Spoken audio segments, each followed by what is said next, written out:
What if Naruto had extreme hot harem with cute Rukia? Damn you brats. Naruto's voice rang out with fury as he shouted after the four blurs disappearing over the academy wall. Those four had an hour of detention left to serve, and they had gotten away thanks to an idiotic prank he'd fallen for. If he weren't wet from the bucket of water, Naruto might have spontaneously combusted from the rage he felt right then and there. Naruto let the escape with a wide unabashed grin on his face. Rukia, beloved as he was, happened to be a little too trusting to Naruto's ways, even after a few years under his belt of dealing with the loudmouth blonde-haired troublemaker.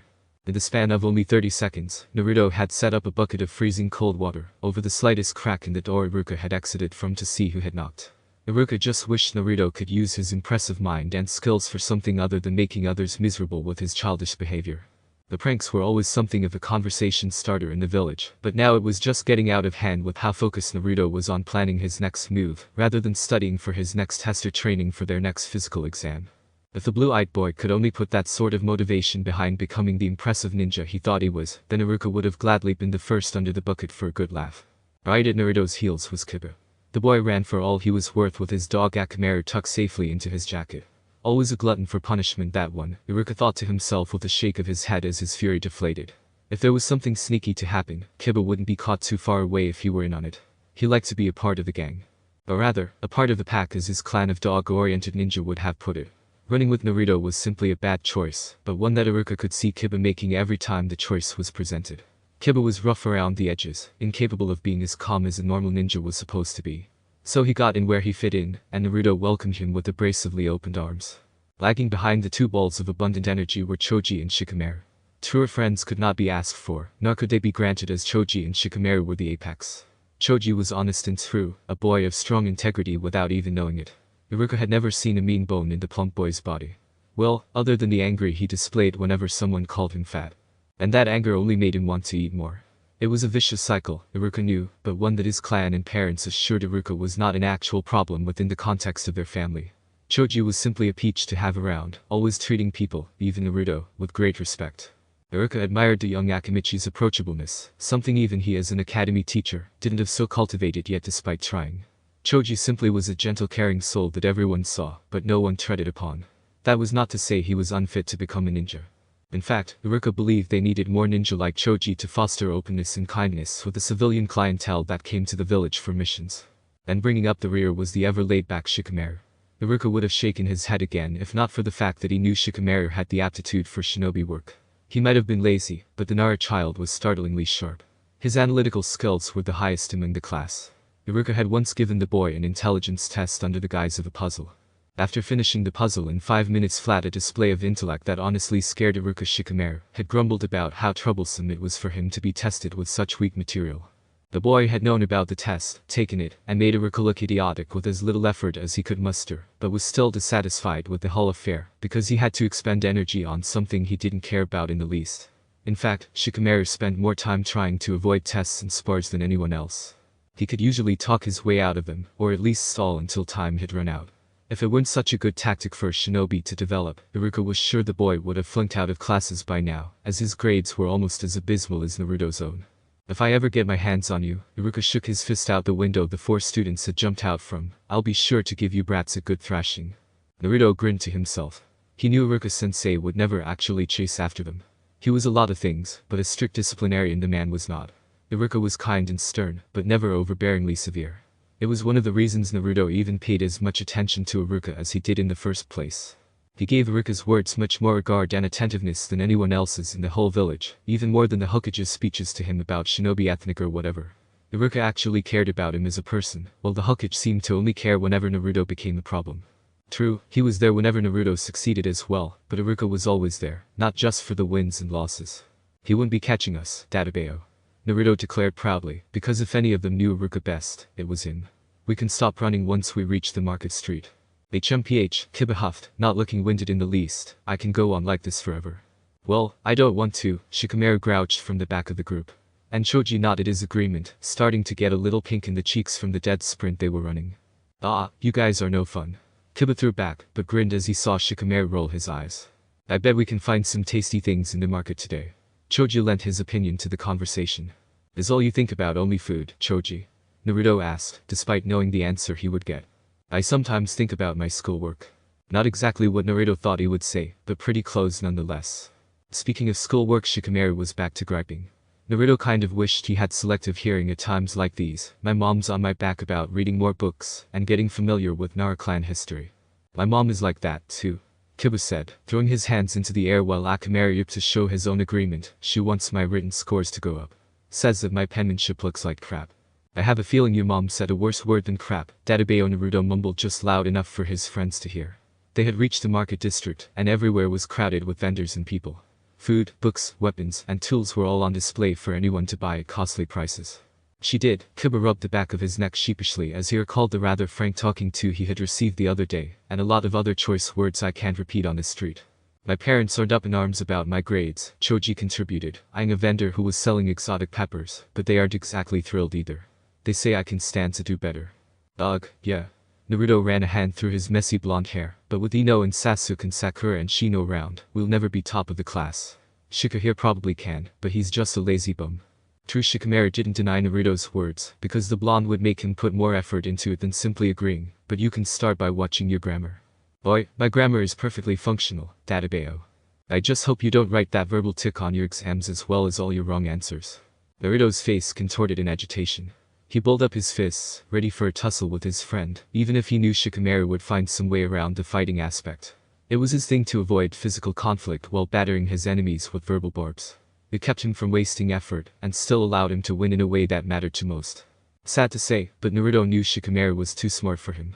That was why he had already put a thin layer of itching powder in the Nara boy's bed already. Well, Shika, Choji said, stepping between Naruto and Shikamaru, and lowering the blonde's fists. Naruto had stopped the group completely as he was ready to brawl on the street in front of everyone around. If you want your mom to stop harping on you, maybe you shouldn't turn in the tests with the only marks on them being your drool stains. It was a joke, but also not too far off from the truth. Shikamaru did have a habit of sleeping in class when he felt it wasn't worth his time. This was the exact opposite of Naruto, who fled class and did pranks whenever he didn't feel like being there. Shikamaru, despite the joke, simply shrugged. It's much too troublesome for me to put forth any real effort. If I'm gonna be a ninja, it will happen of its own accord. Kiba, next to him, gulped as he thought of his mother's reaction to such words. My mom would beat me black and blue if she thought I wasn't gonna pass the academy. Naruto looked more aggravated than ever now. If only I could do the stupid clone technique, then I'd already be a ninja and well on my way to becoming Hokage. Instead, I'm held back and forced to spend my time with you chumps. Except you, Choji. You rock, Databeo. Kiba knew Naruto was only kidding around, but it still ticked him off. Naruto had been given 2 chances now to move on from the academy level, and Kiba had not been offered even one, despite them practically being on the same level. When he had asked his mom about it, all she had done was laugh and snort milk all over the place, while guffawing stuff about some woman named Kushina. Well, Kiba started, smirking at Naruto with his hands on his hips. Maybe this chum thinks you're not cut out to be a ninja. Just face it, you'll never be able to pass the final exam. You're an idiot, and only people who use their brain for more than finding ramen can become actual ninja. Why you dog-faced mutt, Naruto growled under breath, even as Akamaru barked his offense to being compared to Kiba. Naruto could understand why. Kiba had a face only a mother could love. Naruto shoved Kiba hard. The boy stumbled, but then struck back with an elbow to Naruto's gut. Naruto bent inward, a bit of wind knocked from his lungs, but not enough apparently as he punched Kiba in the face. Kiba went back, knocking into a fruit stand that was put together a little too shabbily. It tumbled into a heap with all the fresh fruit littering the ground. Kiba was still standing with both him and Naruto staring at the scene before them. The owner of the stand was just noticing the damage they had done as Shikamaru and Choji stirred the two away from the crowded street, while everyone's attention was on pilfering the fallen fruit. Even Choji had snagged him a few apples and pears, hastily stuffing them into his once empty kunai pouch. I'll never forgive you two. Choji moaned dramatically, a tear in his eye as he looked back at all the fallen fruit. Your blatant disrespect of food has gone too far this time. You know how my clan prides itself on munchies. Shikamaru, seeing that they were about to pass the local bookstore, gestured for his friends to follow him inside. When Naruto and Kiba got in, they wasted no time in asking the question he knew their simple minds would form. The heck are we doing in here, Tabeo? It seemed Naruto was thinking quicker than Kiba today. That meant the blonde was most likely up to something. Probably putting itching powder in his next set of clothes again. Shikamaru would be sure that when he got home, he'd have his mom rewash all his sets of clothes just in case. Probably have his underwear washed again, too, as an extra precaution. Yeah, why are we here? Kiba nodded, speaking in the same hushed tone Naruto did, seeing as there were people inside the store who were already looking at them curiously. It was probably because Naruto had pranked them at one point or another. Guy got around town with his kind of hobby. Shikamaru didn't turn to them, even as he perused through a section of books in the aisle they had come in on. It's because I wanted you two loudmouths to be quiet for a change. Hey, Naruto started, looking vaguely curious. I have another question. Why is this place called Kishi in Kubo? Oh, Kiba exclaimed, raising his hand as though they were still in class. I know this one.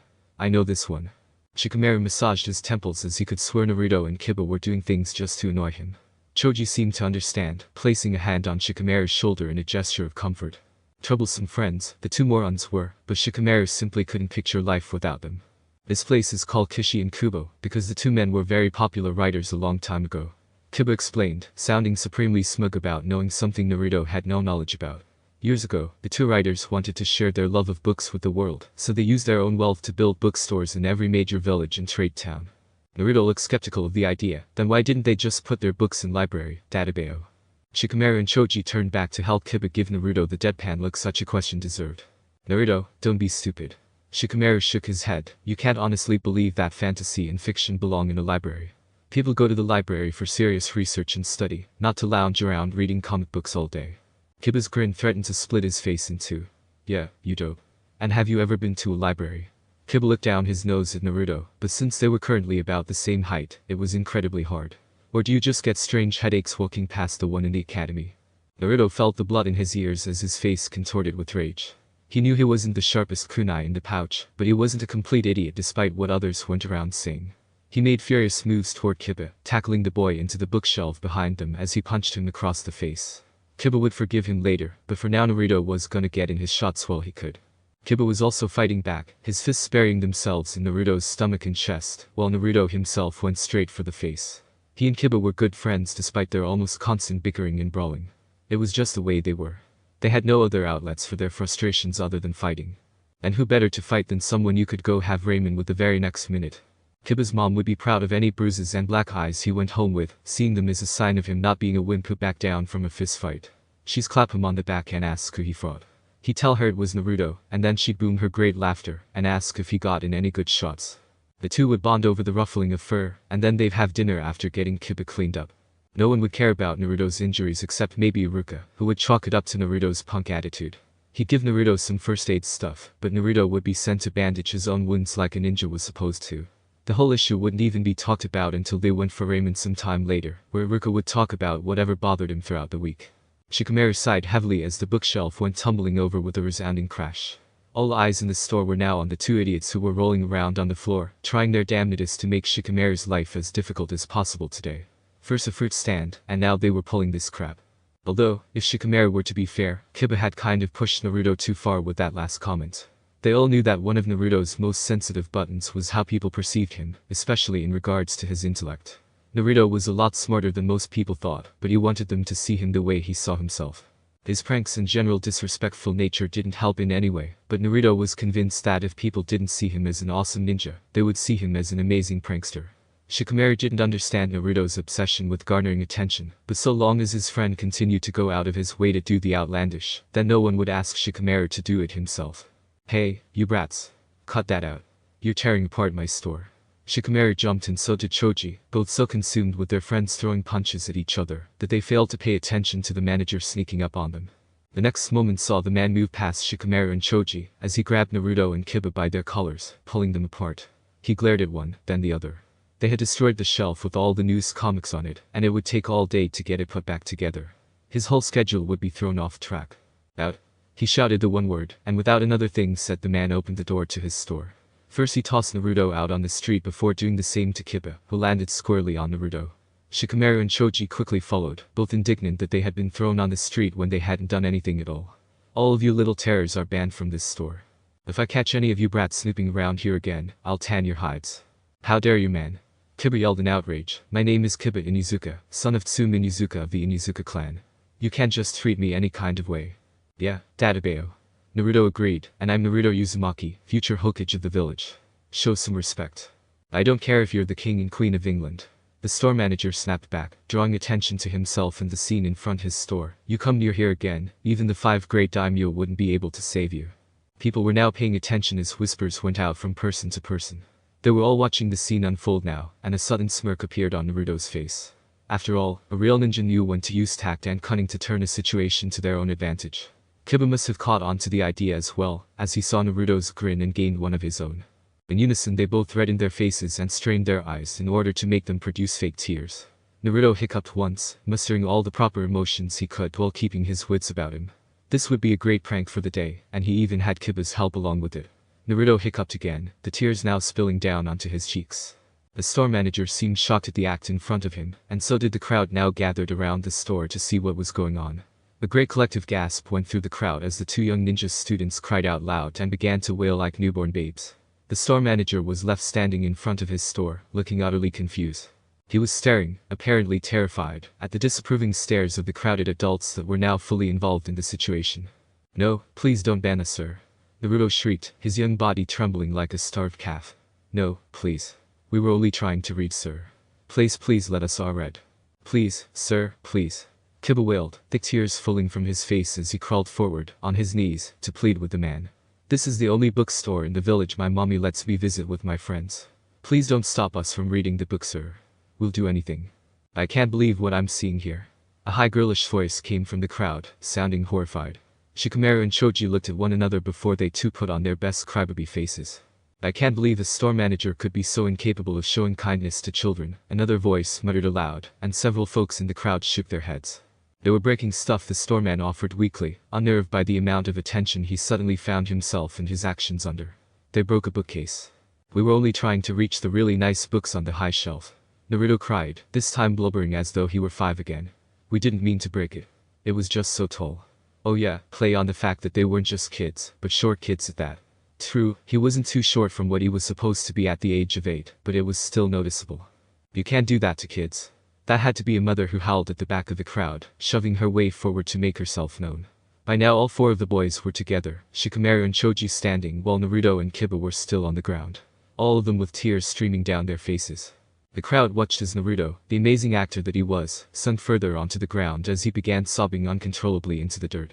He shuddered and moaned, rocking backward and forward on his knees in paroxysms of grief.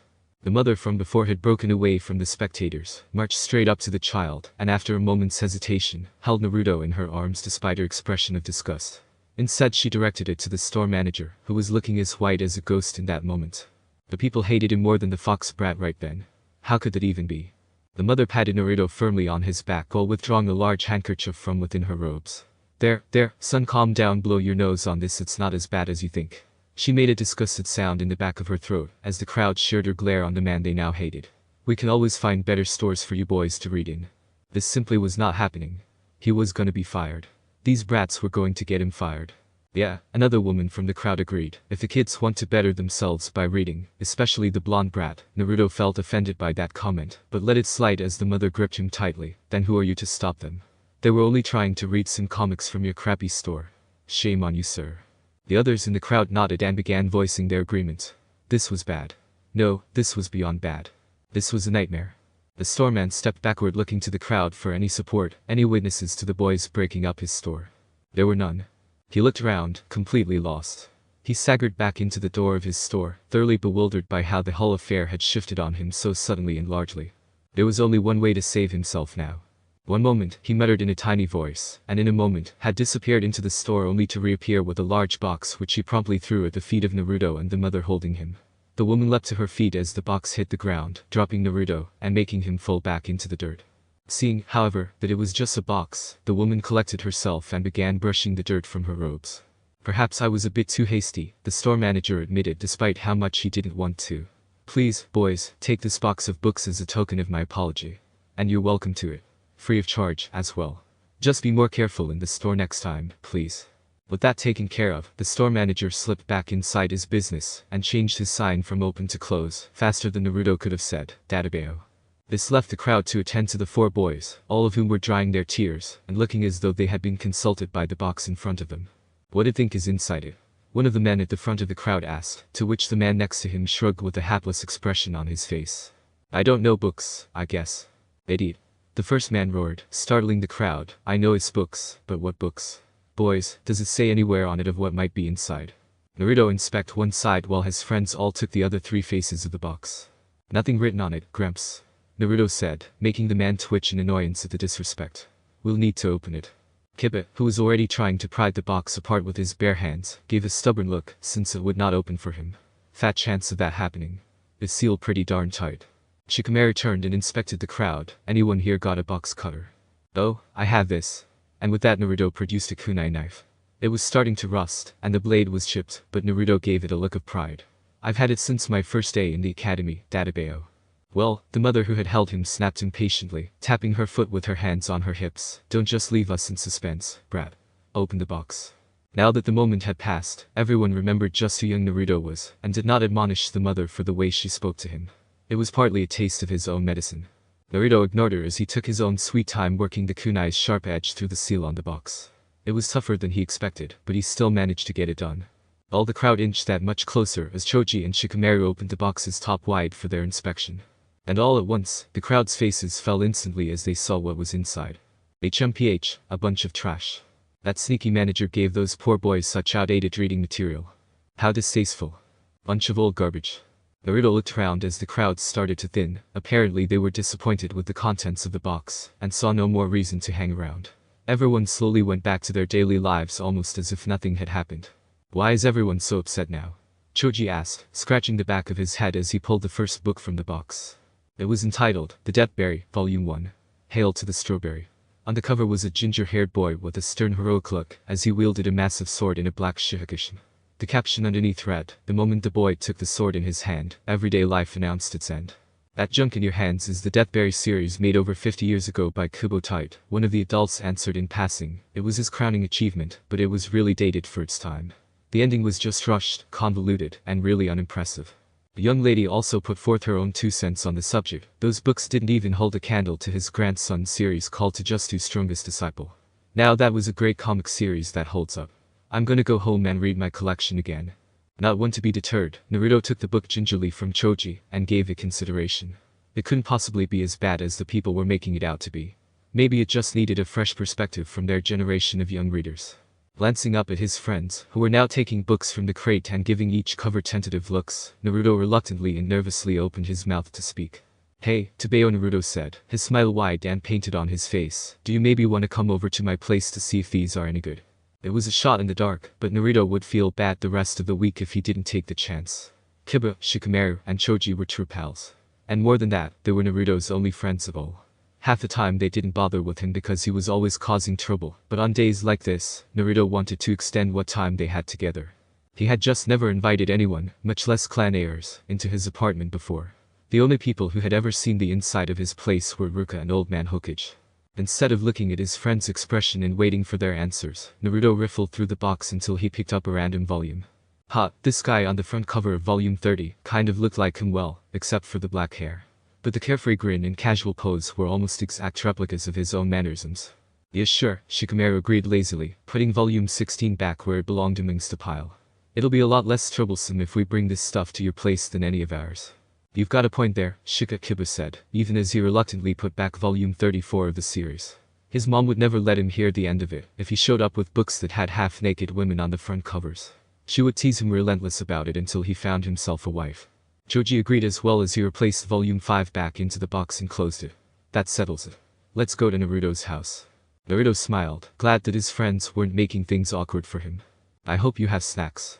I'm kind of hungry now that I think about it. On second thought, they could go straight home. Naruto liked his friends, but he liked his food even more. But with that thought safely tucked away, Naruto helped Kiba lift the heavy box of comic books and began leading the journey to his apartment complex on the other side of town. And the instant that happened, the ninja world announced an end to the everyday lives of its citizens. Despite the fact that Naruto spent every waking moment of life vying for the smallest amount of respect and attention. Well, in this moment, he felt he could do well without it.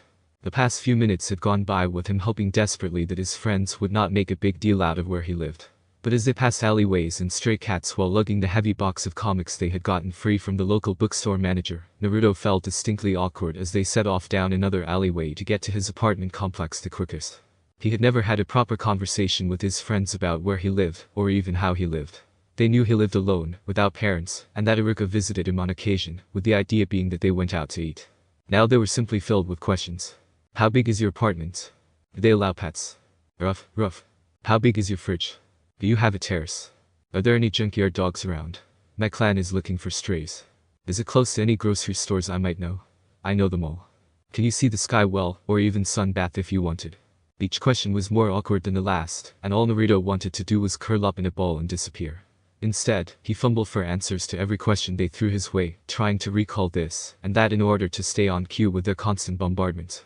When at last they finally did stop asking questions, the three boys began to take notice of where Naruto was leading them. Kibble looked as though he were right at home with the cats that hissed his way only for Akamaru to bark at them, scaring more out of hiding, as it was rare for any dogs to be around. Choji appeared aware of Naruto's heightened sense of embarrassment. Shikamaru was vaguely disgusted one moment as they shuffled around a puddle of water dripping from a loose sewage pipe, but other than that he was completely relaxed the rest of the way.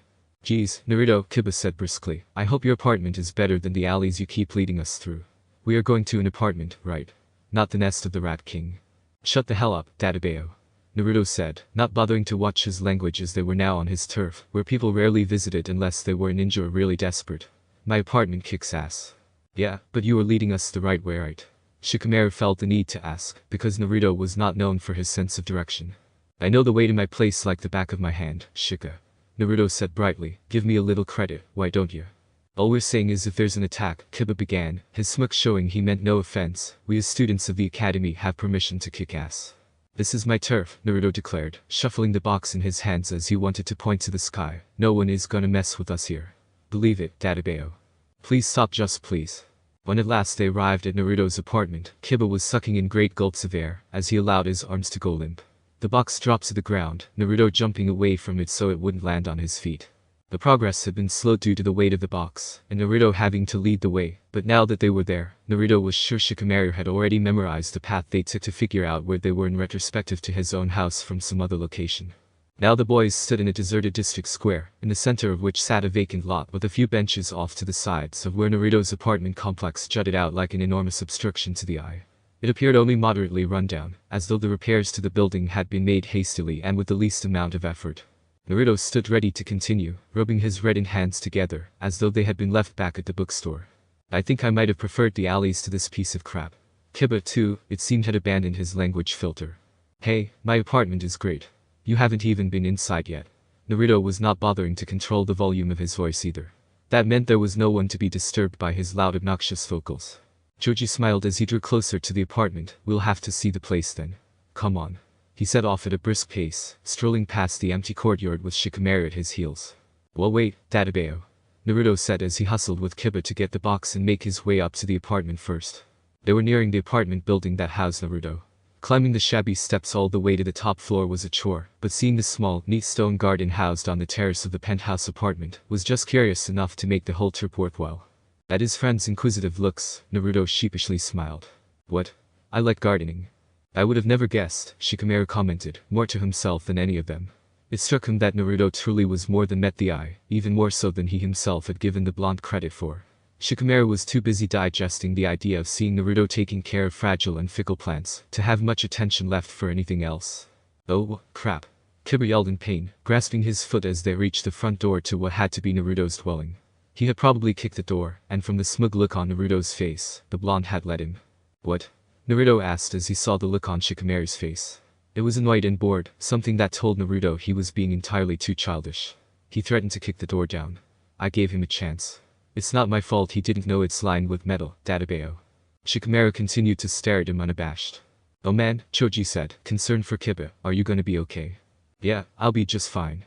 Kiba said, the throbbing in his face more painful from his fight with Naruto than the pain in his foot. He half expected the door to be hanging off its hinges, but looking up he saw that he had barely even left shoe scuff on the front. I'm gonna have to clean that off, aren't I? Yup. Naruto chirped happily, then gained an apprehensive look. Mind explaining exactly why your front door is reinforced with metal, Uzumaki? Shikamaru inquired with an arched eyebrow pointed directly at Naruto. Naruto tried to offer a casual shrug, but it was a little too mechanic to seem natural for the easygoing blonde's normal habits. The kind used to be a bad neighborhood when I was growing up, you know. The way he was saying this was just a little too casual, Shikamaru thought to himself. Almost as if he didn't want them to pay his words much heed. The Nara clan boy narrowed his eyes on Naruto's back.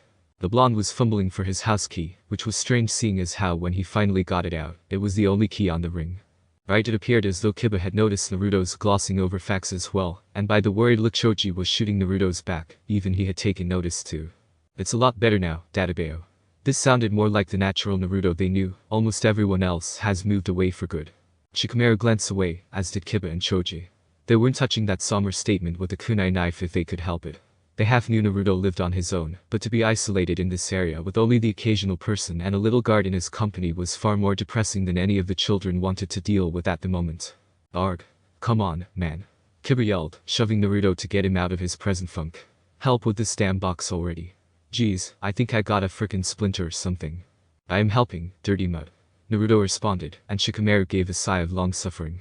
Just because we're out of earshot from adults doesn't mean the two of you have to lose all your filters, Naruto muttered as he entered the apartment behind the two carrying their loot. It would only make sense that someone like Naruto used colorful language. Choji shrugged, a gentle smile on his plump face, you know, given the fact that he runs around the village in an orange jumpsuit. Hey. What's wrong with the way I dress, Databeo? Everything, Naruto, just everything. Glancing around the apartment as they entered, each of the boys would have made their academy instructors very proud with their observational skills. From the doorway they had stepped directly into a tiny sitting room, which had the feeling of a warm, open environment despite its small space. A soft-looking, yet worn-out threadbare sofa rested in front of a junky television set with an old armchair off to one side, and a tattered welcome rug under the boys' feet. Beyond that and to their right was Naruto's kitchen, which too was small and completely covered in shelves and cabinets, most of them shut tight in worn brown wood or replaced white painted doors. The rickety dining table was tiny and looked comfortable enough for only two people sitting opposite each other. The hallway was just as tiny, with barely enough finger space between the bathroom and the hall closet, while Naruto's bedroom door rested opposite the two at the end of the hall. Overall, despite the size of his apartment, there was an overflow of warm reception to the place that genuinely made Kiba, Shikamaru, and even Choji falter for a second, before they quickly collected themselves lest they make a scene. Even if they were bathed in poor dim lighting, as though cast by a candle-filled lamp hung from the ceiling instead of an actual light bulb, the place had an air of care, and in every inch showed it was usually inhabited by one Naruto Uzumaki. Don't look so surprised, Bayo Naruto scoffed, his arms crossed and held his chin high. Choji moved past him in order to get a better look into the kitchen. He really wanted some snacks now. Sorry we can't control our reaction, Shikamaru fired back lazily, but if you acted half as civilized as this apartment suggests. And not like some common stray raised in the backwoods. Kiba barked, but no one paid him any attention. Then people would treat you better, and maybe you'd have more friends. Shikamaru finished as though nothing had interrupted him. Naruto gave his friend the stink eye, scowling his best even while he privately admitted to himself that he did come off a little rough around the edges to others, even complete strangers. He could probably dial the attitude down a bit. Adebayo. I don't need friends if all they do is criticize me. He said instead of what was going through his head at the moment. It wouldn't do well to give Shikamaru the satisfaction of knowing he was right. They both knew, mind you, but admitting it aloud would give the Nara a smug look that wouldn't go away for at least an hour or two. Choji came up from where he was peeking into Naruto's kitchen, only to slap the blonde roughly on the back with a hefty laugh. Ah, come on Naruto. Us misfits gotta stick together, right? Then a look overcame Choji's face, kind of makes me wonder if we should invite Shino to hang out with us. However, no one said anything as they all had the image of Shino standing with them inside Naruto's apartment. They could just image his dark shades revealing nothing of the boy behind them, only for his gaze to pierce all of them. Then there would be the awkward talk about bugs collections and logic that the Abiram boy was playground famous for. Ma, Naruto quickly recollected himself, waving a hand dismissively. Shino is probably busy, Tabeo. Guy like him seems to always have something important to take care of. He's a practical one. Not to mention how creepy the guy is, Kiba grumbled, but didn't want to offend. They all knew Shino would be a great comrade when they finally became ninja. However, they would be just fine to keep him as a classmate instead of friend for the moment. Well, let's open this up and get a better peek of what's inside. Kiba turned on heel and laid a hand on the crate of books. The others gathered around the crate with him, and Naruto once again produced the rusted kunai he kept with him at all times. He used the ninja knife to prop open the box, moving in tandem with Kiba as the two heaved the top out of the way and carried it over to a wall to sit against. Shikamaru and Choji were busy throwing out volumes of manga as they went through the box, in order to see exactly how many books they had gotten. There must be over 100 books in here. Shikamaru muttered, but was sure the others heard him as he picked up yet another volume, before passing it on to Naruto who was now at his side. Kiba joined Choji on the other end of the box, as they tried to sort the volumes into order. That guy must have just been looking for a reason to clear these away. No kidding, Naruto easily agreed, taking a hold of volume 70 before tossing it over to Kiba. Kinda makes you wonder what was so bad if this series managed to make it so far. That old geezer and the woman said it ended really poorly, Databeo. We'll just have to read to find out if that was true. Choji said, turning around as he picked up volume 1 and handed it to Naruto, who looked stricken. Something wrong. Yeah? Naruto shouted hysterically, why the hell are you handing it to me, Bayo? Well, this is your apartment, so Shikamaru drawled with an unimpressed look. Silly he might be, but dummy Naruto was not. He could read just as well as any of them. Naruto snatched the book with a grumble, fine, you bastards. Make me do all the work after inviting you into my lovely home. Choji smiled brightly, and do you have any snacks, dude? Eat the fruit in your pouch, Dadabayo. Naruto snapped comically at his hefty friend. Opening the first volume to the appropriate page, Naruto cleared his throat and began earnestly. If he were going to read this, he was at least going to make them feel bad by putting them to shame with his amazing public speaking skills. Deathberry number 1. Strawberry and the Soul Reapers. We fear that which cannot be seen. Hey, my name is Ichigo Kurosaki. And for as long as I've known, I could see spirits of the dearly departed. Kiba interrupted as Naruto was leaning back for Choji to see the illustrations properly. Just what the hell does that mean? He barked, looking around himself for ghosts. His behavior was thoroughly ignored, even by Akamaru, who was more engrossed in this story at the mention of spirits for one reason or another. Naruto continued to read the manga as it opened before them, ensnaring their senses as they saw before their eyes Ichigo fighting street hooligans and talking to the spirit of the little girl. Then they made it to the scene where Ichigo's father kicked him in the face as a form of greeting. Hey! Kiba exclaimed with a toothy smile on his face, my mom welcomes me home like that, too, sometimes. I knew I wasn't the only one. Ami had me thinking my family was crazy or something. Naruto gave his friend a deadpan look. Kiba, I worry about you sometimes, Tabeyo. Shikamaru gave a sigh at all the interruptions. Can we please just get through this volume with no more pauses? The others exchanged looks before nodding, and they all once again became engrossed with the world of Deathberry. It had only been a couple of hours since the 4 young shinobi students had begun their adventure into the manga of One Kubo Tide, but none of them could say they were disappointed so far. In fact, they were far from it. Deathberry was awesome. No way. I can't believe that just happened, Dadabayo. He was the bad guy all along. How? He was so nice. That was wow. How could he just join the enemy like that? It makes no sense. The 4 were in complete shock as volume 20 slipped from Shikamaru's lax grip. It was an unbelievable conclusion to an unimaginable first story arc. The characters were all distinct and lively, the settings were breathtaking in their differences from that of Konoha, and the story itself was amazing, as it took the 4 boys on a journey they never saw coming from where they started on the first book. Aizen was so insanely powerful. Kiba exclaimed with a look of awe on his face. Akamaru gave a bark of agreement next to him, the ninja dog's tail wagging excitedly. He beat 3 Bankai with barely any effort. Choji joined in on the conversation, defeating someone like Toshiro Hitsugaya, I could see coming a mile away. The guy let his emotions run away from him, and he paid the price, child prodigy or not. Ichigo was understandable, too, especially after the fight he had finished against Byakuya Kichiki. Ichigo is just lucky to be alive. Shikamaru agreed with a nod of his head. But that Captain Kamamura looked like he had Aizen for a moment there. Kiba broke back in, dimly aware that Naruto had disappeared for the moment. He probably went to the bathroom. I guess none of them stood a chance, what with being under his illusions and all. Speaking of just that, Shikamaru narrowed his eyes. Well, it's obvious they aren't ninja, and therefore can't break genjutsu like those that the Aizen guy's Zanpakuto produces. Is it really safe to assume Aizen didn't hypnotize Ichigo while fighting him? That's a good point. Choji scratched under his own chin in thought, but I think it is safe to assume.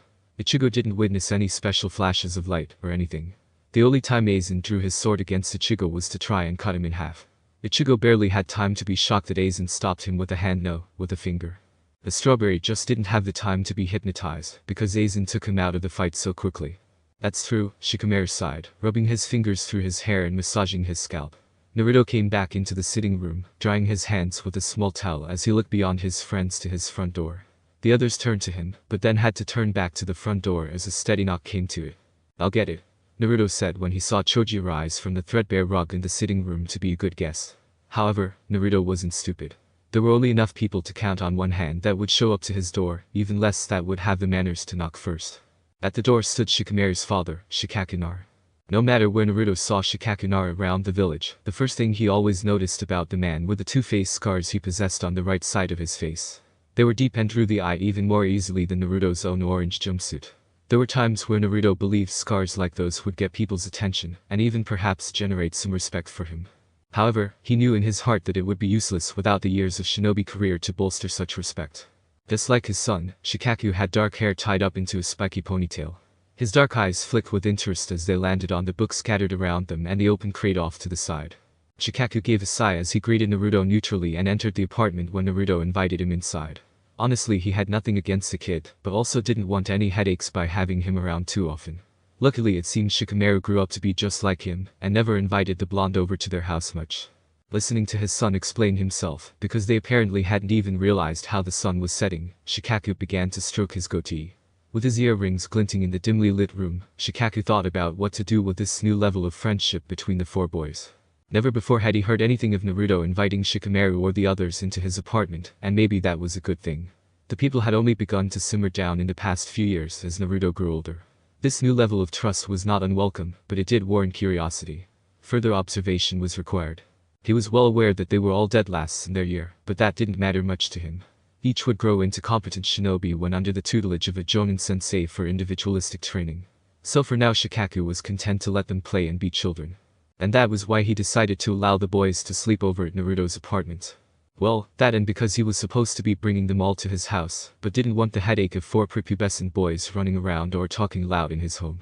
He loved them all, even held a special liking for Naruto, but there was no way in hell he was gonna invite that kind of chaos into his house, when he could just as easily avoid it. So, with that in mind, Shikaku left them with a surplus of pillows and blankets before disappearing, just as Naruto realized that the old fart was dumping his problems into his blonde lap. That dear hurting bastard. PRR Naruto growled, annoyed that Shika's dad was so much like him, it was scary. Oh well, at least now we can finally. Naruto didn't get a chance to finish as he moved his head out of the way of a slash aimed to take off his noggin. What the hell? Naruto blurted out as he blinked in confusion, only to find a wooden broomstick pointed in his face, courtesy of Kiba Inuzuka. Kane Kiba snarled, why did you fight that hollow alone? Why were you so damn stubborn? Renji Aburai, will put an end to your hard-headedness by beating it out of you. Catching on to the game Kiba was playing at, Naruto rolled to the side and reached under the sofa for the old lead pipe he kept around as a safety precaution. You're one to talk, Aburai. Going off to fight that jerk by Kuya was an even dumber move. At least I stood a chance against the hollow before it used its stupid unforeseen special ability. How stupid were you to forget that someone like Captain Kachiki possessed Bankai as well? Kiba's eyes narrowed, but the smirk on his face was all in good fun. He ran at Naruto, and the two clashed. I'm gonna make you eat those words, Shiba. Bring it, Aburai. Naruto goaded, and the two fought. Shikamaru and Choji watched the two bang round the apartment for a bit, jumping on and off the sofa while avoiding each other. They both managed to score a few hits, but were too inexperienced with sword-like weapons to do any real damage. Akamaru barked at them a few times, growing worried that his partner might actually get hurt. Shikamaru turned to Choji, who was watching Kiba and Naruto fight with great care. Should we step in, or something? Choji shook his head, his eyes gaining a trace of stern resolve. No. Choji turned to Shikamaru and stared hard at him for a moment before going back to watching Naruto corner Kiba, who was preparing to dodge Naruto's finishing attack. Listen very carefully to my words, Shikamaru. There are two types of fights in this world. Whenever we are in battle, we must be one of the two. The fight for life or the fight for pride. Right now Kane is fighting for his pride. His wife's pride, his men's pride, most importantly his own personal pride. Dismiss this as his stubbornness and let him fight alone like this. Shikamaru smirked as Choji perfectly recalled the line Yuki Take said from chapter 135 about Kane's fight with the Hollow, that it killed not only his subordinates, but also his own wife. As you wish, Captain Yuki Take. Ha, you're mine now. Kiba shouted in exertion. His attack flew towards Naruto, who looked grim as he managed to avoid it by slipping sideways and slashing at Kiba's middle. Kiba took the attack, but didn't see the follow-up as he was kicked back by Naruto's foot catching his chest. HMPH, this is no more challenging than my morning exercises. Naruto boasted, the old pipe now sling over his shoulder as he stood like the overly cocky Kenpachi Zaraki. I thought you said you were going to destroy me. And still you brag. The voice behind him was unexpected. Naruto turned quickly to see Choji there with red-hot anger blazing in his eyes. It is now time to pay for your arrogance. Choji had found another of the broomsticks around Naruto's apartment and launched himself at the blonde. Roar, Tenkin. Shikamaru, in a fit of childish, made the explosion sound as Choji hit Naruto, and Naruto pretended to be defeated. Shikamaru then stepped between the two as he waved his arms, as though a cloud of dust and debris were obscuring Naruto from view. Take 2 steps back, Sajin. Shikamaru spoke softly to imitate Kanem Tosen's voice, as he had a rusted pipe of his own now. Break all his limbs, Suzumashi, Form 2. Benhaku. Kiba was on the side already, raining rolled up bits of scroll paper and shooting them at Naruto, who let them hit him, as they were all laughing at how Kiba was making whooshing noises, as the paper hit the blonde in the face and chest. It is over, Choji said as he feigned sheathing his sword. Even if he is Kenpachi Zaraki, he should be shattered into pieces. Naruto's grin threatened to split his face in two, as he took out the bit of paper that was stuck in his messy blonde hair. What's over? Naruto cocked his head to the side, looking a little more than slightly insane. I take back what I said, this won't even warm me up. Aizen. Shikamaru switched gears to his favorite scene from the manga, playing the part of Hitsugaya as he placed the old pipe behind his back and stared at Naruto with bemused anger. I'll ask you again. What happened to Momo? Naruto's look of mildly elated insanity disappeared completely as it was replaced by an expression of calm sincerity. It wasn't my intention to deceive you. It's just that out of all of you, there wasn't a single person who could see my true face. Shikamaru, Choji, and Kiba were a little creeped out at the complete switch to Naruto's persona at the drop of a hat. His voice even sounded like what they imagined to be that of Sasuke-san. His eyes were gazing at them uncaringly, as though the three of them specks of dust to be swept away in his power. Naruto smiled without care as he stalked toward them with an uneasy aura surrounding him. Kiba actually gave a step back, and Choji looked very nervous. After all, admiration is the feeling furthest from understanding. Naruto allowed the dim lights to play off his face as Shikamaru roared and charged at him. Naruto stood stock still, and Choji's eyes whitened as he believed Shikamaru had actually taken things too far and stabbed Naruto with the pipe. Oh? Naruto howled, the pipe tucked between his arm and side. Choji gave a sigh of relief. But no. I am the illusion. And now you are the dead. Naruto hit Shikamaru atop the head with his pipe, making a bonk sound. And now I am the dead. Ha, ha. Shikamaru snorted, shaking his head at Naruto's very childish statement. Man, all the characters in these books are amazing. All of them are so different. Almost like actual people. Kiba exclaimed with Akamaru yipping in agreement. The others nodded as they too shared the same opinion. My favorite character so far has to be Renji, though. He seems almost exactly like me. Rough around the edges, maybe, but we always know when to be serious and when to do what's right. Plus, his tattoos make my clan markings look tame. The guy is savage, and I mean that in a good way. Didn't know there was a good way, Choji mumbled in jest, an amused smile playing on his lips. But I'm with you, Kiba. Though I would say that a Kaku guy also fits you well, too. Thanks, Sho. Kiba smiled proudly, knowing that his friend was complimenting him. My favorite has to be Yuki-take. He's smart, nice, and has all this confidence about himself even though he's really sickly. I mean, it has to take a powerful man and an even more powerful record of success to stay on in the high-ranking captain position if you're practically terminally ill. Yuki-take reminds me a lot of my dad. Never heard my old man say a bad word in my life, and I've only seen him a few times without a smile on his face. My dad is always kind to others, and he even lets a few people eat free at your clan restaurant when he's really generous. Sounds like you want to be just like your dad, Dadabeo. There was something in Naruto's tone that made the others look back at him, but they didn't see anything to make them worry. He was smiling softly at Choji, his cerulean blue eyes shimmering with an unreadable emotion. Sometimes they forgot that Naruto didn't have the blessing of family. Yeah, you're right, Naruto, I do want to be just like him. He's the best guy I know. Choji nodded, not afraid to basically admit that his dad was his idol. Ma Kairaku is where it's at, Shikamaru affirmed from where he petting Akamaru's fur. That guy had to be based off the Nara family. Of that, I have little doubt. Smart, lazy, and genuinely underestimated by the people around him. Now that's who I can see myself growing up to be. Yeah, maybe, Naruto conceded, but the wry smile on his face left Shikamaru's skin itching with foreboding. But you're not as lazy as people think, Dadabeo. When I think about you compared to the characters of Bleach, I see you more as Hitsugaya than Kairaku as you are now. Maybe in a few years you won't let yourself run away with your emotions. Shikamaru snorted peevishly. That's rich coming from someone like you. I would call you a Chico, but that guy was actually pretty smart compared to you. Naruto's smile only grew. There you go, throwing back smart remarks to cover up your butt-hurt feelings, Dadabeo. TSK, whatever. Naruto's grin threatened to split his face, but Shikamaru refused to give him the satisfaction of knowing he was right. Choji peered at Naruto in thought for a moment before turning to Shikamaru. So who is Naruto in the world of Deathberry, Shikamaru? He is 100% Yamamoto. As Naruto's irritation exploded, Shikamaru gained a grin of his own for the payback he was due. The hell, Dadabeo. Shikamaru, you bastard. Hey, I just call it like I see it, old man Yama. Choji gave Shikamaru a deadpan look, considering that he had riled up the most feisty kind in their entire academy, aside from Kiba. Kiba and Akamaru were also giving Shikamaru looks of exasperation, while Naruto went off on a tirade about spilling the Nara kid's guts. Then the three boys all grinned to each other, all too amused to allow such a priceless moment to pass them by without taking advantage. You know what, Shika is kind of right, Choji muttered quietly, causing Naruto to explode again, this time more in shock than anger. What? Yeah, Kiba went on with the joke, nodding sagely to his friend's assessments. I see it. Yeah, I definitely see it. Naruto turned to glare at the Inizuka boy. You don't see anything, Mud. I'm nothing at all like that old geezer, Dadabeo. Despite your pranks and tendency for trouble, you uphold the rules very closely. I mean, even you know when to draw the line, and you never do anything too serious that disturbs the peace of the village. Kiba started as Naruto's face went sour. They were really trying to rationalize this crap.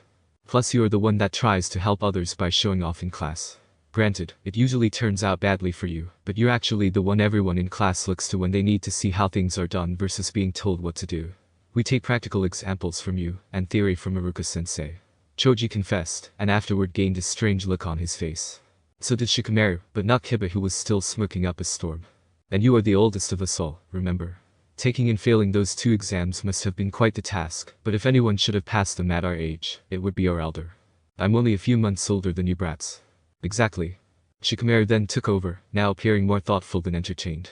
You get angry easy when you think someone's not doing the right thing, and you don't usually hold anything back in sparring practice, not even when fighting the girls. Hey, they can kick and punch just as hard as we can. Besides, Rukia-sensei always says to never underestimate your enemy. Naruto defended, and Kiba gained the same considering look that Choji and Shikamaru had. Plus you're super loyal. I mean, I don't think we can throw you away right now without getting our asses kicked over the betrayal to your friendship. Kiba stated with a finger tapping his chin. My mom says you're like a half Inizuka when I tell her about all the time we hang out, and she says that misguiding your trust might be the death of me. And everyone can see how loyal you are to Rukia-sensei. Choji nodded to his own assessment, as did Kiba and Shikamaru. At this point, Naruto's anger was just a deflated balloon of its former self, as he half considered what was being said about him. He sat on his threadbare rug with his legs and arms crossed and a grimace on his face. I mean, Rukia is the only person at the academy who can find you and convince you to come back to class. He ties you up, but even we know how easily you can escape, or else you'd never get a prank done around the village. When you are in class, you do try your best. It just doesn't come with the best results because of your impatience. Nevertheless, you do take being a ninja and gaining respect very seriously. And you expect the same from the rest of us. Shikamaru muttered mutinously. If you ever get a handle on your training and some semblance of patience, you would be exactly the kind of guy I'd want watching my back on missions. I can't find fault with your loyalty to the village. Hell, you've such a bleeding heart that you'd probably sacrifice yourself for us. Shikamaru glanced off to the side, making his expression unreadable to the others. I can't die on missions with you. Naruto snapped. Sure, I'd try and save you guys, but I wouldn't die from it. I still have to become Hokage so everyone in the village will see what an awesome guy I am. Yet, even with those words, Naruto knew that it would be a great honor and his duty to lay down his life for the sake of the village. People like Kiba and Choji and Shikamaru had families waiting in the village for them, worried about their safety. Naruto had no one. If he could give his life for them to go back to Shikaku and Sum and Chaoza. Naruto shook his head. He didn't want to think about it. Yet and still he already knew his answer. So he said with his hair overshadowing his eyes. You brats think I'm old man Yamamoto, huh? Kiba and Choji gulped fretfully, while Shikamaru partially foresaw this reaction. Then prepare yourselves for a beating. Naruto bellowed as he picked up the nearest broomstick and gave chase to his now fleeing friends. Wait, old man Yama. We haven't released our swords. Don't burn us yet. Impudent children deserve a thrashing. Yamamoto-sensei, please don't hurt us. The good burning would teach you youngsters a lesson not soon forgotten, Dadabeo. Ow? Naruto, that actually hurt. Wait, ow. Be silent. This is your punishment for disrespecting your elders. The boys played well into the night, fighting each other and imagining themselves into the pages of their now favorite story. Half through the dawn, they had all fallen into sleep with different volumes adorning their laps as they thought to reread their preferred sections of the first part of the story. Never knowing, that their everyday lives would be changed from that night onward. Ino knew they were complete and utter losers. Dorks. Spazzes. Nerds and burnouts of the lowest pecking order. Without a single doubt in her mind, she understood with all her womanly intuition now that these 4 idiots were total failures to society, and needing immediate purging from all relevant social groups. It was a true wonder that any of them could even function. Especially when they ran around doing things like what she had stumbled upon. And with those broomsticks. Seriously. And what was with the white bathhouse robes over their slightly stylish black ninja wear? But of course Naruto would be the one still in that horrid orange jumpsuit he was so fond of. And why were they acting like total rejects in the middle of broad daylight? Naruto she could understand. The moron had no quarrels with being an outcast. Heck, he was one all his life. Kiba too, she could see behaving in such a rough manner as he tried to assault Naruto with a stupidly polished broomstick. And did Uzumaki just flip over the side swipe? That had looked difficult, and yet remarkable as his hand caught the ground, and the blonde flipped again away from the others with his broomstick still in hand. Naruto was gymnastic, not that she was praising him or anything. She could do 10 times better than him. Choji was always a bit of a loose cannon when it came to people he considered his friends. He didn't necessarily care how he looked so long as the person he was hanging out with didn't mind. And for once Ino was seeing the chubby boy without a bag of chips or candy anywhere nearby. Oh wait, she spoke too soon. There was a pile of snacks over by the apartment complex that looked like all but the top level needed to be torn down. Choji stood at the ready beside Shikamaru before they launched into action, shouting out such stupid nonsense that had them slashing and hacking at Naruto, while calling him Kenpachi Zaraki whatever that was. They even took to throwing blunted weapons at Naruto, which the blonde was either dodging or batting away with his polished broomstick, as Ino knew the weapons were very blunt, because they didn't even have points where the knife edges should have been. Hell, the kunai weren't even sticking into the ground when they fell. And as she squinted from her obviously not hiding place of standing in the middle of the open street, Ino was starting to think that those broomsticks weren't actually broomsticks. They were Bakken wooden practice swords that looked to be freshly purchased from perhaps a week or two ago. The wooden blades still looked new, but had a few dents in them where they had met resistance. The one Naruto was using looked the most beat up. He probably used it a lot more than the others. He had clans behind them to teach each of them more refined arts than beating sticks against practice dummies or anything the no-name orphan could boast. But even still, Naruto was keeping pace with his three opponents, because Ino could now clearly see that was what this theater of beating each other up was. Them versus Naruto, 3 against 1. Yet still, Naruto was outlasting them. He leapt over Choji to deliver a one-handed strike against Kiba, who only barely had enough time to get his guard up to repel the heavy strike. Watching these losers even more intently than she would ever admit, Ino noticed how Naruto fell thoughtlessly, instinctively, into the prowling assessment that presaged every academy weapons bout they had shared together under the watchful eye of the Rukia-sensei and his assistant Mizuki. Eyes intent, that smug grin lurking, Naruto moved like a predator, and the others countered him by matching him step for step. Come on now, I thought you said this was going to be better than my morning exercises.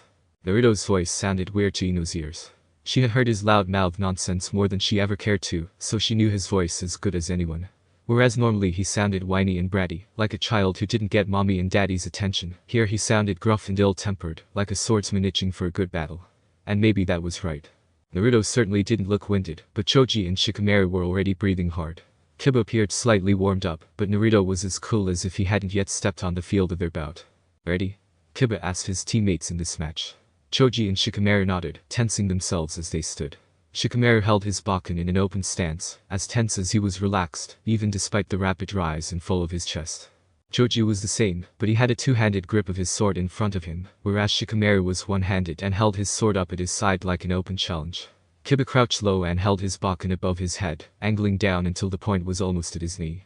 Come at me. Ino felt that shout from Naruto. Maybe he was a little too battle-ready, as if he were trying to project bloodlust. And she watched still as their dance began. When she had come all this way on the mere whim of seeing where Shikamaru and Choji were spending all their time, or once they liked to take a few days of slothful loafing around at her family's flower shop, this was the last thing Ino had expected. Neither boy was the training for training's sake type of person, and when she learned that this abandoned block was actually where Naruto lived, Ino had almost laughed. Of course no one wanted to live around the braddest kid in existence. Naruto probably gave people hell on a normal basis for even stepping foot near his place. Ino could see it now, and had almost let slip a hysterical laughter. Of course, she didn't because people were around and she didn't need any rumors get out that she was crazy.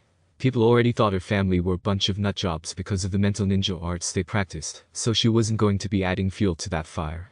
However, to see Shikamaru and Choji actually busting their asses in an unnecessary dork fight against Naruto was not even in the realm of possibilities she had imagined. And, wow, were they really putting some effort into it. Moving and then standing much closer than she would ever admit, Ino found herself becoming unsuitably envious of her four male peers. I'll never handle a Bakken that well. Geez, it's like they're trying to kill each other right here and now. Even if I train 20 hours a day I don't think I'll ever be like them. Of course they were all brute force and fancy flips. Naruto seemed to have a little more technique to his movements than the others, but it was still rough and unrefined. Ino had flexibility and finesse. She had craft and deft in what she knew. Where they were fighting like barbarians trying to knock each other's brains out, Ino knew she could skim around all of them, with the grace of a dancer or gymnast. They were stone and she was water. She studied them more than anyone would know that day, as Naruto pitted himself against Kiba, Choji, and Shikamaru in a play, dueling each other in the demanding form of swordsmanship. And it was play, even though they were deadly serious. Watching her classmates sleep over each other, she wondered what had gotten them to this point.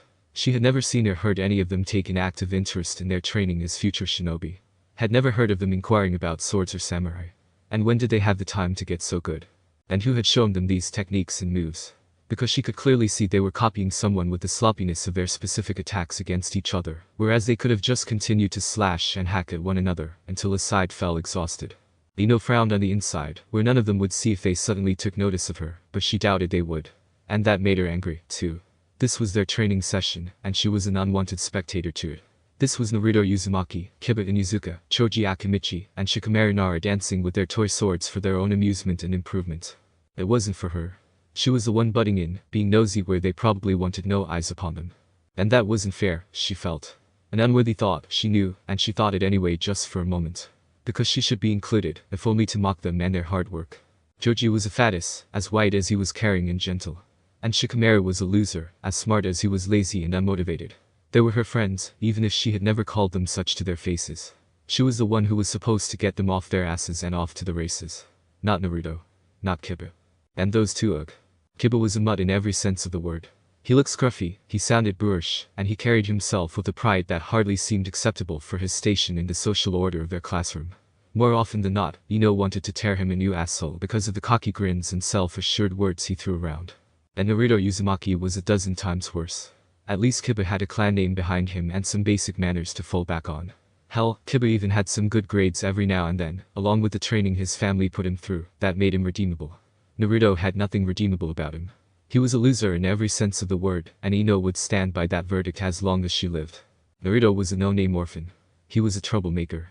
He was the dead last student of their class. He was ill-mannered and quick-tempered. He never paid attention in class and skipped school as often as they attended it in his absence. He pulled pranks around the village on anyone no matter their station in the social order. He had no manners at all and no training. And yet still he acted with all the swagger of one of the Hokage. He grinned big and spoke an even bigger game with nothing to show for it. He was a stain on her sensibilities, and she wished he would just move to another village. And yet here he was with all of them, including her Shika and Cho, training hard and still grinning as he made Kiba, Shika, and Cho sweat for his amusement. She wished even more that Naruto Uzumaki would disappear at the moment. He was stealing a spotlight Ino had never really thought anyone would or could take from her. He was making Shikamaru and Choji sweat just for the hell of it, but the sweat didn't stop them. The mock fight carried on. Strike and counter-strike, blow and counter-blow, leaping and spinning and slashing and evading. Running and jumping, as one with the rhythm of battle. Every now and then, a sharp bark of laughter from Kiba. A good-natured jibe from Naruto. The clever hit acknowledged by Choji. Shikamaru had maneuvered himself at one point in the spar, so Naruto's attention was caught between Choji and Kiba before he slapped his bakken across the blonde prankster's backside. And Naruto had howled at that without any real irritation rising from the normally sore loser. That made Kiba and Choji laugh. Ino laughed with them to herself quietly, and didn't mind so much that they were still not aware of her. Because, after all, she was there to see them, and not the other way around. And to herself, she reasoned that they were sort of dancing for her. No one could take that away from her. As she watched them, they paused again for a moment to let Shikamaru and Choji catch their breath. Kiba was also wiping the sweat from his brow, but Naruto had only just started breathing hard. He had a light sheen covering his forehead, but aside from that and the dirt on his white bathrobe, he seemed perfectly ready to continue until sundown. Then they resumed, and though it scarcely seemed possible, they were fighting so swiftly already. Naruto gripped his bakken in two hands, something Ino only just took notice of. They went on at an increased speed. The training swords moved in a blur too fast for a normal person, but with the training they received at the academy during observation classes, Ino was easily able to keep up with who was beating up who. Holding her breath, amazed at the way they were now going at their fullest, she watched her four boys put on a display of their true skill level. No longer was it 1 versus 3, but now it was a free-for-all as Choji attacked Shikamaru, who slid the Akimichi boy into the path of Kiba, before Naruto jumped into the fray, and batted them all away, before Shikamaru gave a roundhouse kick to Naruto's torso. Strike, block, parry, evade, bind, countermeasure, broken time, body to body and double release, push, pull, feint, backflip, recover, and start again all over. When Naruto jumped away from Kiba, he leaped atop the courtyard's wall, and Kiba pursued. Naruto seemed to curse his luck as they dueled fiercely atop the brick structure. He finally got an opening, but it was blocked by Shikamaru, who had finally managed to distract Choji by pulling his bathrobe over his head. Shikamaru tripped Naruto off the wall and caught the blonde in the side with his bakken when it looked like Naruto would recover from the fall. He would have finished Naruto off if Kiba didn't jump down with an overhead two-handed heavy slash that swept the dust from the ground. Naruto rolled away just in time, as the strike seemed just as much for him as it was for Shika. But not even her brats could keep this kind of playground warfare up, and Ino could see them all beginning to truly tire from their pace and power. So, like a true ninja, Ino made her presence purposefully known to them then, when they were too tired and weak to do anything about it. Not that she cared. And not like she had enjoyed watching them and decided they needed a break anyway, mind you. Just as Shikamaru caught Naruto on the shoulder with a particularly hard whack of his bakken, Ino walked up with her hands on her hips, clearly marching toward them as though she had just arrived on scene. "What are you idiots doing?" She snapped at them like she was only now seeing them. It wasn't hard to fake, that had been her initial reaction to seeing them play around in bathrooms with a bunch of sticks. Don't you morons have anything better to do than bang around like a bunch of kids? Honestly, I don't even know why I bother with any of you dorks. You'd rather dress up in bathrooms and beat on each other with sticks like some kids, than commit to serious ninja training like my Sasuke. Why can't you losers be more like him? I bet he's hard at training right now while the four of you are nerding it up over here. Naruto appeared too shocked by her preemptive verbal assault to say anything. He was still rubbing that shoulder of his, as his cerulean blue eyes found her with surprise as clear as day in them. Shikamaru and Choji also didn't have words for her as they glanced at each other in a rather confused manner. Kiba, however, didn't miss a chance to mouth off. Even when Naruto was clearly working things out still as he looked at her searchingly, Kiba shouldered his Bakken and gave her that damnable cocky grin. She wanted to punch off his mud face. What's got you in such a mood, Ino? Sasuke caught you stalking him again. I told you he'll get the police force on you and those other girls you hang out with if you don't stop. Kiba said as if it were plain truth. Ino grit her teeth in fury. How dare he say something so boorish to her? Sasuke would never call the police on her. Or anyone, for that matter. Their Sasuke was as gallant as he was strong, and this mutt knew nothing about the budding love they shared. Give me that. Ino snatched away the Bakken from Choji so quick that he hardly had time to react. She leveled it at Kiba, who looked shocked and surprised before she flew forward with a bear's lunge at the knees and ankles. The point of the Bakken was aimed directly at Kiba's heart, and while it won't kill him, it would smart for just long enough for Ino to get her point across. Then Naruto got in the way.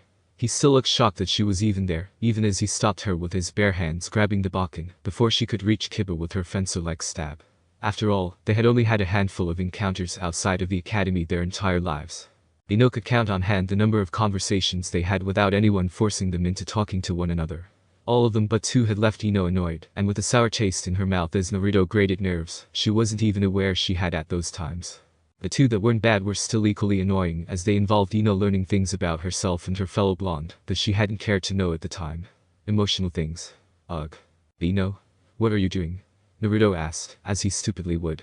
He could beat the crap out of Kiba in training, but far be it from her to kick the mutt's ass when he insulted her and insinuated that she was a stalker. What's it look like? I'm going to skewer him with this damn thing.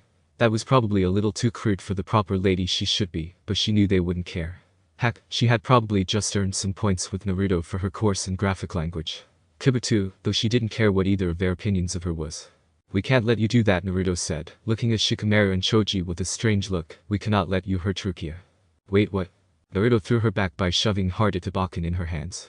She went stumbling back, but she would be damned if she lost her balance and ended up on her ass in front of these losers like some newbie civilian girl. She was a kunoichi in training. Naruto himself leapt back to be at Kiba's side, and Shikamaru jumped clear over her with a flip to land in a crouch beside them. Choji stood where he was, watching them with an unreadable expression as Ino ready to go after Kiba again. If you want to lay a single finger on our Rukia, Naruto proclaimed, a fiercer look of determination in his eyes than Ino would have expected, then you'll have to go through us. That got her even more irritated. These unbelievable jerks were still playing their kiddie games. Worse yet, they were involving her in them. Ino raised the Bakken high above her head with both hands and a war cry bursting from her lips. She charged straight at them, and it didn't matter to her which one got in her way now, she was gonna clobber all of them. Naruto and Shikamaru took up the opposition against her, defending against all her strikes as she tried attacking them from every angle. She fell back on the training she had with her parents and the academy in handling kunai like they were short swords. She thrust and stabbed, slashed and hacked, swung and swatted. But they were all either blocked or dodged with at least some effort on their part. Their non-stop offensive had caught the boys off guard, and she was better with the wooden sword than all of them, including mostly herself, had expected of her in the heat of the moment.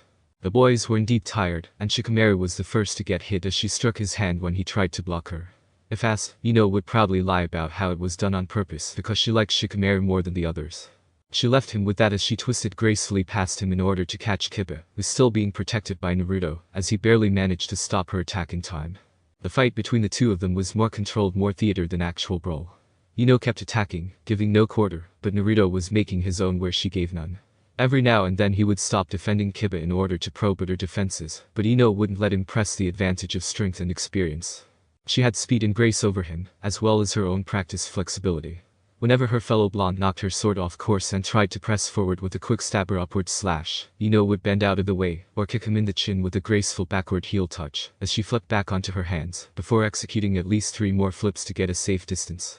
Then she would be back at him as quick as lightning with a rapid fencer's thrust, as her feet barely skimmed the ground from the way she lunged at her opponent. Naruto found those the hardest to defend against.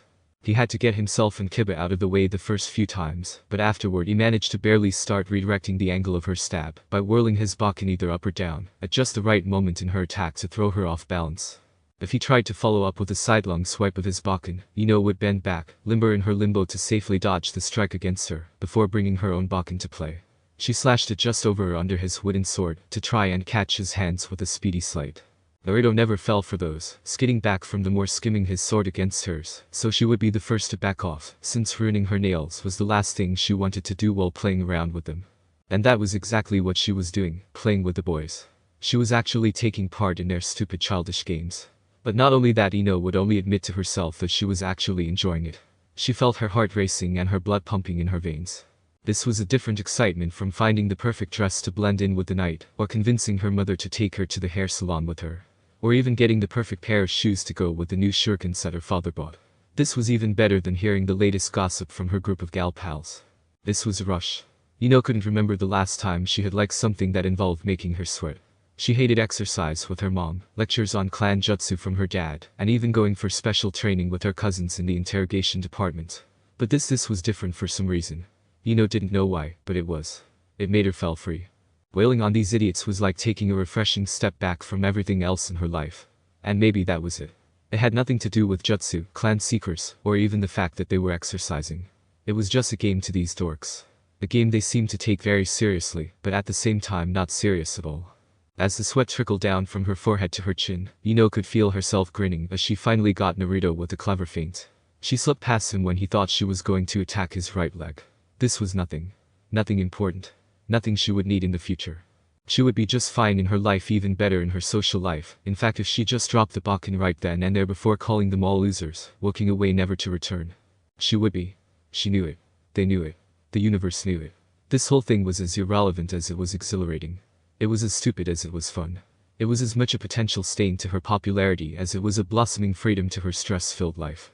And she knew that as she walked away while that stupid look was on Naruto's face, just as she twirled to get inside his guard, she would be called the victor by the four boys, no matter what happened next, and no one else need know she was ever there to begin with. But damn it if she didn't want vengeance against these idiots for bringing her into their insanity. And she would have it, no matter what. Plus, even if she'd never admit out loud, she liked hanging out with them all like this. Naruto was actually pretty cool once he stopped being so bratty and whiny. Kiba was as sneaky and hilarious as he was steadfast and loyal. Shika and Cho were her boys, through and through. But she'd never admit it aloud.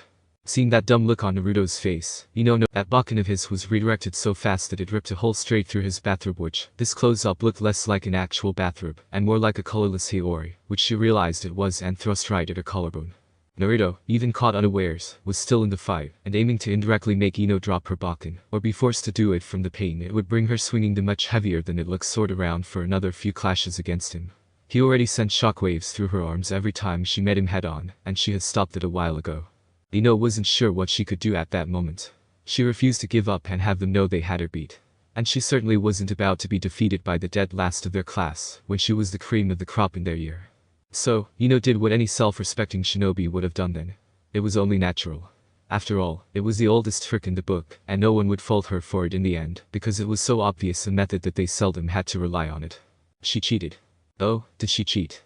Ino already had her Bakken lowered because she thought she could get a skyward slice off on Naruto to make him back off. This would have separated him from her real target, Kiba and Izuka. It would have also left Kiba defenseless and stunned by her quick thinking. Now, with her Bakken skirting the ground anyway, Ino dug it in even deeper as she surged her arms in a crest and thrust forward at Naruto. The dirt from the ground went flying at him, and he had no way to stop it, as he took a face and neck full of dirt, grains and gravel.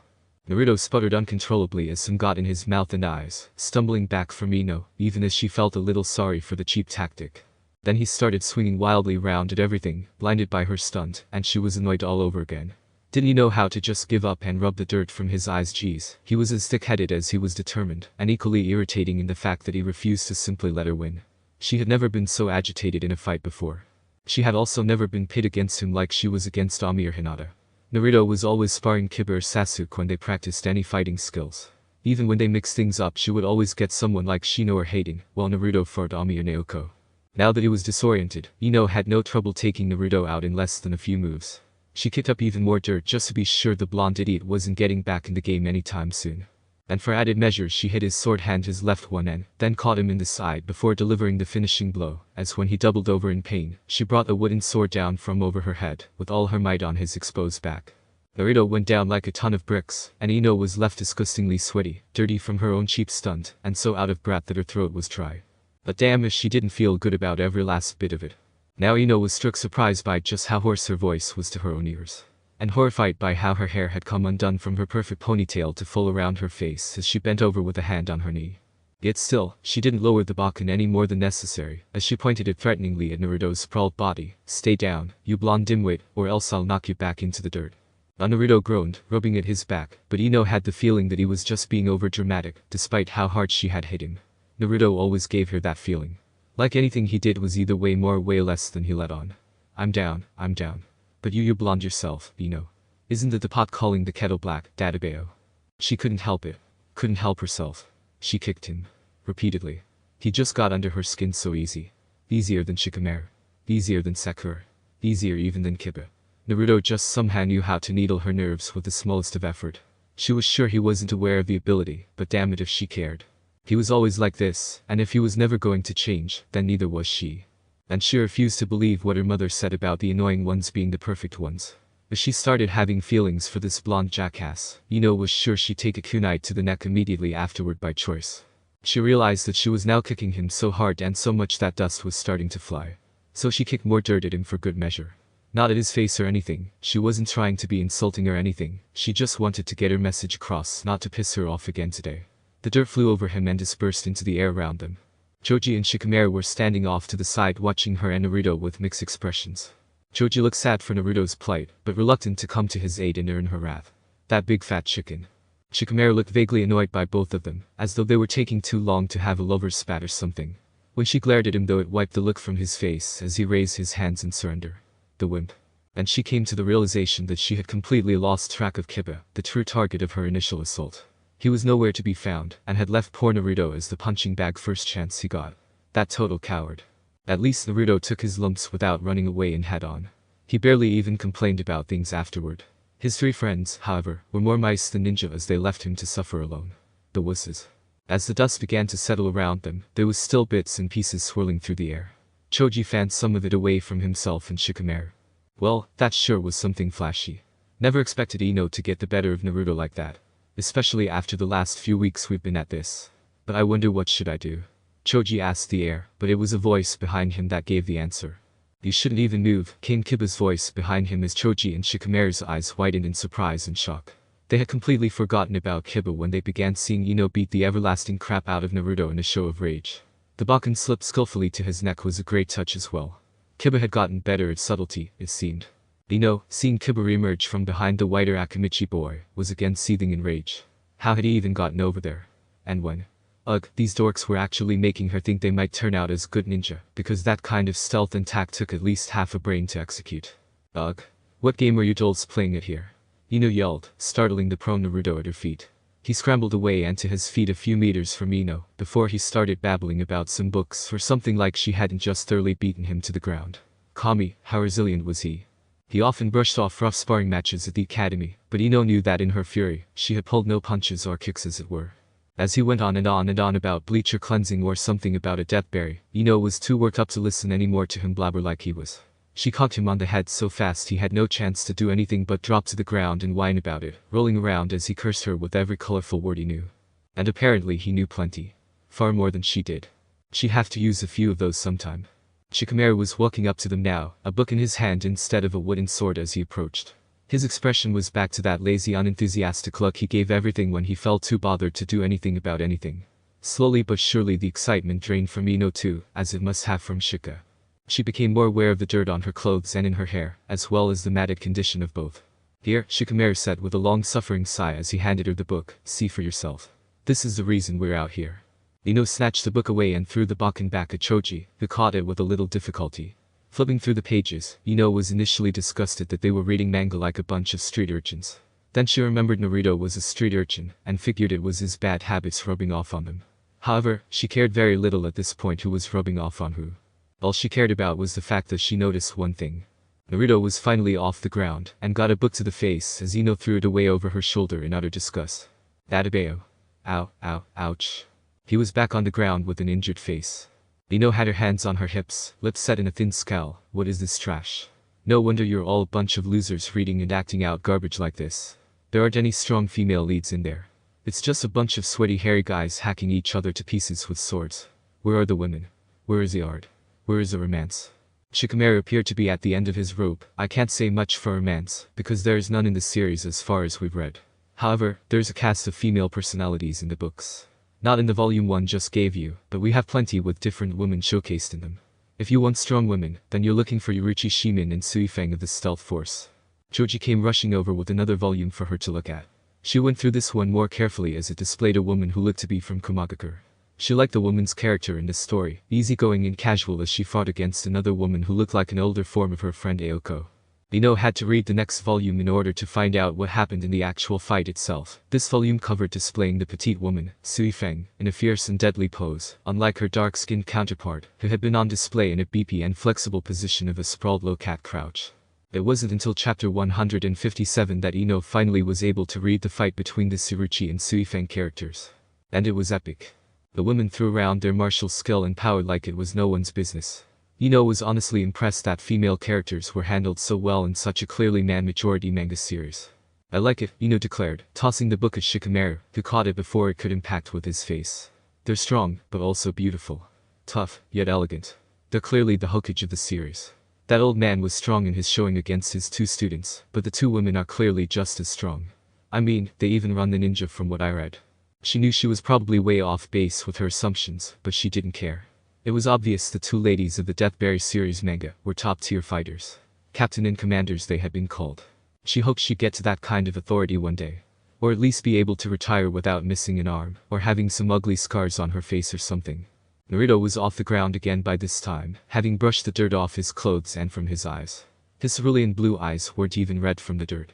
They were still perfectly clear and deep with light dancing in them as Naruto stared at her. Ino shook her head as she forced herself to scowl lightly at him. His eyes were always so nice and bright, but she'd never let him know that. They're not the Hokage, Databeo. The old man is. Old man Yamamoto, he's called. Yuruchi and Suifeng, well, they're in charge of the ninja, but old man Yama commands everyone. Naruto was saying, but Ino was ignoring him for the most part, whilst Shikamaru and Choji tried to shut him up to keep her content. She scoffed at them. Boys were so stupid. As if she needed them handling her with kid gloves. If she wanted to scream and yell at them for being the knuckle-dragging Nimrods they clearly were, then it was her prerogative as a woman to do so. Her mother had taught her that much. No matter, she was not her mother's daughter for just any reason. If they wanted to handle her with kid gloves, then she'd make them regret it. You idiots clearly need a woman's touch around here if you're going to keep this up. Ino pointed a finger at Naruto dramatically.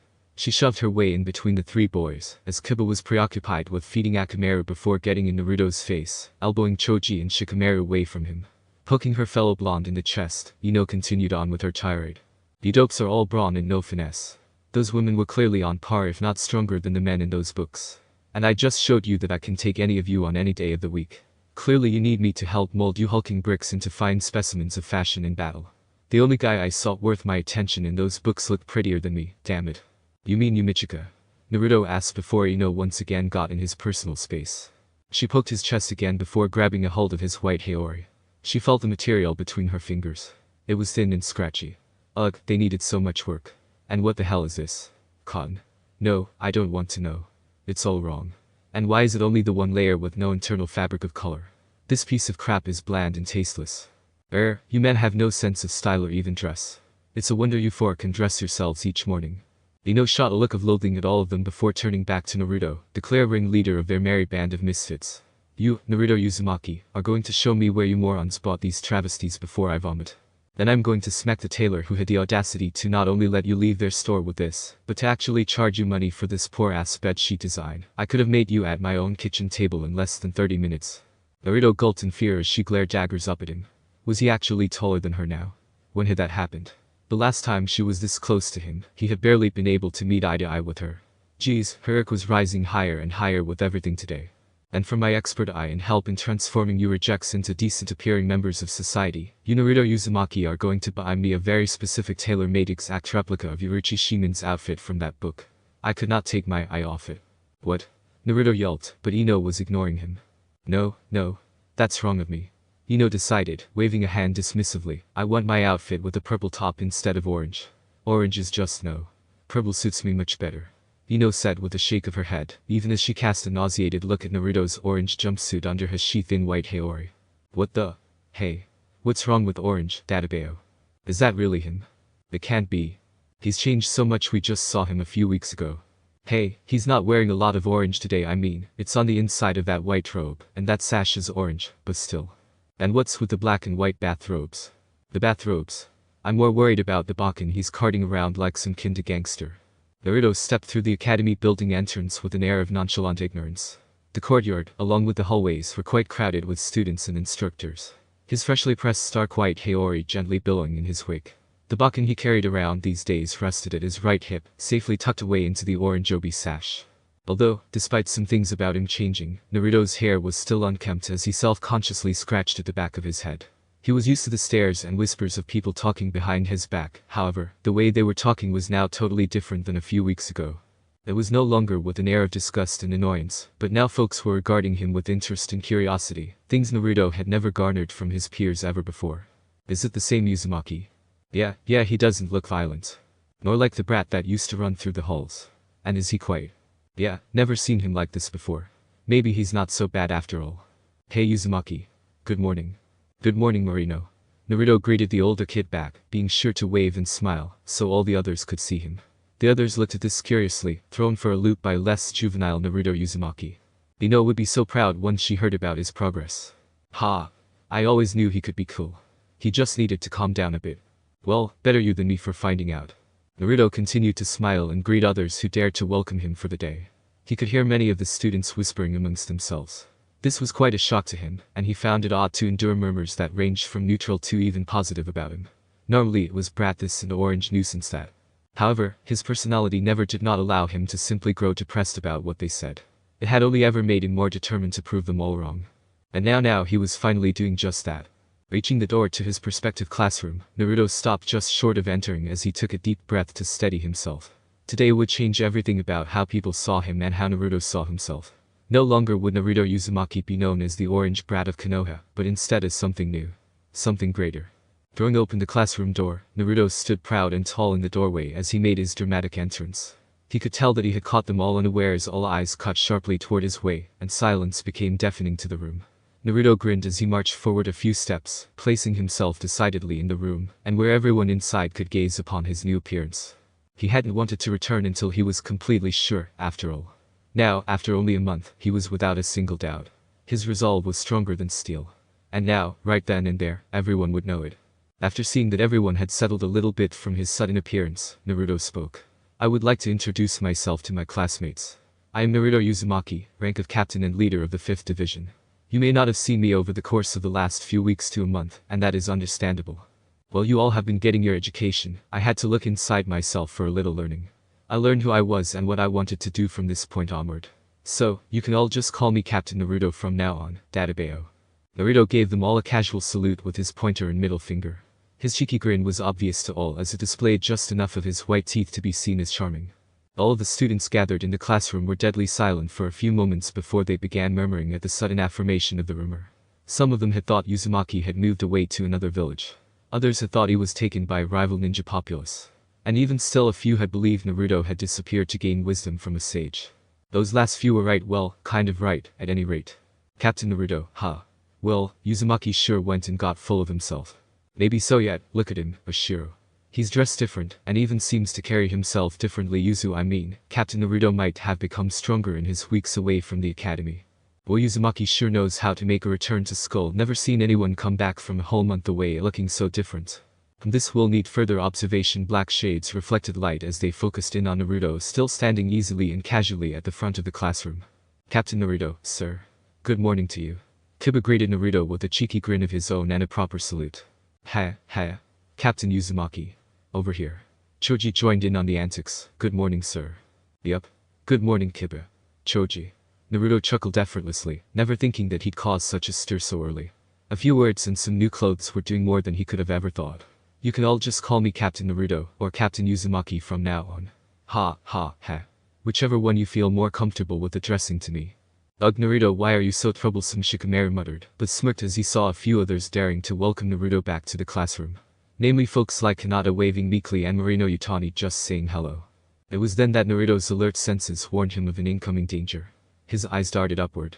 His hand flew in front of his face, catching a blunted kunai between two fingers that had been hurled his way from within the clot of students who were seated at their desks.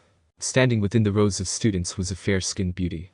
Her teal eyes were narrowed upon Naruto's form, pinning him in place with just her gaze. Long pale blonde hair swayed back behind her in the ponytail she wore it in, reaching around mid-back. The bangs framing the right side of her face didn't hide or glare from Naruto's vision, making him feel quite small under such intensity. Wearing a black backless, sleeveless undershirt that was easily seen from the opening of her purple overshirt with two white straps on each shoulder, the girl stood strong with a hand on the large beige sash around her waist above her hips. Black stretch pants were peeking from beyond the desk, just visible enough to tell Naruto that this girl was in full gear today before she had assaulted him. He suspected that she was even wearing the pair of lightweight brown shoes, which allowed for stealth and easy use of speed techniques. This girl was Ino Yamanaka, and she did not look pleased. Her small hoop earrings jingled as she began to address Naruto directly, instead of throwing more deadly weapons his way. That is no way for a captain to act. Ino snapped impatiently, her face set in that feminine annoyance only displayed upon a particularly vexing male. If you're gonna go around bragging that you're a leader, then act like one. We don't need fancy speeches, actions speak louder than words. Show some humility and self-respect. Stand tall and enter, then get the hell to your seat. That is how a true captain should be. Unlike Naruto, who the class was now having fairly mixed reactions to with his recent changes, Ino had no such reputes to her popularity with her peers. Cheers and applause rang out as the other girls of the class cheered Ino on for taking the new Naruto down a peg. The boys who liked Ino and didn't quite respect Naruto yet nodded to Ino's words as they applauded her. That's right, Ino. Make him show some respect. But show Yamanaka telling Uzumaki how it is. You're right, Ino, as always. Naruto stood thoughtful for a moment before grinning up at Ino, giving her the same casual salute as before. You're right, Ino, as per usual. A leader is one leading the way for others to follow. Good thinking, Databeo. Ino nodded back at Naruto even while basking in the attention of their fickle classmates, who were still hyped over her deconstruction of Naruto's new confidence. However, Ino was not as vain as she had once been. She watched Naruto closely as he made his way up to the highest row, which also happened to be the furthest in the back of the classroom. She noticed how he stopped for a moment to look at her shoes. Ino didn't understand why. Her shoes were just a simple brown pair he had gotten for her a few weeks ago. They were light and made it easy to run and sneak around. She liked the shoes better than the shinobi combat sandals, at any rate. Shikamaru was also watching Naruto, but he was keeping an eye on Ino as well. Far be it for the class princess to show anyone that she was actually hanging out with someone like Naruto on a daily basis. Ino obviously didn't want her reputation and public image ruined by being nice to Naruto in public, much less the classroom where all the girls Ino liked to hang out with were in one place. HMPH, how troublesome. Ino's eyes caught onto how Naruto's robes had changed since last she saw him. No longer was he wearing the solid white sash she had led him to purchase, but now it was replaced with an orange obi sash that had black stripes toward the ends. And the inside of his haori had changed as well, because Ino was damn sure that when they had purchased the long coat, the inside of it was colored a mellow turquoise, close in hue to her own beauty eye color, rather than the garish bright orange he had apparently changed it to behind her back. The nerve of that idiot. Almost immediately after Naruto had taken his seat next to Shikamaru, Choji, and Kiba, their instructor, Iruka-sensei had entered the room with a pleasant expression. He greeted the class warmly, and they returned the greeting just as well. Iruka smiled up at all of them, however, he groaned silently to himself when he saw that Naruto had finally made a return to the classroom. Not because Naruto was attending, but because he was still wearing that ridiculous getup as the blonde had been for the past few weeks. Iruka hadn't even seen him buy the damn thing, but it appeared that Naruto had purchased another one with some added changes to the original. As much as it pained Iruka to admit it, Naruto really was one of the only people he knew who could pull off all that orange. Naruto. Iruka roared with the might of a lion, where the hell have you been? We've been going over important need-to-know information and exercises for the past few weeks if you want to pass your exams. Iruka-sensei. Naruto waved Iruka's concerns off. I'll be fine. I've been doing some highly important training of my own for the last month I've been away. I've become way stronger than I was when you last saw me. HMPH, Iruka sniffed, his expression prim and tight. Is that so? Sasuke Uchiha had entered the classroom, setting all the girls on edge as they fawned over him. Naruto smirked back at Iruka, darn straight. My training took me to whole new levels of awesome. Before a few weeks ago, I didn't even know half the moves I've learned were even possible. Sasuke moved through the class after greeting Iruka properly. He was just about to take his seat when Iruka spoke up again. Then you won't mind giving the class a demonstration of these moves, you called them. I'm very interested in seeing if you've actually been doing more than reading comics when you could have been learning with everyone else here in class. Sasuke had a bad feeling about this. Naruto slammed a hand to the desk, startling a few of his peers. Of course. I'll knock the pants off anyone here. Anytime, any place. Rukia turned to Sasuke, who looked like a startled deer by the way his teacher was now staring at him. Sasuke, would you mind helping to showcase Naruto's new skills in combat or lack thereof, later, if possible? I'd like for you two to give us a sparring demonstration for Jujutsu practice session today. Before the Uchiha student could even get a word in edgewise, Naruto slammed his hand to the desk again. Sasuke. You want me to go up against Sasuke with all my new awesome super techniques? You've gotta be kidding me, Databeo. Instead of addressing Iruka-sensei as he should have, Sasuke turned back to stare up at the back of the class, where the blonde annoyance was currently sitting. And just what is that supposed to mean? Naruto crossed his arms over his chest and put on a strained expression, as though it would pain him to have to explain anything to Sasuke Uchiha. You just don't get it, do you? Naruto shook his head and gave a sigh of long suffering. You and me. We were equals before I left class on my own amazing super self-imposed training session, but now there's just no comparison. Idiot. Sakura Haruno bellowed, making some students wince at the volume of her voice. You make it sound like you swam across seas and climbed mountains acquiring ancient knowledge, or something. Yeah. Another of the girls shouted, now roused to anger. All you did was a couple of weeks to probably lounge around watching television. Don't compare yourself to my Sasuke. There's Sasuke. Fine, our Sasuke. Marginally better. Thank you. My self-training might not have taken me out of the village, Naruto said with his arms still crossed, but it did afford me a boost in skill and strength. I'm at least 10 times stronger than before, Databeo. That's why I've acquired the rank of captain. You dummy, you made up that rank to make yourself sound cooler. Sakura snapped back at the blonde moron. Don't act like it, Washington, some kinda hard-earned promotion. Naruto, stop pretending to be something you're obviously not. Another Sasuke fangirl yelled, beside herself with fury on behalf of her crush. Sakura turned to Ino, who by now usually jumped on Naruto as well whenever he thought he was better than Sasuke. Ino. Say something here. Naruto thinks he can compete with Sasuke. Ino blinked from where she was leaned over the desk, trying to convince Choji to let her borrow volume 23, so she could finally catch up to them all in this series. Oh. She looked over to where Sasuke was sitting, appearing supremely unconcerned with Naruto's chatter against him, even though his face looked pinched. Hey, Sasuke is a big boy. I'm sure he can take care of himself. In fact, he doesn't seem worried at all to me. So really, who even cares? Sakura and all the other girls of the class gasped in unison. They were shocked by Ino's dismissive words. Even Sasuke himself arched an eyebrow, knowing that Ino was one of the fangirls who screamed the loudest wherever he walked in a room. Normally she was one of the most volatile tempers in class, leading the charge on any who dared to disrespect Sasuke's name without the slightest hesitation. Ino had even once thrown Morino Hinamori through a window, just because he had said Sasuke wasn't all that great. Morino never took another window seat since that day. While the class's Uchiha's source of controversy was busy feeling sorry for poor Morino Hinamori, Sakura had gained a smirk on her face. She had figured out Ino's game. Ha! Sakura crowed, a confident look on her face as she peered up at Ino. I've got you pegged, Ino pig. You're just trying to play it cool. Pretending you don't care. Using positive reinforcement so you can impress Sasuke. Well, you're fresh out of luck. Did I give Sasuke a candy bar, or something? Ino asked offhandedly, glancing over to see that Sasuke's head had turned toward her at the mention of getting a candy bar. No, I did not. But you did offer encouragement through dismissal. I'm smarter than I look. Sakura sniffed, turning her nose up at a rival. Well, that doesn't take much effort, hopefully, Ino muttered, just loud enough for Sakura to hear. What did you say? Sakura seethed, but Ino pretended to ignore the pink-haired girl. Ugh, Ino. Stop trying to be cool. Or no, you could only dream of being half as cool as I am. Ino shot back smoothly, making Sakura growl in anger. Ino pig. Ino's eye twitched at that one. Billboard brow. Bleach blonde, bimbo. Pink-haired, banshee. Rukia watched as the two girls dissolved into a glaring match across the classroom. He sighed as he collected chakra to perform a jutsu he had hoped he wouldn't need so early in the day.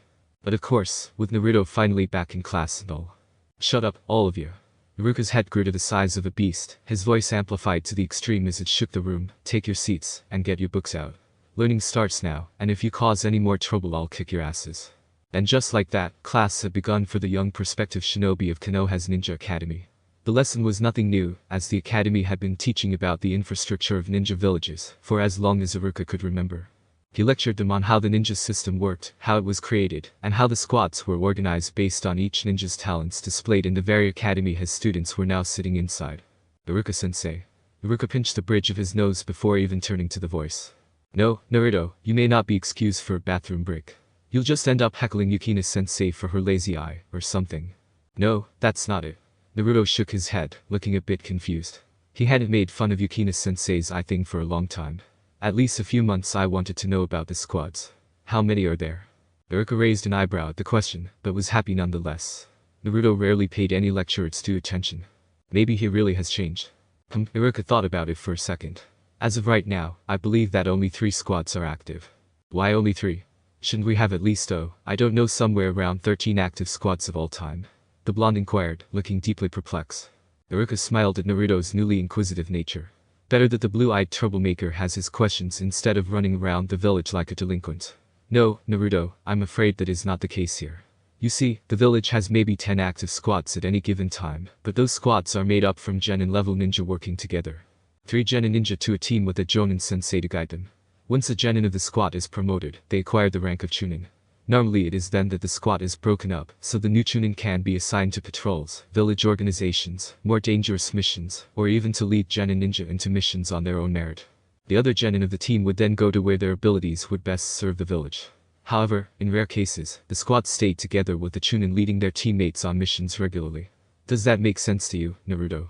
Naruto's expression was strained, but he nodded to convey he understood.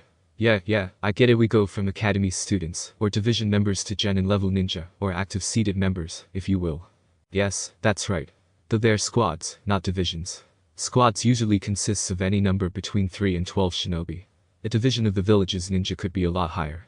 Geez, it's just a reference, Naruto groused, but continued onward even while Ruka was left sputtering. If division members are just people who deal with all the paperwork and everyday duties of the division, then normal civilians and academy students like us could fill that role.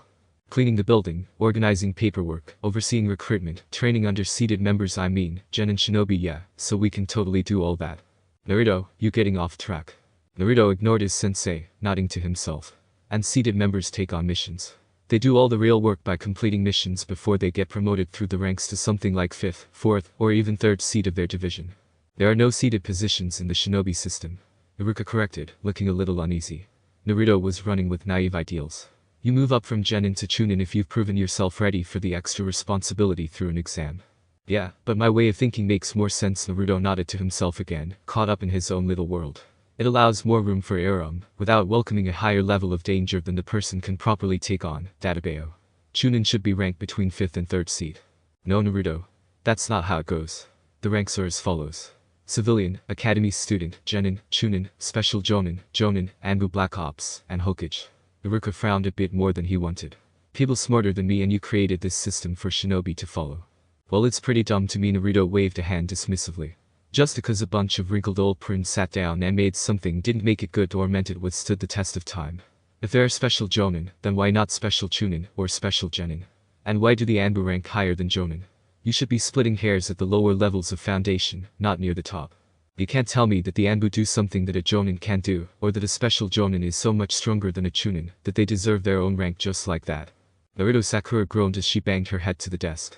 The others in the class were muttering about Naruto's stirring arguments, and all she wanted to do was show how smart she was by answering the class question. Sasuke was sure to be impressed by how thoroughly she had memorized the material. Smart girls are beepy. Cha. All I'm saying is we should divide the ranks a little more evenly. Besides, that would make special Jonin into lieutenants, which is kind of understandable if Jonin ninja are captain level. Jonin lead really dangerous missions and also teach Genin squads, right? Ruka rubbed his temples, feeling a headache coming on. Yes, Naruto, that's right. Naruto crossed his arms and nodded in self-satisfaction. Then that means that while special Jonin took care of supervising daily operations, the Jonin would do all the really important work, while also reporting directly to the Hokage, the head captain or captain commander, if you will. I will not, and I think you need to learn these real facts before dreaming up your own system to govern shinobi affairs, Naruto. Ruka said sternly, his own arms crossed in a much firmer fashion. But then he smiled, glad that Naruto was at least participating in class. Who knows? Maybe if you speak to Lord Hokage, he'll even entertain your ideas for more than a few seconds. The other students chuckled at the subtle dig against Naruto by Ruka, but the blonde boy was not deterred. He would speak to the old man about his ideas, but probably not that same day. It was still pretty rough in the making, so Naruto would need time in order to iron out all the details. As the lesson got back on track with its normal pace, Naruto remained quiet for the rest of the afternoon, only answering when he was called upon. Rukia was in a very good mood with Naruto's behavior so well, and even allowed the class to take a 10-minute break, since he was able to get through his lecture earlier than he would have thought. Rukia left the class to prepare the field for weapons practice, while the class was allowed to mingle amongst themselves for the time. Come on, Choji. Ino stressed, pulling at the chubby boy's arm. Just let me borrow it. But I can't. Choji whined, feeling his arm hurt from Ino's strength. I don't even have it. Yes you do. You were the one who had it last. The blonde girl accused. I need to catch up with you guys. Stop being a jerk. Don't you know you're supposed to give a lady whatever she wants? I don't see any ladies around here, Shikamaru muttered, being sure that only Ino and the guys heard him. Ino rounded on him quickly. You want to repeat that, Nar? I'd rather not, thanks. Besides, Choji can't give you something he doesn't have. We keep all the books at Naruto's house so they don't get lost or damaged. Liar. Ino accused, pointing a finger dramatically at Shikamaru. You brought volume 17 to the park that one time. And Kiba takes books home all the time. Shikamaru, Choji, and Naruto all rounded on Kiba, who was sweating minutely. Oh, looks like the jig is up, Akamaru. Kiba mumbled weakly to his canine companion, while the others pinned him with glares. Kiba, you moron. Those books aren't supposed to leave Naruto's house unless we tell each other about it. And that is supposed to be on very rare occasions. Shikamaru sighed as the troublesome mutt would give him a headache over this. Yeah, man. What if they get lost or stolen while with you? Then we'd be out a volume from the entire collection. That'd be like missing a piece from a puzzle. Naruto shook his head with disapproval. Hey. Some of us have chores and training when we go home.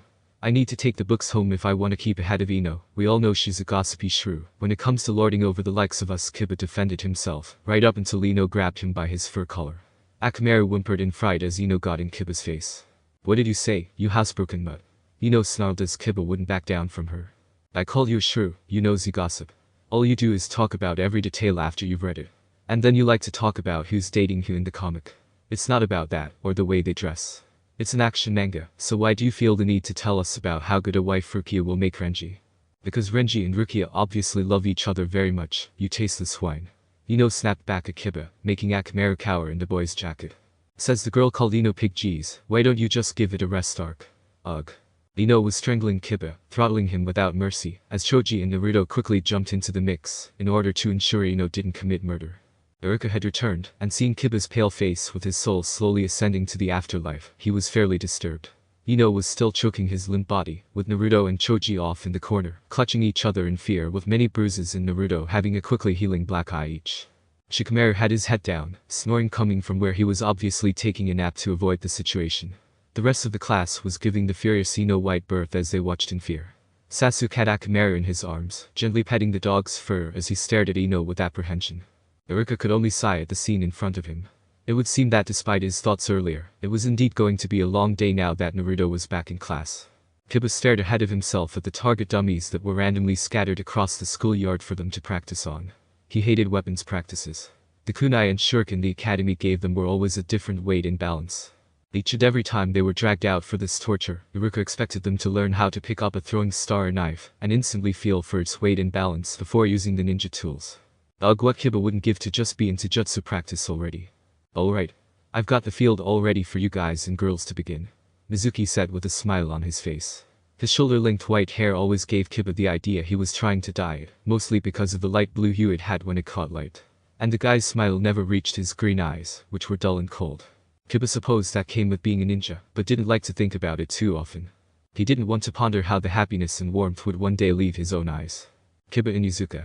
Rukia's voice snapped Kiba out of his thoughts. And suddenly he realized that much more time had passed than he wanted. It was already his turn. Oh, well, Kiba figured as he rolled up his sleeves and grinned cockily. It seemed it was now time for everyone to get a taste of the awesome that was Kiba Inuzuka. That was just bad, Kiba. I almost feel sorry for you. Ino said, shaking her head and not bothering to hide her cruel laughter at Kiba's pain. She slapped another helping of healing salve on the cut he had managed to give himself along his shoulder, making Kiba yelp and hiss in pain. Yo, ouch. What the hell are you doing, woman? I'm injured. You have to be more careful. Kiba complained, his whining falling on deaf ears as Ino was the only one among their group of friends who knew how to properly apply the ointment. I'm sorry, all I heard just then was, wow, I'm Crybaby Kiba, and after trying to show off I made myself look like a complete Nimrod, before crawling to grovel at Ino's feet, for the healing salve she and Hinata Hyuga worked so hard to make. Did I hear you right, little Crybaby Kiba? Because that seemed true to me. Ino replied happily, slapping more balm along Kiba's arm, where more cuts and scrapes were. We only just made this stuff a few days ago.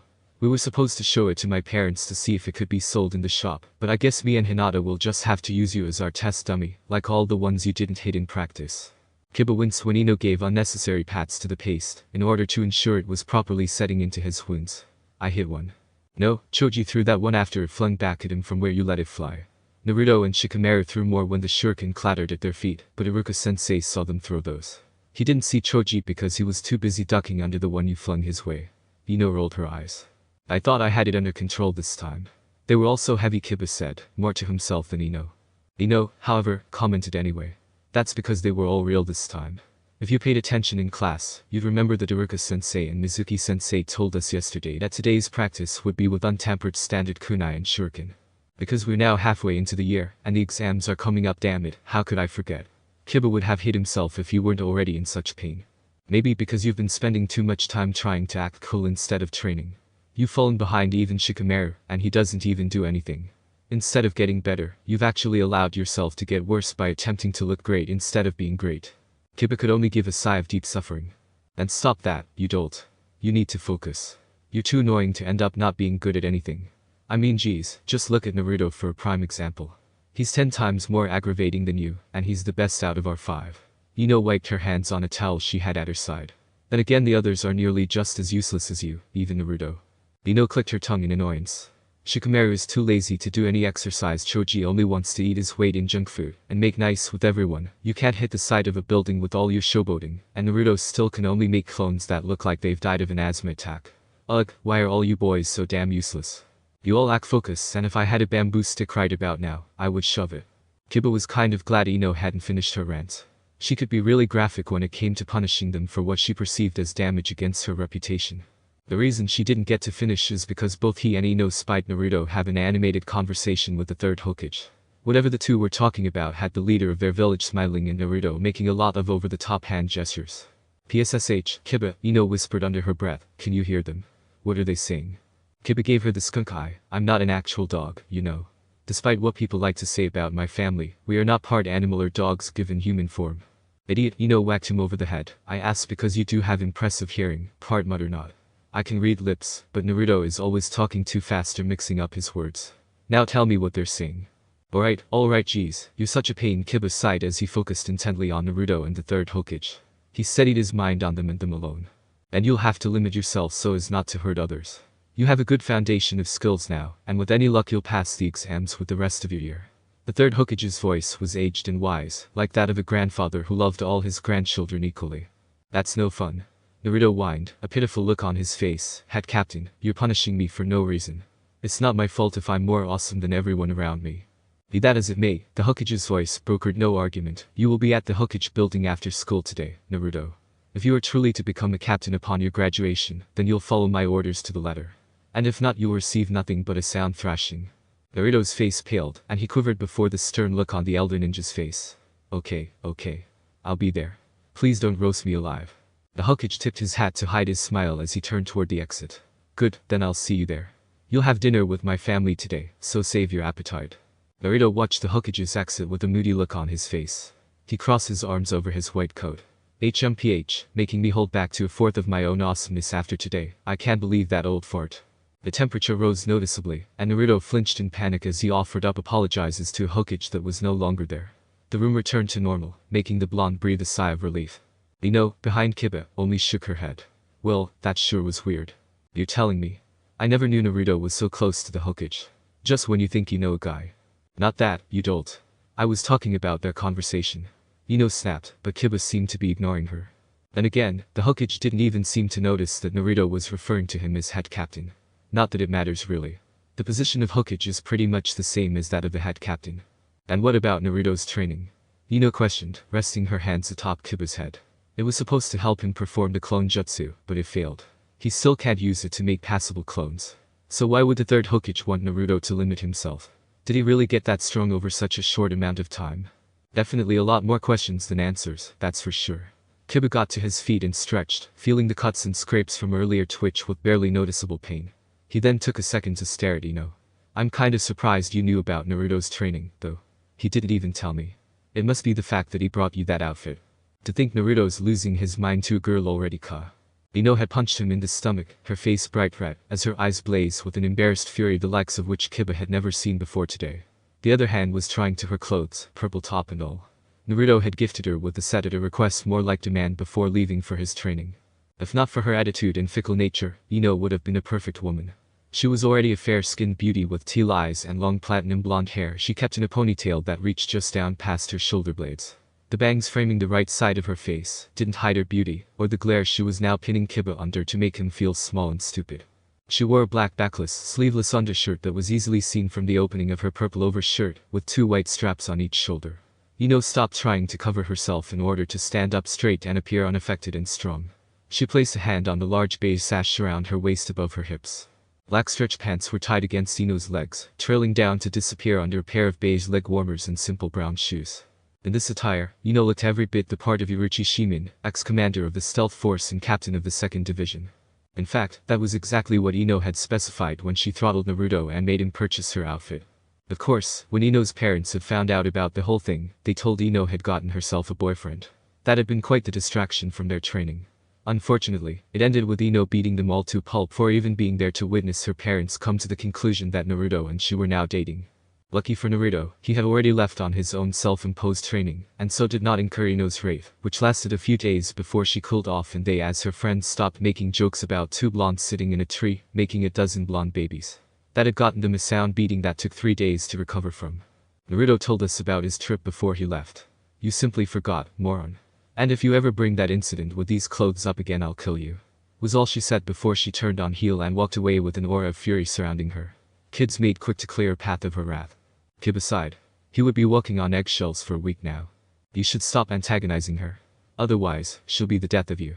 Choji said as he quietly snacked on his bag of chips. He, Kiba, and Shikamaru were sitting on the sidelines as the others were called up for their sparring matches against one another. All 3 had already participated, with Shikamaru and Choji fighting each other to a stalemate, and Kiba having scraped up a win against Shino. Some of the girls had fought as well. Hinata and Ino battled it out in an unusually fierce manner. Hinata went into the fight with aggression from who knows where, trying her best to beat Ino. The blonde girl put up a good fight, but eventually lost thanks to how aggressive Hinata was. Ino walked off the mat muttering about how she wasn't stealing anyone's man, but no one understood what she was talking about. Or maybe Hinata will kill her first. You can only hope. Shikamaru said in a hushed tone. Honestly, I've never seen that girl so fired up before. She really did a number on Ino. I thought for sure that Iruka-sensei or Mizuki-sensei would have to get her off Ino with the way she was attacking. Hinata scares me a little, Kiba admitted, but then shook his head to get back on topic, but Ino makes snipping with her so easy. She has a bad attitude and needs to be brought down a peg more often. Kiba, she is our friend. We should like her for who she is. Choji said, ever the nice guy if there ever was one. Though Kiba noticed that the chubbier boy wasn't making even the least polite gesture to share his snacks. Because no one got between an Akamichi and his snacks. I agree with Choji on this one. Ino is a girl. And like women, girls are troublesome. All they do is nag and make you buy them things and force you to agree with them. You have to do what they say. That's just the way the world works. It's hierarchy at its finest. Shikamaru sighed, scratching under his chin. Yeah, but Hinata isn't like that, Naruto said as he came up beside them. He stopped short of sitting with his friends, instead taking the time to do stretches, as he would probably be called up soon for his spar against Sasuke. Me and her don't talk much, but she seems really nice and quiet. She gets all red when I'm around her though, so I think she's allergic to something I'm wearing or something. Maybe it's my plants back home. Naruto took the chance between stretches to sniff himself. Maybe the pollen or something gets on me before school. Yeah, that sounds about right. The others only gave him deadpan looks as he went ignored. Naruto went back to stretching, bringing his right arm across his body and moving with a groan. But I have to agree with Kiba on this one. Ino is really bossy and has a huge problem with being vain. I mean, we're supposed to be her friends, and she still acts like a snub around us. I try to be really nice to her, and all she does is hit us. A cold chill ran down the spines of the boys, as they all stood up ramrod straight. Behind them, they could feel the eyes of a predator about to rip the throat of its prey out. I had no idea you boys felt I was such a burden. Ino spoke in a slow and deliberate tone. Naruto felt her hand on his shoulder like the claw of a beast. He turned mechanically to her, seeing that she was actually not glaring at him, but smiling sweetly. A little too sweetly. Perhaps I can stand to be a bit nicer to you all. She stared deeply into Naruto's eyes, as if trying to suck out his soul. Especially you, Naruto. He gulped. He didn't like this side of Ino. It unnerved him. That is, Ino said slowly before smiling brightly at him and batting her eyelashes. If you buy me this really cute ribbon I saw the other day. It looks just like the type that Yuruchi has around her neck. The boy's all face faulted. Of course, Ino would need gifts to mellow her out. Ino then rolled her eyes, dropping the sugary sweet smile she had on her face. Geez, I'm not that bad, you boys need me to kick you in gear. None of you would train half as hard if I didn't nag you. Especially you, Shikamaru. Naruto breathed a sigh of relief that Ino wasn't going to kill them for talking behind her back. The training and stuff is completely different than what we're talking about. We're talking about how you hit us even though we're nice to you. You smacked me upside the head when I bought you that outfit you're wearing. She smacked him upside the head right then, before putting him in a chokehold with a murderous expression. Don't say that so loud, you idiot. I already have my parents thinking you're my boyfriend. I don't want any of our classmates thinking I date a loser like you. Naruto glared right back at her, even though he couldn't breathe. Well, I wouldn't go out with you anyway. Even if I was paid, Dadabeo. You're mean and a snob. I'm nice to you, and all you do is insult me and try to kill me. I said I'd be nicer from now on, though she was still cutting off his supply of oxygen. You could start with letting him breathe, Ino. Shikamaru drawled dryly, watching as Naruto's soul floated out of his mouth, and his face went purple. Ino blinked twice before dropping her fellow blonde like a sack of potatoes. Kiba and Choji moved quickly, stuffing Naruto's soul back into his body. The blonde came back to life, gasping for sweet, sweet air like there was no tomorrow. Ino didn't apologize for nearly killing him, deciding that her freshly polished nails were more important than his life at the moment. Despite everything though, Naruto knew that Ino was their friend. If he had been anyone else, there would have been no return from people even dreaming that the two of them were dating. Poor Kanogi, he would forever be dearly missed.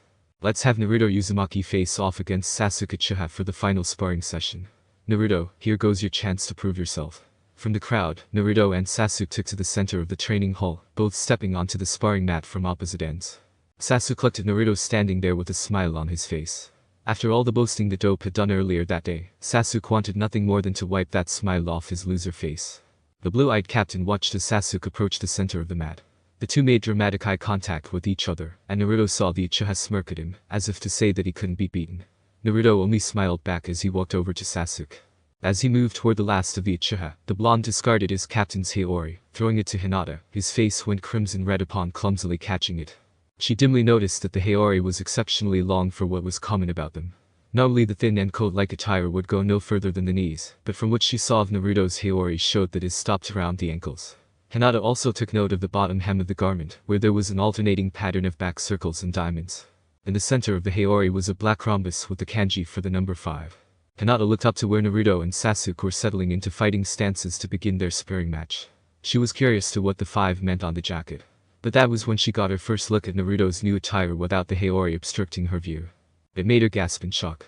Was her Naruto wearing the garment of dead souls? It might not have been obvious to many, since the practice had fallen out of time since the first great shinobi war, but the shikushi was still employed in the funerals of highly respected and noble people to this day as a time-honored tradition. For Naruto to be wearing one so casually so boldly. Well, it basically meant that he was dressed to die at any moment. For a ninja, it made for the perfect bit of situational irony that was not lost on the Hyuga clan heiress, but it still worried her to see her crush and all-time favorite blonde, wearing the black robes with white garments underneath. At least he still added his flair to it, she thought, in a bit to keep her nerves from doing her in. The orange obi sash was a nice touch, and definitely screamed Naruto Uzumaki. Rukia-sensei raised a hand in order to signal that the fight would begin. The two had long since refused to make the seals for confrontation and reconciliation. Instead, the two merely nodded in acknowledgement of each other. Don't think I'll go easy on you, Sasuke. Just because we're rivals and all, Naruto said while sliding into a relaxed stance. It confused Hinata, as she had never seen this stance from Naruto or anyone else before. She was evidently not the only one confused by it, as her peers around her began muttering amongst themselves about Naruto's new fighting stance, and what type of fighting style would come from it. The casual posture suggested invitation, and even Sasuke had blinked upon seeing it. Naruto's stance was like an open invite for Sasuke to challenge him, as if to say that the Uchiha would come to him and lose at his leisure. You and I are rivals. Someone should have told me. Sasuke replied, then smirked even harder. I would have let them know that I don't lower myself to play around with fools like you. Chen, we'll see who the fool is soon enough. Naruto shot back, tightening his fists. It was a small sign that despite his casual expression, Sasuke's barbs could still aggravate him no matter what. As Rukia-sensei dropped his hand, calling the match to begin, Hinata hid her face in Naruto's Hiyori, as her blonde crush and the Uchiha survivor shot at each other. When she finally gathered the courage to see what was going on, Hinata was amazed to Naruto doing so well. Before today, Sasuke would dominate their spars with well-timed punches before sweeping Naruto's legs from under him. However, now Naruto was more than keeping pace with the last Uchiha, as the two fought in a flurry of fists, blocking and twisting, as neither wanted to give ground to the other. Naruto seemed to have gained a better foundation for his brawler-style taijutsu. Instead of the overextended haymakers and left hooks, he was now keeping to speedy jabs as he ducked and weaved through the punches Sasuke sent his way. And there, just as Sasuke flowed into a punch Naruto got on his right shoulder, going for the leg sweep, Naruto leapt quick and brought his legs up together to the point where his shoes clapped together. That seemed to be the signal to bring kicks into the skirmish. Naruto lashed out with a flowing two-kick combo, forcing Sasuke to block. The Uchiha was definitely surprised by Naruto's new moves, as was everyone else. Sasuke flipped back twice before skidding to the very end of his side of the mat. Naruto smirked at seeing his rival give ground. He took the break in their fight to catch his breath, smoothly regaining his stance while calming his combat fury. Sasuke narrowed his eyes at Naruto. He switched his stance slightly, bringing his left hand forward and his right leg back. It was to say that he was now going to take Naruto seriously. Naruto responded by rooting himself in his place, going rigid as he watched the Uchiha survivor with focus. That idiot Naruto is actually doing it, one of the boys in the back muttered aloud. Yeah, normally it'd be over by now, another agreed shortly after. He must have worked really hard to get so good in such a short amount of time. Maybe we should start addressing him as captain. Don't be stupid. Sakura screeched, making Hinata flinch and cover her ears. Sasuke-kun is only playing around to humor Naruto. There's no way that Naruto Baka can win. If he wins, he wins. Ino shrugged. Sasuke sees it, and so can all of us. Naruto has improved, and if Sasuke isn't careful Naruto could get lucky, and Sasuke could be beaten here. Naruto grinned wide upon hearing the shocked gasps of their classmates. You hear that, Sasuke? Sounds like you're in trouble. Don't get cocky, dope. You've got some solid form now, I'll give you that. But you're 100 years too soon in fighting an Uchiha. You're the last Uchiha. Naruto stated as he narrowed his eyes. And 100 years hasn't paced it just yet. Sasuke retorted smoothly, making Naruto snarl. Hinata could easily see that he was itching to recommence the fight. Naruto lost patience, charging at Sasuke with a roar of wrath. The Uchiha met him head-on, blocking his first few jabs before kicking Naruto in the side. Naruto grabbed Sasuke's leg and flung him back, but Sasuke easily recovered with a flip. However, Naruto was upon him again quickly, burying his fist in Sasuke's gut before spinning with a leg sweep. Sasuke backflipped over it, kicking Naruto in the chin as he did. The two recovered and snapped back to brawling against one another in the same heartbeat. It was still easy for Hinata's well-trained eyes to keep pace with the match. Sasuke still moved with grace and efficiency, his economy of movement in synchronization with his precision and power. Hinata could easily tell that he was well prepared for the day he acquired his Sharingan. The early years he had spent training with the Uchiha clan made they find peace in the afterlife had obviously been spent greatly. Taijutsu, ninjutsu, probably a fusion jutsu. Sasuke was a well-rounded fighter, and his style of block, dodge, and counterattack showed it to great effect. His kicks were swift and precise, hitting Naruto's chest or even ankles whenever the blonde came in too close. His punches, even when dodged, turned into grapples that caught Naruto off guard long enough for Sasuke to string together a series of jabs that would leave Naruto with a few bruises the next day. Sasuke was a genius, and probably would continue to grow strong enough to give even her cousin Neji a run for his money in Taijutsu. Naruto, on the other hand, was quickly shaping up to be a monster of combat. Hinata had always held a brand of favoritism toward her blonde crush, but this was not one of her fangirl moments. She watched as Naruto used his unpredictable nature to string toward weird combination attacks that not only kept Sasuke on his toes, but pushed him back great. Flipping onto hands and lashing out with your feet. Who did that aside from Naruto? Doing a split in order to quickly deliver punches to your enemy's thighs, effectively attacking your opponent's sturdy stance and making their constitution weaker for the rest of the match. Only Naruto. Not only was her blonde affection making ingenious on-the-fly plans, but was backing them up with strength, speed, and unnerving precision, as though he had been hellbent on this fight for ages. His punches, even when blocked, seemed to send shockwaves through Sasuke's body, while still being fast enough that even the Uchiha couldn't outright dodge or block a flurry of fists, aimed to take his head from his shoulders. Naruto's kicks were fast, but were long and sweeping. He seemed to move his legs as though he had practiced kicking through water. Hinata remembered her own such training, and Naruto's leg attacks reminded her of the first stages of it. Sasuke leapt back from a powerful kick Naruto sent sweeping toward his legs. Getting out of Naruto's range was now the most effective way of avoiding taking any more of the blonde's strong offensive. A month ago, all Sasuke would have to do is see the highly telegraphed attacks as they came at him, unpredictable or not. Naruto had lacked both the speed and basic foundation to make his attacks work against him. His stance had been flimsy at best, and his defense was non-existent. Naruto had been a horse, powerful and strong until he ran out of stamina, but very limited in his attacks, and very predictable when he moved. Now, however, Naruto was a monkey. Strong, unpredictable, fast, smart, and with even his basic foundation, could use it in 100 different ways, as monkeys learn to use sticks and rocks the same way. Sasuke smirked though. While Naruto had certainly moved up the food chain, a monkey still could not compete with a tiger. Deadly, precise, and with the strength, speed, and intellect to use it all for the killing blow. You've still a long way to go before you beat me, dope. Sasuke said, probably not for the first or last time that day. His thighs were aching and his arms felt like rubber. Naruto had been dogged today, and if he didn't end things quickly, the blonde Uzumaki would surely win a war of attrition. Your legs are looking a little shaky there, Sasuke. Naruto was smirking, but he couldn't hide the red bruises that were forming on his hands, or the way he leaned heavily on his left leg, because Sasuke had been steadily attacking his right one. You were my equal before, but now I'm gonna take you out of the equation. I will stand alone at the top. Neither you nor the gods will ascend to my level. Were you crawling along in the dirt to begin with, Naruto? That had to be the first time Sasuke could use his name in class. Sure, he had said it once or twice when crossing paths with Naruto out in the village, but never before in the presence of their other classmates. The fangirls gasped as that was as good a confession of acknowledge as anyone could get from Sasuke Uchiha. The only girls whose names he used were Hinata, Ino, and Sakura, which made the latter two girls the undisputed leaders of the Sasuke fan club. Well, more Sakura than Ino over the last couple of months. Naruto chuckled softly, ominously. The very air in the training hall changed as though it dropped several degrees. Everyone felt tense as the way Naruto at Sasuke changed from fiery rivalry to something akin to a deity staring down at a mere mortal. He even relaxed his stance, making Sasuke tense in his own, as he stood straight up. Your arrogance is excessive, Uchiha-san, Naruto said in a cool, detached manner. It was still highly respectful, as though the two were old comrades or something. No one was standing in the heavens to begin with. If he takes things too far, Shikamaru was muttering to Choji and Kiba behind Hinata, who was standing near Ino. Yeah, we know we can't let him kill Sasuke in front of everyone. That'd be hella bad for our new little fledgling organization, Kiba muttered back, and with her impressive vision, Hinata was able to see even Ino nod from where she was, silently listening to Shikamaru with her apparent friends. But then when did Ino become familiar with Kiba and Naruto?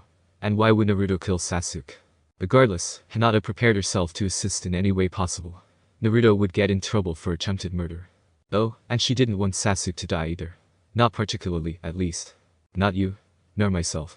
Not even the gods. Naruto was going on, his presence steadily becoming stronger and stronger, until the air around them became thick and heavy with his chakra. However, Sasuke Uchiha. Naruto reached up to flatten his hair back, and now even Iruka-sensei seemed anxious about what was going on. Mizuki simply looked confused by the whole drama. As was basically everyone else in the class. That unbearable vacancy in the throne of heaven will finally come to an end. Sasuke glared at Naruto's words. They sounded as crazy came. From now on, Naruto's power rose until several of their classmates, even Sakura and Shino, fell to their knees gasping for breath. I will stand alone in heaven. Iruka looked to be about to jump at Naruto, but Hinata was surprised when she saw a wrinkled hand grasp his shoulder from behind. She couldn't see who the hand belonged to, as they seemed to blend in perfectly with Iruka's shadow, but since her impressive vision managed to catch only the hand, she could guess as to their secret audience who could stay Iruka's oversight of the match. Farewell, Sasuke Ishida. Uchiha. Sasuke's eyes widened impossibly at Naruto's use of his name, with an odd middle name. They were from Suna or Iwa, so the use of a middle name for a Konoha resident was very strange. I must admit that for a mere mortal, even one from the Uchiha clan, you were especially interesting.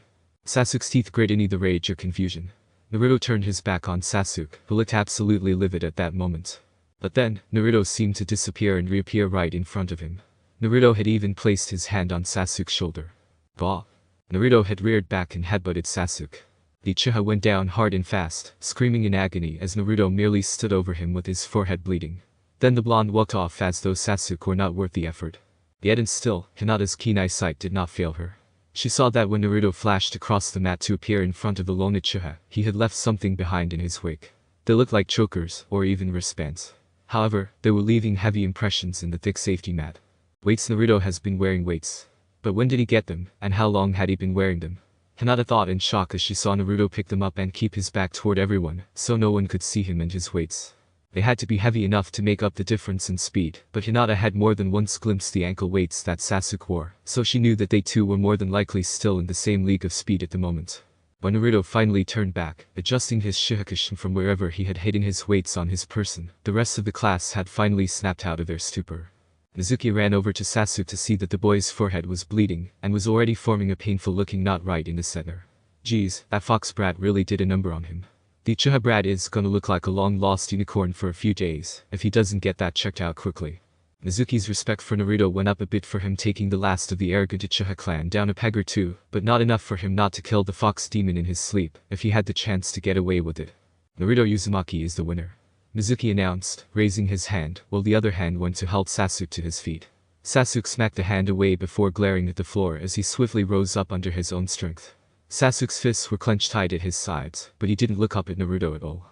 Instead, he took a deep breath, closed his eyes, and marched away from everyone and everything as he exited the hall without permission. Though Mizuki could understand why. Beaten by the fox freak and needing medical attention in order to not look like a mutant was perfectly acceptable as an excuse. As Naruto approached her to reclaim his Hiyori, Hinata became embarrassed. She had draped it over her shoulders and held it close without thinking. Now her crush saw her hugging his coat and was smiling at her. "Why you did it, Naruto?" Hinata couldn't help but yell in her own quiet voice. She was proud of the blonde who held her affection, showing everyone in their class to never count out people like him and her, those who were considered the underdogs. "Thanks, Hinata," Naruto said as she handed him back his Hiyori, which he promptly put on in a swish of the coat. "Though without all the hard training I did over the month, I gotta say that Sasuke would have kicked my ass. If I had come at him with any of that weak shit I would make up back then." Hinata wasn't quite sure how to respond to that without sounding either creepy or crazy. She wanted desperately to encourage Naruto, to make him see himself the way she saw him every day. Instead of saying anything, Hinata simply smiled and prayed that she wouldn't faint while so close to Naruto. "Hey, I've got it, Hinata," Naruto suddenly exclaimed, startling the Hyuga princess into flinching. "You should hang out with us and join our divisions. You're pretty strong. Maybe a little weird, not nearly as odd as Shino, mind you, so you're perfect for our group." Hinata only seemed to hear Naruto talk about joining him as she was strong and perfect. Her face went tomato red in seconds as she squeaked in fluster. Just as she was about to faint, Kiba came over with a sigh and began pushing her along the way toward the others. "Well, he didn't kill Sasuke. That's good, I guess," Shikamaru mumbled with a shake of his head and a small smile on his face. "Yeah, but that was a little uncalled for, don't you think?" Choji asked while staring at where Sasuke had left the class. "At least he didn't go for the eyes," Kiba remarked while moving Hinata, and they all nodded in thanks to that not happening. Naruto might have been executed if he damaged the last Uchiha's eyes in any way before his Sharingan awoke. Naruto could have ended the match in a number of different ways. Hinata was shocked to see Ino now standing beside Shikamaru and Choji, being caught unaware that her fellow female had moved from her previous position near Sakura and Shino.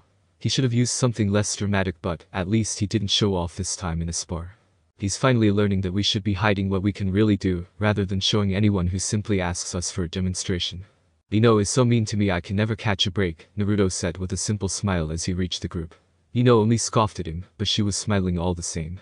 The rest of the class was less supportive of Naruto's growth.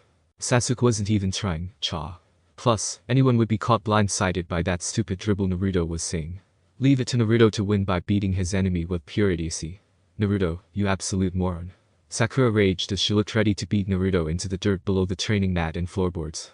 Another of the class spoke up then, "That's not how ninja fight." Who the heck headbutts their opponent? Of course, Sasuke-san didn't see that one coming, Sharingan or not. Uzumaki is not even using what we get taught. He's just making it up as he goes along, and it just happened to work today of all days. Sasuke-san deserves a rematch. No rematch, because my beloved Sasuke deserves the win for that match. I'm sorry, you're Sasuke. Fine, I meant to say our Sasuke. Better. Marginally. He shouldn't have been able to beat Sasuke. Naruto must have switched with a stun double or something. Those of the mighty Uchiha clan don't lose to nameless orphans, especially dumb ones. Boy, will you idiots stop your griping. Naruto won fair and square. Ninja win no matter what they have to use. Victory at any cost. I'm just as stunned as everyone else, but yeah, Naruto really pulled off the win there. Stop complaining, guys. It's over. Yeah, Uzumaki got the job done, and that's all that counts. Especially since the job was knocking Uchiha's ego back down to size in his own head. That headbutt looked painful, and Uzumaki is still bleeding. They both suffered from that. I know I'd never do it, but I'm sure now all of us will want to keep our distance in a fight against Uzumaki. Killer headbutt, dude. Some of the girls in the class began to boo at the blonde Uzumaki. Hinata couldn't believe it. Some of the students and fangirls were even accusing Naruto of cheating. However, she was glad that some of the others were sticking up for Naruto. They had to be glad that someone had finally taken Sasuke Uchiha down a peg or two, when guys like them weren't even noticed by girls. Uzumaki-san did as any good shinobi should do in his situation. Shino was saying as they all exited the Taijutsu training hall. Despite how unnerved Shino made most people feel, they could all agree that he possessed an analytical mind focused on the logical, and he was to be respected. He used the skills at his disposal to both undermine his opponent and secure victory for himself. Whether what Uzumaki-san did in his match against Uchiha-san was foolishness, a prank, or any other such nonsense is debatable at best. However, what is not up for debate are his end results. He secured his objective, and for that we must concede the point. Uzumaki Taichi won here today. Whether his growth in ability and skill will continue, or if he will retain his newfound sensible attitude, that will require further observation. No one knew what to say in the wake of Shino's clear and concise words. The mere fact that Shino Apurum was not only acknowledging Naruto, but was now also giving the blonde his respect by way of calling him captain, sent shockwaves through the class and their understanding of the social order. Even if they couldn't agree on much of what Shino said, they all secretly agreed on one thing. Naruto Uzumaki, the supposed captain of some unknown 5th division, would require further observation indeed. So then, Rukia, tell me, the Hokage was staring across his desk at the academy instructor. What did you think of Naruto's display today? Lord Hokage, I'm not sure where he acquired the skill in a single month to beat Sasuke Uchiha, the academy's second best student in Taijutsu of their generation. He's only topped by Nichi Hyuga, and Sasuke is closely followed by the third being Hinata Hyuga. How did Naruto go from on par with Kiba and Izuka to fighting and beating Sasuke? It makes no sense, unless it was me being the one to train him. The Hokage lifted an eyebrow for emphasis. Or maybe it was in challenge of Iruka's now unspoken accusation. You can rest assured, I have not taken over Naruto's training from you, Rukia. Aside from a few corrections in his form, a couple of hints here or there, along with a spar or two together a week ago, Naruto has been training himself these past months. Himself? Rukia barked back in confusion, but then blinked. Wait. What do you mean these past months? He's only been gone 1 month.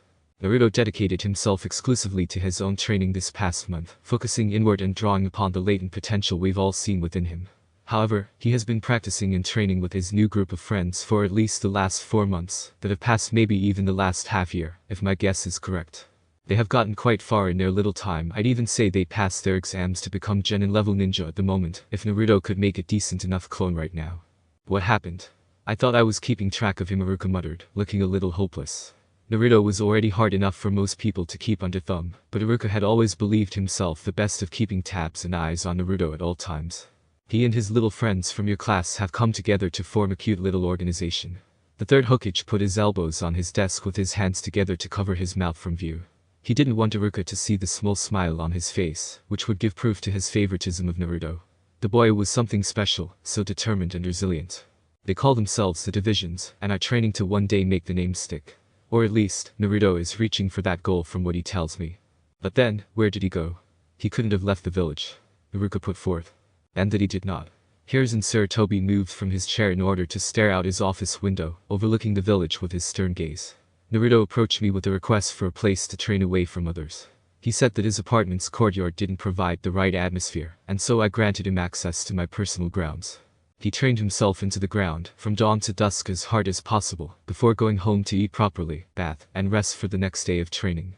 I had an Anbu operative follow him and report back to me once he was safely asleep. But who could convince Naruto to eat properly? I've tried time and time again, only to meet failure. For Naruto to give up eating ramen for every meal. Rukia muttered to himself, and it was too much. The Hokage burst into a fit of laughter, a sound that was quite improper for a man known worldwide as the professor. Ha, ha, ha. To be honest, even I was curious about it when he and I ate after a spar. He complained that the young lady, Ino Yamanaka, would have his head if she found out he was back to eating ramen all the time. Ha ha ha. It would seem little Naru-chan has gotten himself a girlfriend. Naruto and Ino. Rukia wasn't sure if he was more terrified, confused, or happy. The two blondes would make an amazing pair, but Ino was quite bossy and sometimes just as much a handful as Naruto himself. Well, I suppose Naruto could use a slave-driving trophy girlfriend to motivate him into becoming successful, that is, unless she kills him first. Neither the Hokage or Rukia knew which outcome to expect. Naruto looked up from where he was training. Standing atop a tree branch was none other than Sasuke Uchiha with a square bandage covering his forehead. Sasuke, what's up? Naruto asked, sheathing his bakken in his orange obi sash. The tree Naruto had been practicing on had slash marks in the wood, and the Uchiha couldn't figure out how Naruto was doing it with a wooden practice sword. Still though, Sasuke's eyes were unchanging as he jumped down and began walking toward Naruto. You are the only person who's given me this feeling before. Aside from Hinata, only you have made me put forth any effort in my taijutsu, but only you have given me this feeling. I see, Naruto said as he stared ahead at Sasuke's approach. Well, if we're being honest here. Naruto's eyes hardened incredibly as he locked gazes with Ichiha.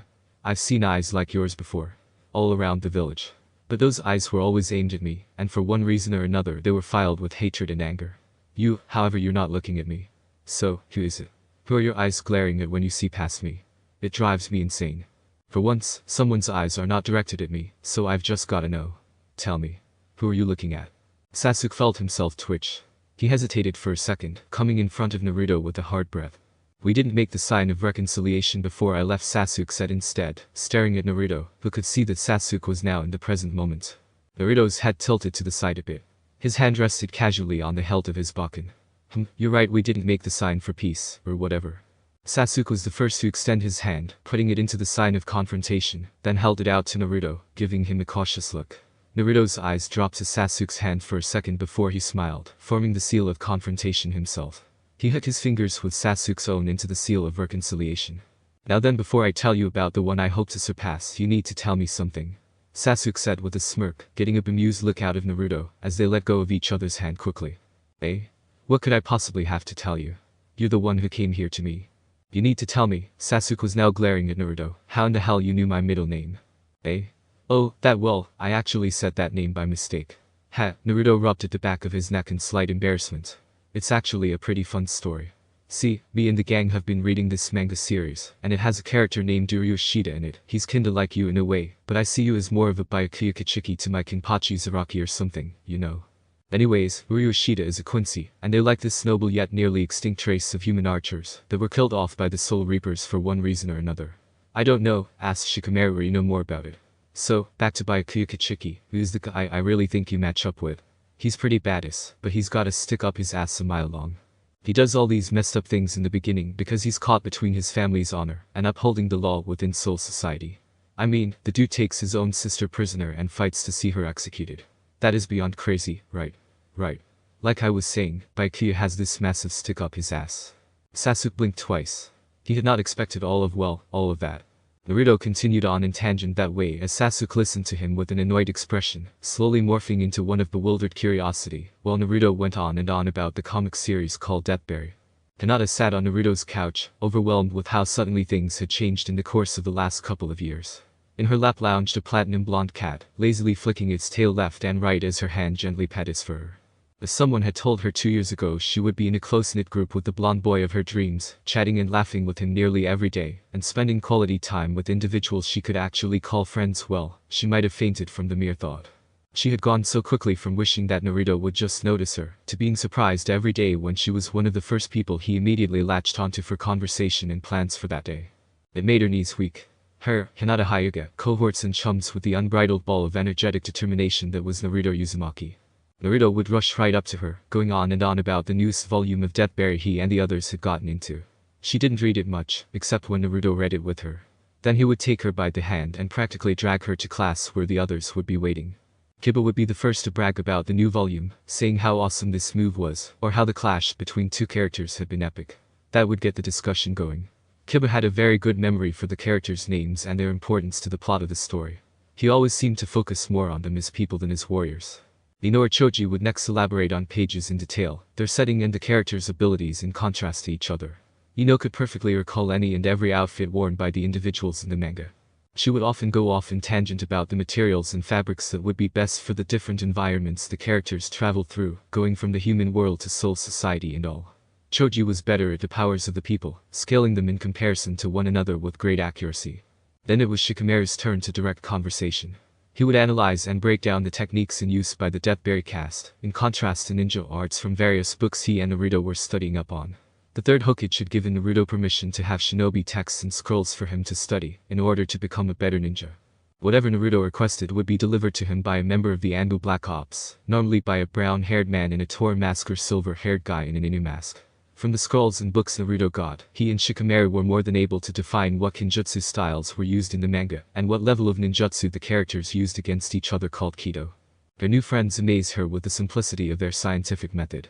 Naruto would demonstrate the move on a small scale, showing the others how the move would be executed with the use of his enormous stores of chakra. He'd say how it was either for someone lithe and flexible like Suifeng or Ino, or how it required muscle from a person like Renji Aburai, Kiba, or Choji. Or maybe it would be so simple and clever that only people like Shikamaru or Hinata herself could pull it off effortlessly and without looking like try-hard jackasses.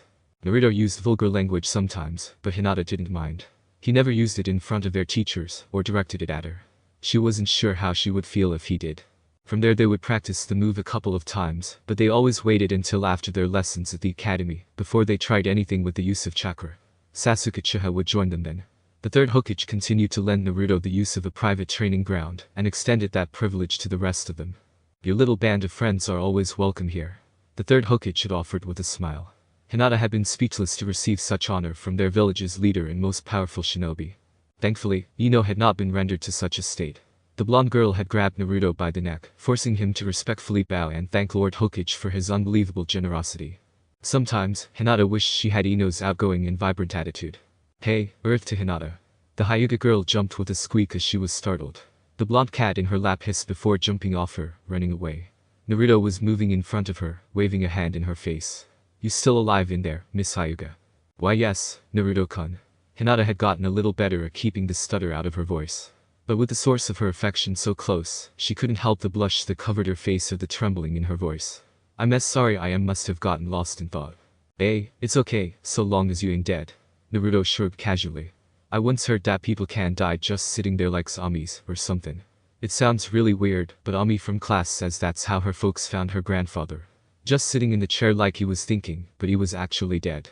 You idiot. Ino had appeared behind Naruto, whacking him over the head with a paper fan, an irritated expression on her face. That only applies to old people. Hinata isn't some grandma about to keel over. She hasn't even reached the prime of youthful beauty. Hinata blushed at the image of Ino's words. It was almost as if Ino were saying that she would grow more beautiful, and Naruto should take notice. Ha! Prime of youthful beauty. Naruto looked momentarily confused, but then got really close to Hinata's face. All she could do was stare at him, her face red hot as she chanted mentally to not faint and look like a weirdo. But Hinata's already pretty enough. She has really soft skin and no blemishes. Even if her eyes are kind weird, given they have no pupil, that still isn't much of a complaint. Plus, Hinata's hair is really nice, and her breath always smells like cinnamon sticky buns. Get out of her face, moron. Ino began battering Naruto as Hinata was finally overloaded and collapsed back onto the couch. Her mind couldn't process if all the things Naruto had said were reality or a dream, but it had been wonderful while it lasted. Oh no. Hinata. She kicked the bucket, Dadabeo. You fool, let go of her. She's not dead. Quick. We need to find an Unohana Kurotsuchi type person to revive her from the grave. We can't lose Hinata. She's the only nice girl in our group, Dadabeo. What did you just say? Oh gods, help. Ino is trying to kill me. I'll succeed this time too, you giant jackass. Sasuke Uchiha merely raised an eyebrow at the door before closing it. He turned on heel and walked away from the apartment, even as Shikamaru and Choji gave each other bemused looks. I'll meet you all at the training grounds. I refuse to be party to their foolishness, was all Sasuke said before disappearing off into the distance. Shikamaru sighed as Choji opened the door only for them to see Ino trying to stab Naruto through the eye with a butter knife. Choji politely stepped beyond the murder scene in order to raid Naruto's kitchen for a snack before they went out training. Hinata was still passed out on the couch, muttering to herself about how much Naruto's kisses tickled her skin. Shikamaru could only sigh again as he took the plunge and stepped inside. Why was he always the one left to defuse the crazies? Tenten-senpai, are you okay? Hinata asked as she, Ino, Naruto, and Kiba were made spectators to the brown bun-haired girl's slightly off mood. The 5 individuals in question were standing in an empty hallway as classes were in session. The 4 students were allowed free time since they and Sasuke Uchiha had successfully mastered the taijutsu maneuvers their class had been reviewing that day. Sasuke had gone off on his own to train for the rest of the hour, but Naruto had been adamant about tracking down the girl named Tenten in order to make their request. Unfortunately, Naruto had no idea that Tenten would be like this. Tenten was staring off into space with stars in her eyes. There was a heavy blush across her cheeks and nose. Her face was cupped in her hands while she mindlessly giggled to herself. Neither senpai. They respect me. Ho. They think of me so highly. I'm already one step closer on becoming a legendary woman just like Lady Tsunade. They need me. They want me. Haha, ho. Is she gonna be okay? Naruto asked as he tilted his head while watching the strange behavior. Either that, or we're getting lucky tonight. My mom and sister told me all about that kinda look on a girl, Kiba whispered into Naruto's ear, but was not quiet enough as Ino bonked him over the head, her own face now slightly rosy in the cheeks. Though more from scandalous embarrassment than anything else. Like she had some kind of growing crush or affection or whatever for Naruto Uzumaki. As if. Tenten finally snapped back to reality from her fantasies about being praised by Tsunade Senju as a more capable and powerful female than herself. Tenten saw this moment as fate. It was destiny that they her juniors had come to her with their problems. It was like Kami placing her in the perfect spot to start passing on the wisdom and guidance that she would one day become known for. Ahoho. And I'm not even out of the academy yet. Thank you, Kami-sama. Your divine blessings know no bounds. Tenten prays, clapping her hands together before dancing around in another bout of fantasy. She quickly snapped out of this one though, pointing her finger right in front of Naruto's face, as she grinned her biggest grin to date. I'll do it, Tenten declared. Eh? But we haven't even really told you what we need. Kiba was cut off as Tenten shook her head. I don't care. It doesn't matter what it is. As your proud and wise senpai, it is my job to help you juniors in whatever endeavors your little hearts might desire. No task is too great or small for your beloved Tenten senpai. Tenten said, laughing delightedly as she went into yet another bout of fantasy. This time Naruto, Ino, Hinata, and Kiba were praising her for being so humble and caring. In reality though, the four were staring at her with bewildered looks. Okay then, I guess she'll ask her dad for us. I guess. Let's just leave her the design scrolls and be on our way, Naruto said, making sure to slowly put the scroll down on the desk in front of Tenten. The others did the same, backing out of the room slowly and carefully, while Tenten was again cupping her blushing face and giggling to herself about not needing any more praise from her peers or Lady Tsunade. Tenten was rather weird about things the rest of the day, declaring that others below her call her senpai and feel free to ask for her guidance. People just gave her weird looks while the teachers were at least glad that a noteworthy student was being so helpful, if not a bit creepy about it, though to their view. As the group were let out of academy classes one day, Sasuke walked out into the village feeling happy. Yes, it was probably happiness that he felt. He and Naruto had grown a lot closer than he had ever believed they would after that first evening talking to each other. 3 years ago now, Sasuke still couldn't wrap his head around it.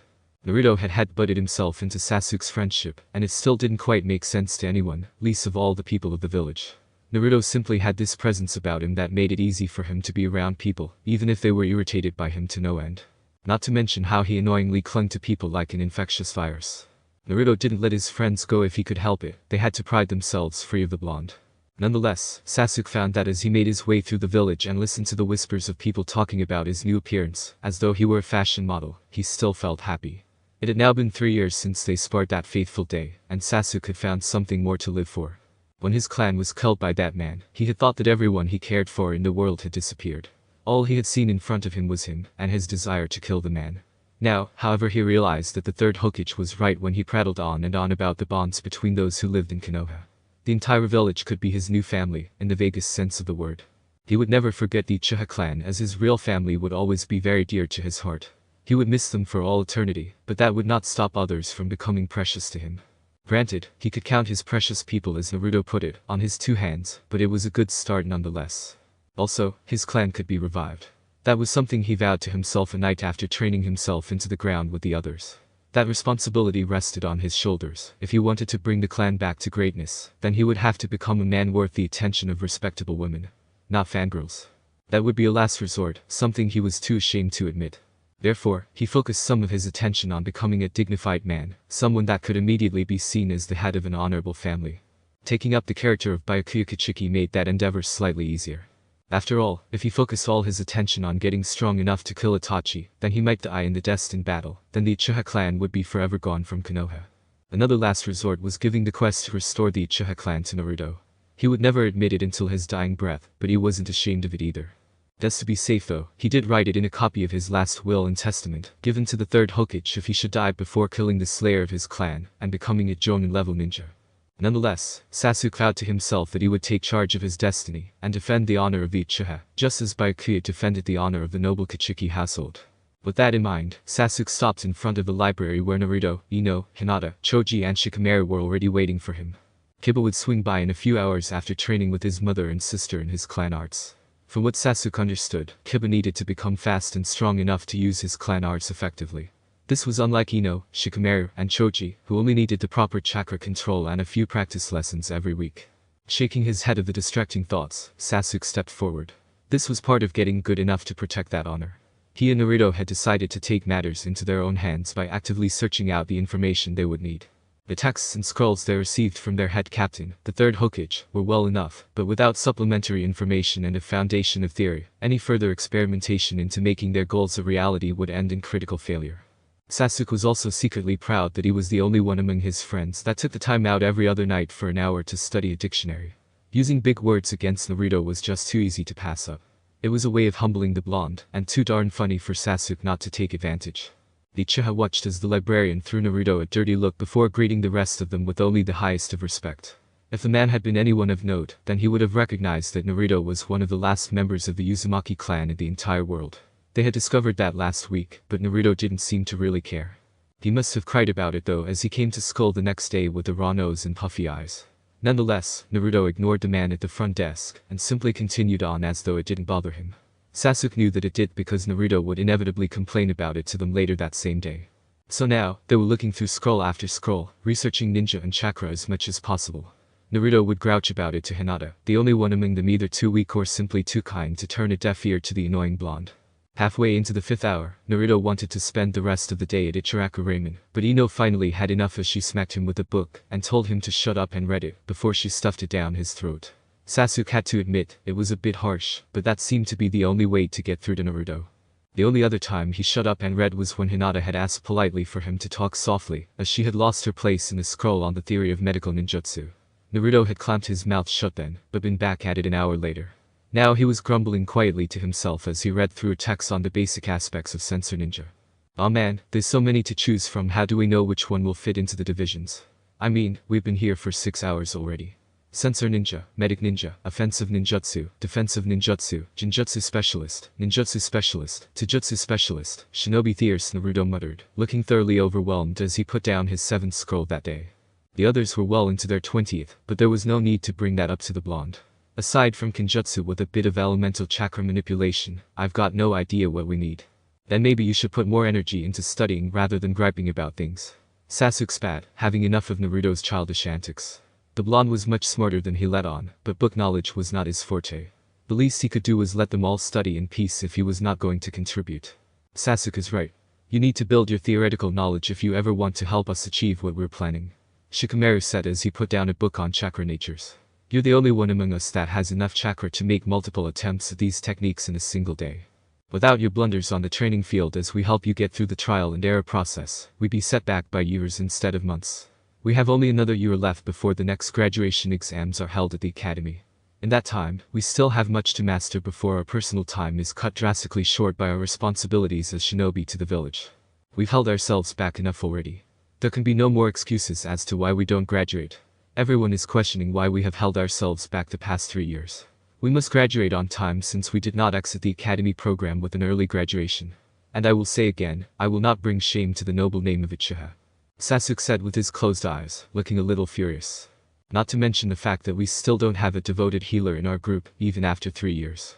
We've become so popular a group that no one in the school or on the streets will approach us to join. Not even when we offer fabulous prizes to include them. Ino sighed as she gave up on an interrogations text. I like the presents we get in return though, those are nice. Kubo said, having arrived a couple hours ago with his clothes all mussed up from training with his family. Why Shino has inquired about Jade joining us, Hinata said, and was promptly ignored by everyone. True, they wanted people to join, but Shino Aburum was just plain creepy. For the moment, I think we should all focus on personal achievement rather than group effort. Naruto will still be our lab rat and test dummy, Sasuke said into the awkward silence. Naruto shouted in protest to being called such demeaning things. The librarian shushed the blonde for his volume. Like for instance, I am an offensive fighter for the most part. I will master techniques in Zanjutsu, Kido, Shunpo, and Hakuto. However, I have not allowed my ninja arts to suffer for this, and so have continued to expand my arsenal of ninjutsu, taijutsu, and jinjutsu. You have never seemed the jinjutsu type to me, you've no imagination, and you've never mentioned any of this before. Naruto said, tilting his head to the side. Sasuke shrugged. Well, not right now, but when I acquire the Sharingan, it will come naturally to me exponentially. Naruto stared at Sasuke for a long time. What is Sharingan and exponentially? Sasuke smirked even as Shikamaru facepalmed himself. Perhaps when you finish 10 books, I'll tell you things only an Uchiha could hope to understand. Sasuke said smugly, making Naruto bristle. Why you dirty boss? Naruto's face was pushed into the table by Ino, who was looking around quickly to make sure no one was paying them any attention. Let's just stay on topic, dimwits. Sasuke is right, but we still need to refine ourselves in a group setting. My dad is always telling me about how dangerous the job of a ninja is. He thinks I'm not cut out for it since we're getting so close to the end of our time at the academy, but I know I have what it takes. We study on our own time, but at least once every few days from now on until the graduate exams, we should come together on the training grounds to study a new technique. That sounds more than agreeable, Hinata said softly, her hands clutching a book on medicinal plants. Then I think we can all agree that Naruto should take the lead on the deathberry stuff for the rest of the year, Kiba said, putting down his book on animal markings. He's got the most free time, and doesn't have the added layer of clan techniques to learn. There aren't any books on the Uzumaki clan he can research now, anyway. Although those are under guard in the shinobi history and research department across the village where only registered ninja and specially approved individuals can enter. Which means that Naruto can use the time we're not around for those few days between our group sessions to start mastering the deathberry techniques, enough to show the rest of us how to do them. Oh yeah, just leave me to do all the heavy lifting, Naruto muttered, but then shrugged as he took up a scroll of the basics of the sealing arts. Opening it to the index, the others saw Naruto furrow his brow before clicking his tongue and closing it immediately. He still kept it to himself however, which did not go unnoticed. Fine. I'll be the group guinea pig since the rest of you are too weak to even begin the process on your own, but it'll consume most of my training time as it is. The ninja arts were lacking anyway, Shikamaru said without a care, even as Naruto threw an angry glare at him. At least this way you'd become good at something. I mean, you still can't make even one halfway decent clone to save your life. Maybe if you mastered Suifeng or Zamari's after-image techniques, it would be a nice substitute. Naruto hummed, putting some serious thought into the matter. He opened a wooden hand fan in front of his face, fanning himself as he spoke. You make a fair point, damned as I am to admit it. I really haven't improved my clone jutsu at all, even with all the practice I've put into it. I would say I have too much chakra for it, but even when I try to create dozens of the clones, I still only come out with one sickly looking thing. Boy oh boy, tough decisions, all around. And Naruto-kan, Hinata started slowly, fidgeting with her index fingers before taking a deep breath. I'd be happy to help you improve in your deathberry tea techniques. As with before, my Byakugan still needs training, and you've been a big help in that. My father says my eyes are growing stronger every day. He's even started to take an interest in our training group. Well, that's great, Hinata. Naruto cheered, getting shushed by an annoyed librarian. I hope I didn't get you in trouble when I called your dad a you-know-what to his face. Hinata blushed as she recalled Naruto calling her father a cold-hearted bastard when they had visited the Hyuga family compound in order to spend the day with Hinata, who was ordered by her father not to leave the compound, as to focus on her own training instead of her friends. Naruto had thrown her father's decision out the window when he simply had Sasuke lead the group to the Hyuga family compound on the other side of the village. There, Naruto and the others were ushered in at the order of her father, who was surprised and annoyed that they had come looking for his daughter. Hiashi Hyuga had made the mistake of dismissing Hinata's skills in front of Naruto, saying that she was unworthy of her position as clan heiress. He had got a first-hand lesson in how fiercely Naruto regarded his friends. Naruto grabbed her father by the collar of his robes, before shouting in his face that she was an excellent training partner and a first-rate member of the newly founded divisions. He ranted and raved about how she was wonderful in many ways, from the way her Byakugan could analyze his chakra to see how they could all correctly perform techniques from the Deathberry series, to when she used her medical knowledge and medicinal herbs to make salve that healed their wounds after a day of hard training. Naruto had snapped. If you, her father and head of the Hyuga family household, can't see something so obvious with that damn freaky eye power of yours, then you're either really stupid, or you're just being a cold-hearted bastard. What was that, intolerable brat? Her father had stood to his full height with Naruto barely coming up to his chest. I called you a stupid cold-hearted bastard, Dadabeo. Naruto shouted again, this time loud enough for the entire compound to probably hear. Naturally, her father had been furious. He had called the guards to grab Naruto, but Naruto had proved once again that he wasn't done. He had knocked the guards aside, demanding that her father be man enough to face the de facto leader of the divisions himself. Hiashi had nearly risen to the bait, his chakra rising to the point where his favorite teacup had cracked. Naruto had matched him, however, shattering that teacup when their chakra clashed in the middle of the room. Naruto and her father blurred, clashing fist against open palm atop the table. Naruto was swiftly defeated though, with 8 palm strikes that sealed his chakra in quick succession. He groaned about it before standing up, saying that his bones would wither to dust, before he failed to defend Hinata's honor as a founding member of the divisions. That was when, to the surprise of everyone, her father had begun laughing. Hysterically. He quickly got over it though, folding his hands behind his back as, with a very serious look on his face, he actually encouraged her to spend more time around this young street urchin, as hopefully some of Naruto's confidence and bravado would rub off on her. Ever since that day, her father hadn't even looked disgusted at her choice to wear the Shihaka outside to school and training. He would merely give her outfit a glance, letting her know to have it washed, or if he would have it repaired or replaced, because of the damage to it from her practice. Oh no, my father hardly even remembers that day, Hinata said, though she was fibbing a bit. Their father had made it expressly clear that he would only tolerate Naruto in very small doses. They could train with the Hyuga family on their grounds once or twice a month, but only that much. It would help her and them build their taijutsu properly, he had said. So far, they had only had 10 sessions with the members of her family. And only one with her prodigy of a cousin Niji, who had butt heads with Naruto literally as Naruto did with opponents who he apparently considered rivals. Sasuke had been the one to confirm to them that much. Great. Then with your help, Hinata, I'm sure I'll get it all down. We'll have mastered everything those books have to teach us in no time flat, Databeo. Naruto cheered loudly, pumping a fist into the air. He was kicked out of the library after that by a very satisfied-looking librarian. The platinum blonde cat with teal eyes swished its tail back and forth, while being held by a lavender-haired young girl with pale pupil-less eyes. The two young women were accompanied by an annoyed boy with his black hair resembling a pineapple, and a chubbier boy who was busy eating small cakes from a snack box. These 4 individuals were standing a safe distance away from the commotion in front of them, even as an explosion tore apart the ground and kicked up a gust of wind that sent dust flying their way. Geez, just cover us in dirt, why don't ya? Shikamaru muttered as Choji stopped eating for a second to throw up an orange cubic barrier that would protect them from further dust clouds. And why hadn't you done that before now? The blonde cat asked in an annoyed tone. Those two have been at this for nearly an hour. Because now it was starting to make me choose small mineral deposits from my snack cakes, was Choji's simple answer around the powder-covered snack in his mouth. I didn't like that, so I fixed it. Now my food is safe. See, Choji, you shouldn't use your abilities for such frivolous things, Hinata stuttered as she clutched Ino's cat form close to her. Another explosion rocked the area, though this time it was a clash between green flames and white lightning that sent the dust and debris skyward. And Ino really shouldn't turn into a cat just because Uruchi Shimin did it in Deathberry. Choji retorted with no ill intent. The dust settled atop the cubic orange barrier, and Choji freed a hand from his snacks, in order to make a one-handed signal that distorted the shape of his construct, causing the dust to harmlessly slide off the side of it before returning to normal. This coming from the guy trying to get as large as Hachijuna Shimda, Ino muttered as Choji appeared to take offense to that comment. What did you say? He yelled, glaring comically at Ino, who only gave him back a cool stare. I said you were fat, Tubbs. Ino was back to her human form in an instant. She stood beside Hinata in her now normal purple version of the Uruchi outfit, though this time with the captain's Haori for the 2nd division over it. What you gonna do about it, nah? I'll kill you. Choji stated harshly, his palm now holding a small glowing red orb as Ino smirked.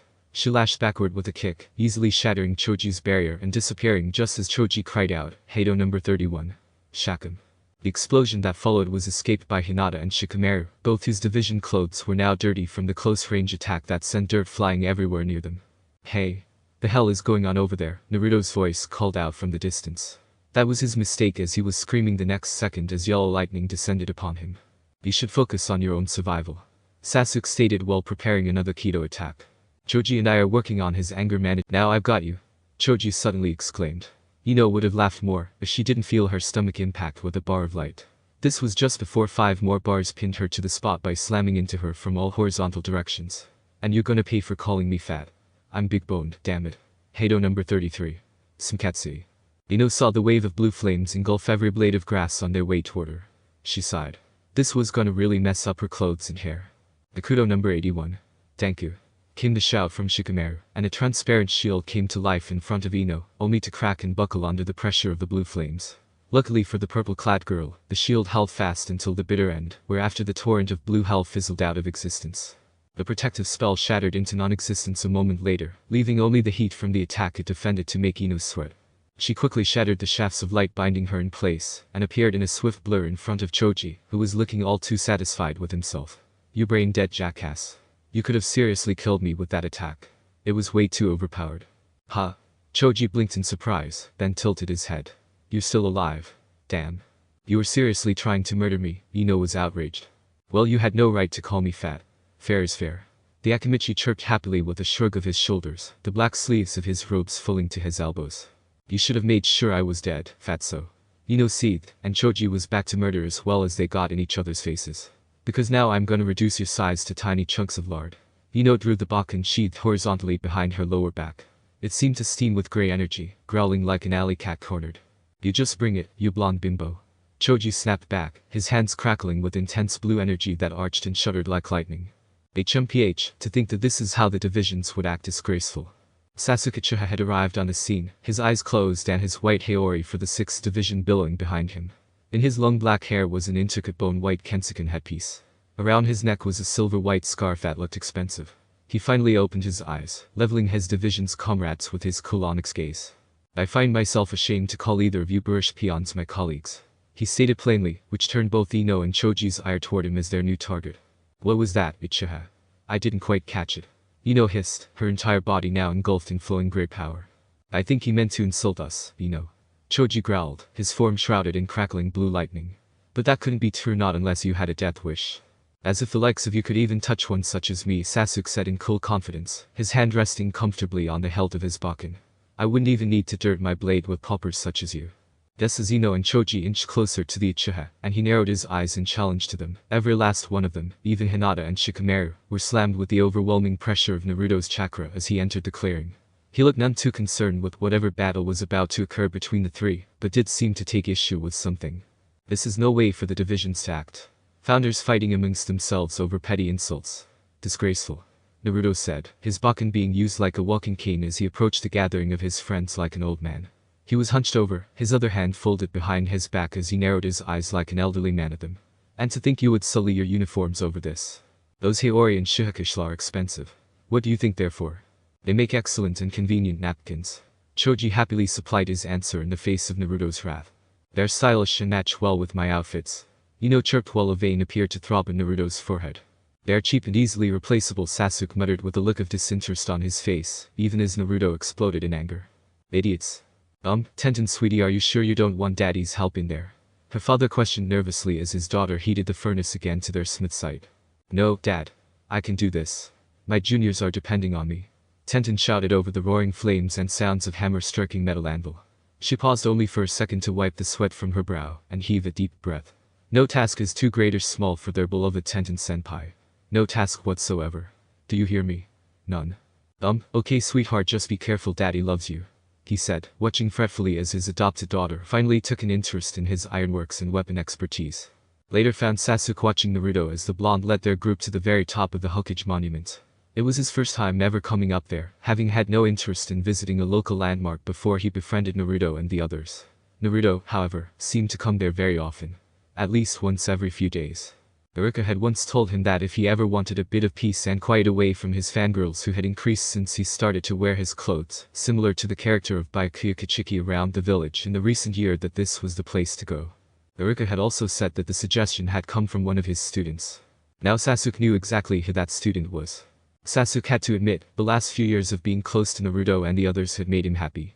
He wasn't over the death of his clan or his hatred of that man, but at least now he had others around him that helped to channel his rage and frustration into something else. Wow, and Naruto. Hinata exclaimed, you can see the whole village from here. Yeah, this was actually a pretty good break from training. Shikamaru was smiling lightly.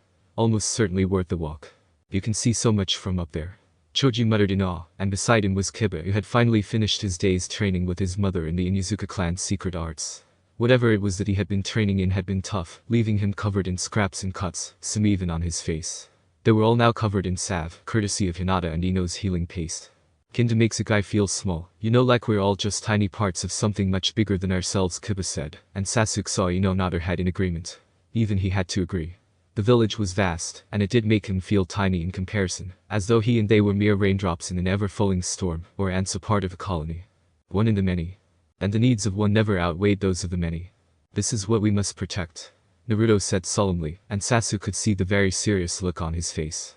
We might play around, joke, and even make light of killing one another, but this is what it's all about. All the training. All the skills. All the experiments we've been doing with chakra and the ninja arts to create Kido and deathberry techniques. This is what it will lead to. What it already has involved. We will become strong enough to protect this place. These people. Their lives and their families. Our lives and our bonds together. All the junk we do is fun, and always will be fun for us, but this is why I committed myself to it all.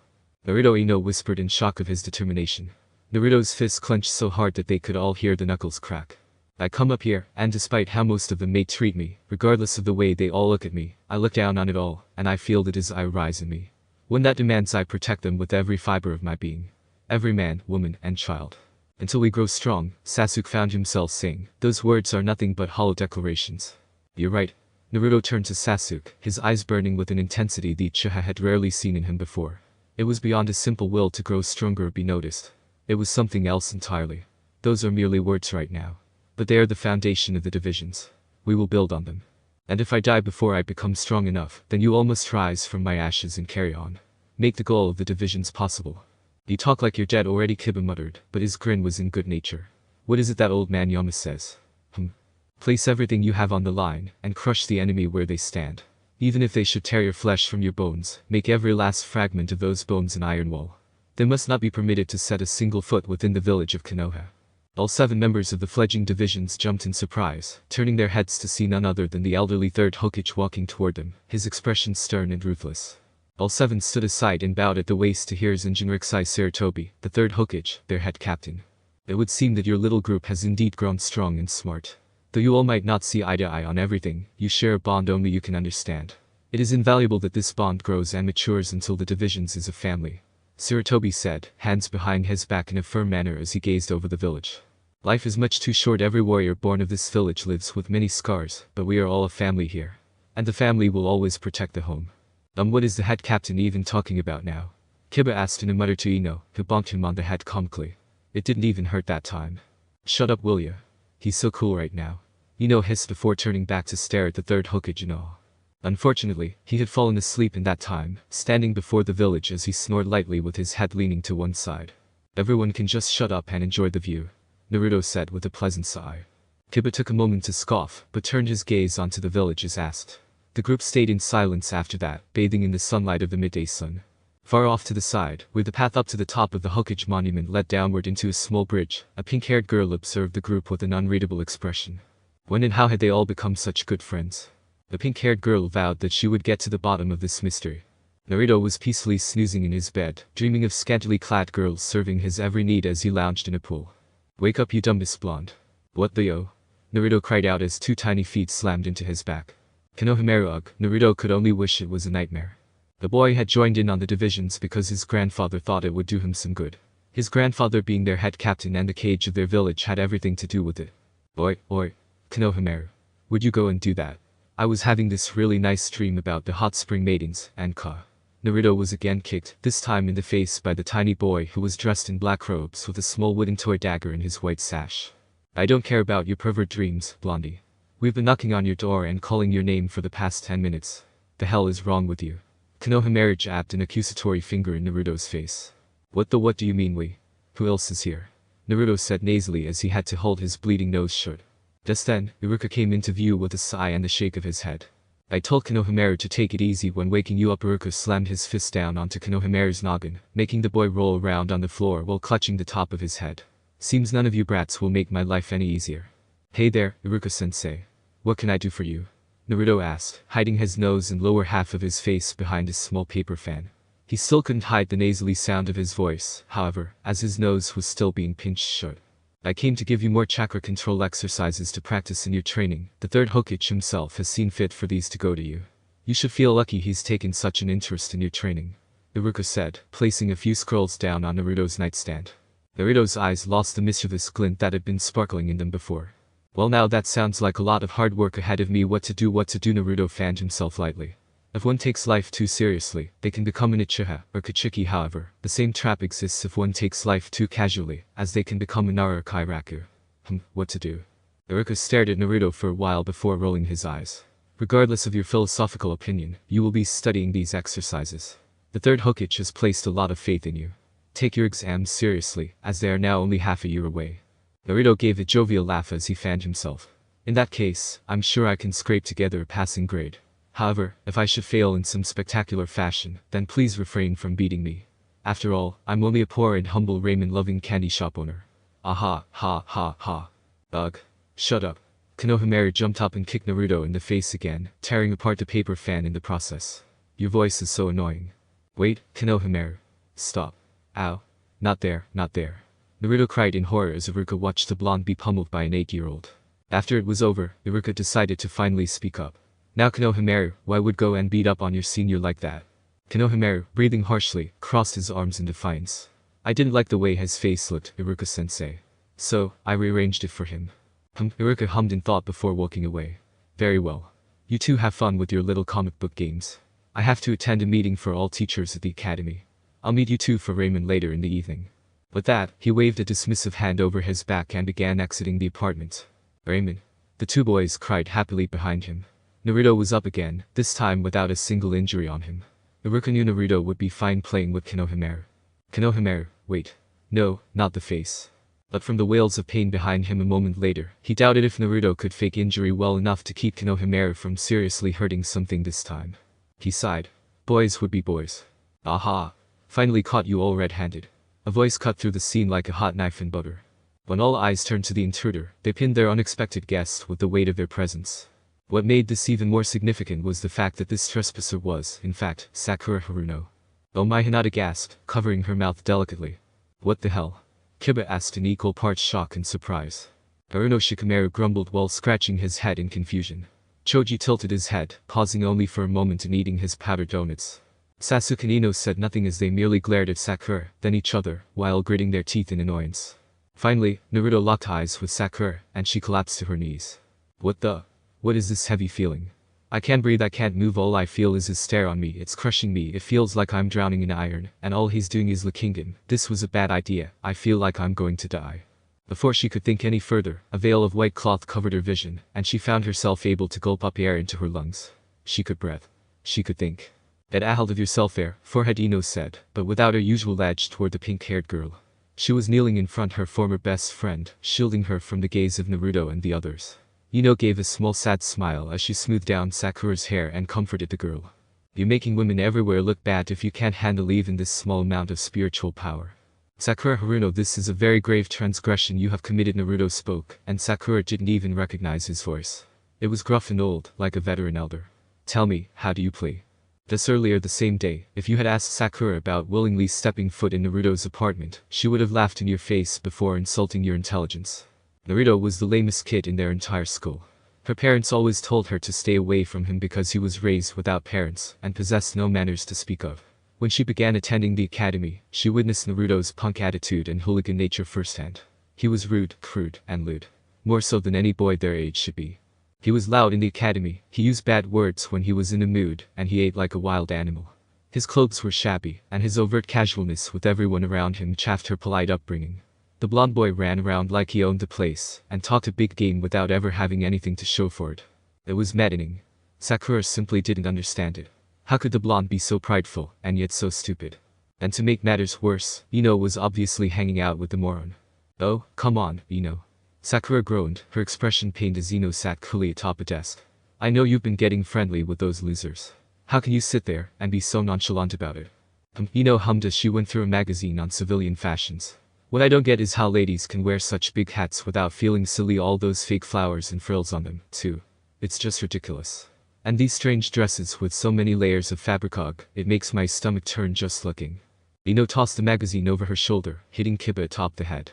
When Ino glanced over at Sakura, she saw an expression on the pinkette's face like a cat ate the canary. You know, Ino, if I didn't know any better, Sakura sang while tapping her chin cutely, well, I'd say you actually like hanging out with those hooligans. Maybe I do, maybe I don't, who's to say really. Ino stretched her legs out in front of her. So? Sakura asked coyly, looking up at Ino as she sat at her desk unlike her friend who had her butt atop her own. Which of them is it? What? Ino narrowed her eyes. You know? Sakura cackled like a witch, her left hand cutely in front her mouth, while her right waved at Ino. What boy is it, I think you've gone insane. Ino sneered, crossing her arms tightly.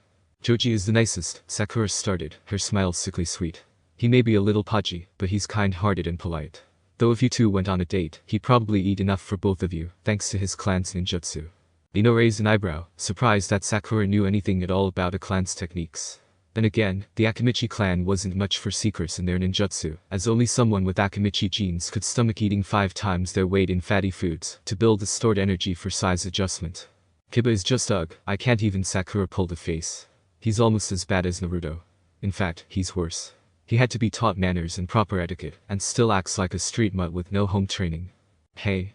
Kiba shouted, hearing the conversation. Shut up, Kiba. Ino and Sakura snapped in unison. Kiba ducked his head in the Deathberry manga volume he was reading. Sakura rolled her eyes in disgust before turning back to Ino. Like I was saying, Kiba is too rough and stupid to be the one. Then there is Shikamaru. The guy is lazy and unenthused if ever there was one. A date with him would be cloud watching, or some other such nonsense. Shika and Cho are like brothers to me, and Kiba is more of a dumb cousin than anything. Ino said, flicking dirt from under her fingernails. "And it's you?" Sakura jumped up from her seat, and Ino glared at her. You, Ino. How could you? How could I what, forehead? Ino asked behind grated teeth. Naruto. Of all people. Him? The head of sun-kissed hair poked up from behind the two girls. Three kunai embedded themselves in the hardwood beside the blonde head of hair. The blonde head of hair slowly ducked back down from whence it came. "You seem to be making a thing out of the boys I train alongside," Ino said, now drumming her fingers on the desk. "I hang out with girls, too, you know. I train with Hinata. I'm on good terms with Tenten from the year ahead of us. I grab lunch and stuff with them. I even said something nice to Ami last week." "Now that is surprising," Sakura replied, blinking twice. Ino was never nice to Ami. It must have thrown the poor girl for a loop. But still, Ino. Naruto. "I'm not dating him, if that's what you've been getting at this whole time." Ino rolled her eyes. "We train, we talk, we eat. He sometimes buys me things when I make him. Naruto is basically a wallet with legs for me." "I don't believe that." Sakura jetpanned. Ino smirked. "Good, because I've been trying my best to be nicer and not see people as walking wallets is a great start to that. I mean, I get that Naruto has improved a bit over the last few years, but he's still so Naruto." Sakura emphasized with a gag. "Tell me something, Sakura." Ino began, leaning forward to be in Sakura's personal space. "Is this a real inquiry because you feel some genuine concern for my well-being, or something? Or is this because your popularity might take a hit if your one-sided rivalry isn't there anymore?" Sakura's eye twitched and her fists clenched tightly. "Are you trying to say you're better than me?" Ino continued on a bit louder, ignoring Sakura's interruption. "Or maybe you're just displaying your usual childish pent-up aggressions." "Well, Sakura-chan, which is it?" "Duo. Ino pig, you make me so mad." Sakura screeched, a vein visibly throbbing in her forehead. "But it doesn't even matter. I know without a doubt it is Naruto. I know it because I saw it." "What?" Ino blinked in total confusion. Three heads popped up this time. 7 shuriken lodged quickly into the wood over the heads. The 3 heads quickly disappeared. "I caught you red-handed, Ino-chan." Sakura sang smugly as Ino turned back to her. "I saw you and Naruto walking through the abandoned block in the village. You two were talking and laughing with each other. It was almost like the two of you were on some kind of Sasuke." Ino sighed while pinching the bridge of her nose. The name drop alone gave Ino exactly what she wanted out of the pink-haired girl. Sakura sat up, ramrod straight in her seat. Her jade green eyes lit up and landed directly on Ino with undivided attention. Honestly, it was crazy. Sakura's obsession with Sasuke was like a bad idea with deep roots in the girl's brain. Though Ino knew she really couldn't say much seeing as she started the green-eyed girl out on that particular path. "Huh? What?" Sakura's cheeks went flush, and her voice receded to a timid squeak. "What about my Sasuke-kun?" "Your Sasuke-kun?" A voice in the front of the classroom called out. "Not now." Sakura bellowed like a furious lioness. "I'll just be over here." Sakura turned back to Ino, who rolled her eyes at the pink-haired girl. "Naruto and I were just as you said. We were walking together, talking about volume 31 of the Deathberry manga and laughing. But the reason the two of us were together is because he was showing me a shortcut to the Uchiha district where we were to meet Sasuke in order to hang out." Ino shrugged while Sakura's blush intensified, and several girls in the class were watching her with obvious envy in their eyes. "So, there you go. You caught me. I was going to hang out with Sasuke Uchiha at his house." Then Ino narrowed her eyes at Sakura and crossed her arms as well as her legs in a very womanish fashion.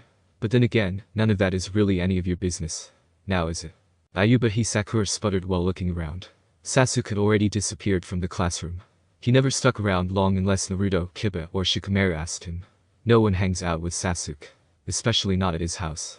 H.E. Sasuke. The last Uchiha. The forlorn prince of Konoha. "Geez, are you living in a fantasy world?" Ino shook her head sadly. "He's just a guy like all the others we go to school with.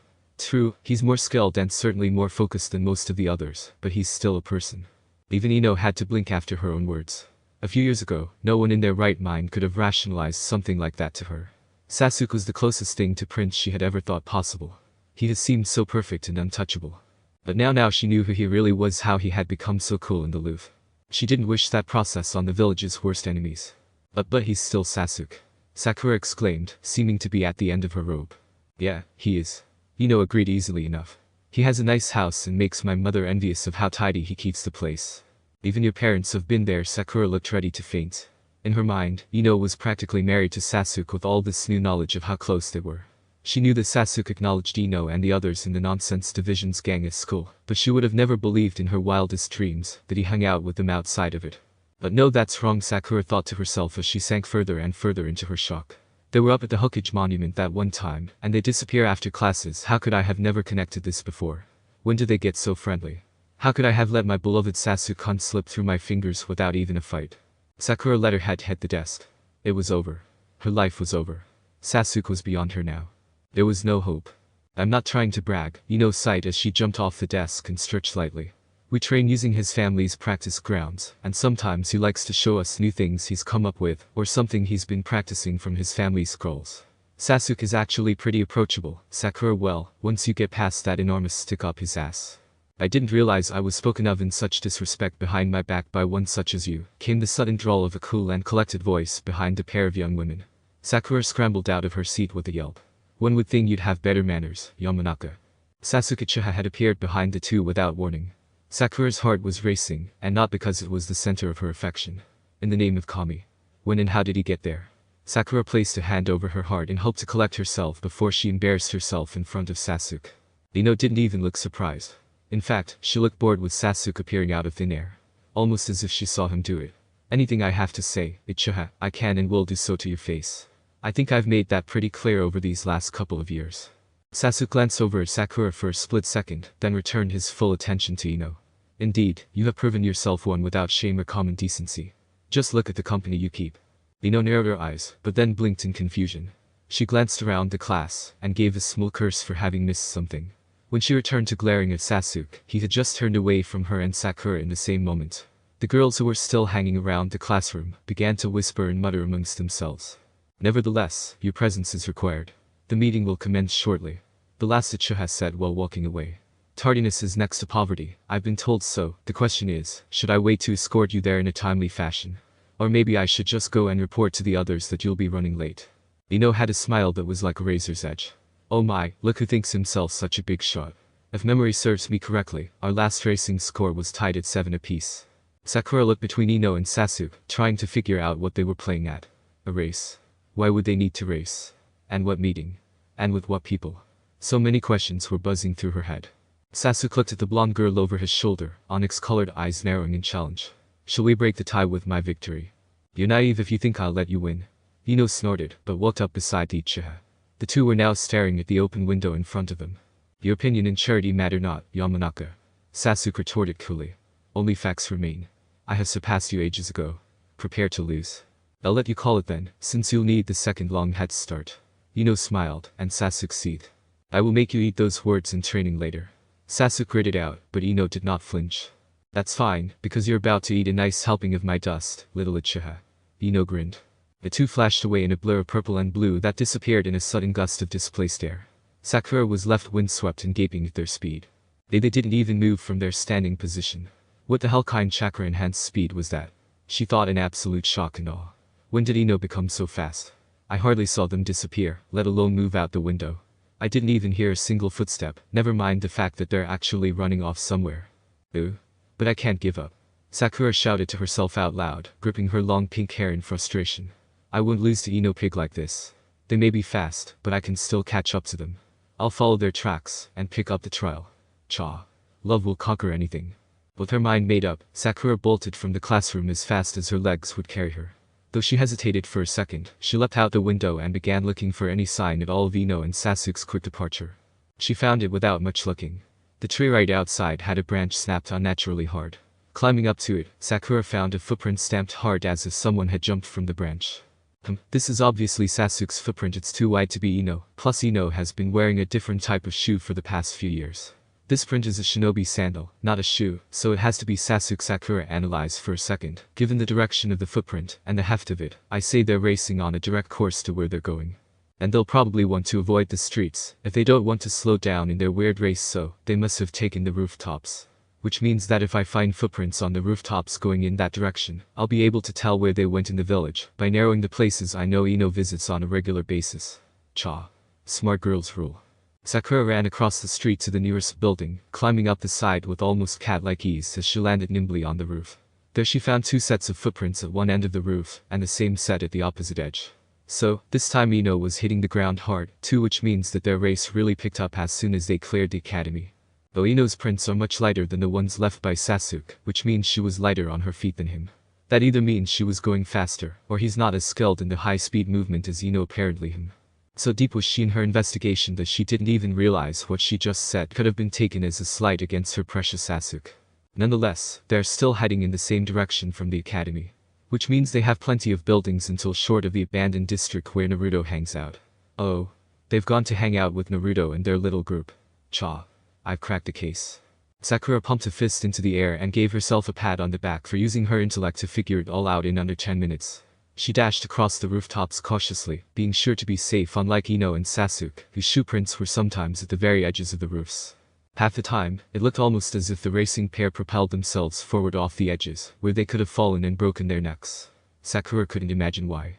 There was no race in the world she would need to win that badly to be so neglectful with her safety and life. Arriving at the last rooftop, Sakura stopped before jumping down and landing in a crouch. This was the abandoned district. Sakura knew her mother would be so mad with her if she found out she had been there for any reason. She was always told to avoid the place unless she wanted to end up dead. Sakura never really understood why her mom told her that, but she recently discovered that Naruto hung around the place, so she figured it was a place for hoodlums and hooligans to have an anarchy type of fun with no rules and zero authority. The large apartment complex stood out like a sore thumb. All the area around it was in need of repairs, and the building itself didn't look too fresh. Though what threw the pink-haired girl for a loop was the fact that in a corner of the apartment complex's courtyard, a garden of some sort was growing. Being the naturally curious girl that she was, Sakura walked over to the garden, observing the fact that several vegetables and medicinal herbs were growing well in the dilapidated courtyard, as if in the garden of gods. This is weird, Sakura said, inspecting an herb used to ease burns and chakra exhaustion. Who is even growing this stuff? Shinobi can grow these plants in their window ledges, and civilians would need a special permit from the Shinobi Affairs Office to grow their own. I'll have to tell Rukia-sensei I saw this, Tom. Sakura jerked back as she heard a voice shouting from the apartment complex. With all the training her class had been going through the past few months to prepare for their exams and becoming genin ninja, the Haruno daughter threw herself into the shadows and waited with bated breath in hiding. She cursed herself for letting this be the one day she didn't carry an emergency blade like her mother told her.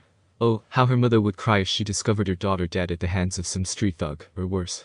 Quite. All of you, Databeo. Naruto. Sakura exclaimed in a whisper, breathing a sigh of relief. Her shoulders relaxed as she took her hand off a splintered wooden frame. She wouldn't need that emergency wooden shiv lesson that Iruka-sensei had been drilling them on. I can just ask Naruto if he's seen Ino and Sasuke come through here. Or, I'm right and they'll be up there somewhere. Sakura honestly had no idea where in the entire complex Naruto's voice was even coming from. He sounded pretty high, but the building had about 5 or 6 floors. He could be on the 3rd floor, and she wouldn't be able to tell the difference. Not to mention where on either of the floors he was. There had to be at least 10 apartments per floor. What if someone actually lived here? Or worse, what if she went up there and street toughs were hanging out just waiting for a young beautiful maiden like her? Sakura felt faint on her feet. Suddenly, all her courage and tenacity left her. She felt very small. Like the little girl she was the day before ninja school, before she met Ino, before she met Naruto, before she knew Sasuke even existed. All of a sudden, her adventure into claiming her true love's heart from Ino's evil clutches seemed stupid and scary. She was in a place she had never been. A place she was told to never go. Her mother's voice and face sprang to mind, tears running down her face. You could have been hurt. You could have been killed, Sakura. Her mom would cry. Then her dad would just stand there, a patient expression on his face, before asking if she was positively sure she wanted to continue her path of becoming a ninja. A ninja who was supposed to be brave, to be fearless, to be strong and powerful and serve the village with honor and glory. And that's supposed to be me, Sakura muttered to herself, still hiding in the shadows as she began to hear more voices in the building above her. That has to be me. I have to be a ninja. The voices sounded like they were coming from the top floor. Sakura screwed her eyes shut tight. If I can't do this, be in a place inside the village and feel safe, then how should I feel walking down any street or buying fruit in the market? I'm not going to feel like that my whole life just because we live in this dangerous place. We live in a ninja village. I have to be a ninja. Because if I'm not a ninja, then I'm just. I don't even know what. Sakura screamed at the top of her lungs as she ran at the stairs. Her heart was racing. She felt like walls were closing in on her. She hated that feeling. It drove her crazy. Her father always said it was the Haruno family's survival instinct. That when the tough got going, the Haruno family fought like cornered wild animals. The Haruno family always made it out of a bad spot of trouble. As she ran from floor to floor, Sakura knew somewhere inside her that he was right. Let the goons and thugs come for her. She'd bite their fingers off. Let a perv try to take her, she'd make sure he never tried it with anyone ever again. Sakura Haruno was not going to live a life in fear. Because that was no life worth living at all. Sakura finally stopped in front of a door at the very top. Unlike all the doors she ran past, this one did not have paint chipping away from it. In fact, it seemed recently painted. Plus, there was even a small garden of plants growing from the ledge. Sakura didn't care about that though. She jerked at the doorknob and found it to be unlocked. As she threw the door open, jade green eyes caught sight of several familiar faces that turned immediately toward her intrusion. Aha!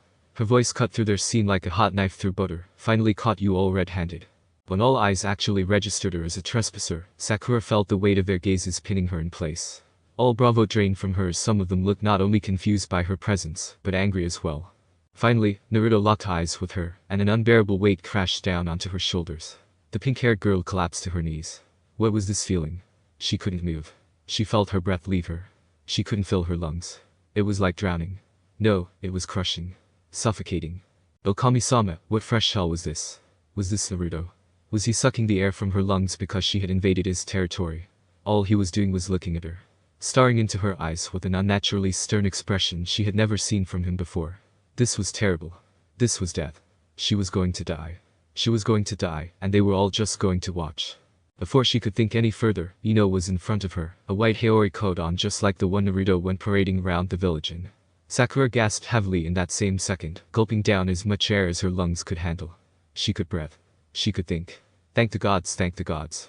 Get a hold of yourself there, forehead. Ino's voice was soft and comforting. Sakura didn't care about anything else in the world as she clung to her friend for dear life. She had felt her sanity slip away for a second there, and it had scared her more than anything. Sakura felt Ino's hand move to smooth down her hair in gentle petting motions. Normally she hated when people touched her hair, but at the moment she could care less. You making women everywhere look bad if you can't handle even this small amount of spiritual power. What? What did that even mean? Sakura was still shaking, and she became aware that a cold sheen of sweat was upon her face.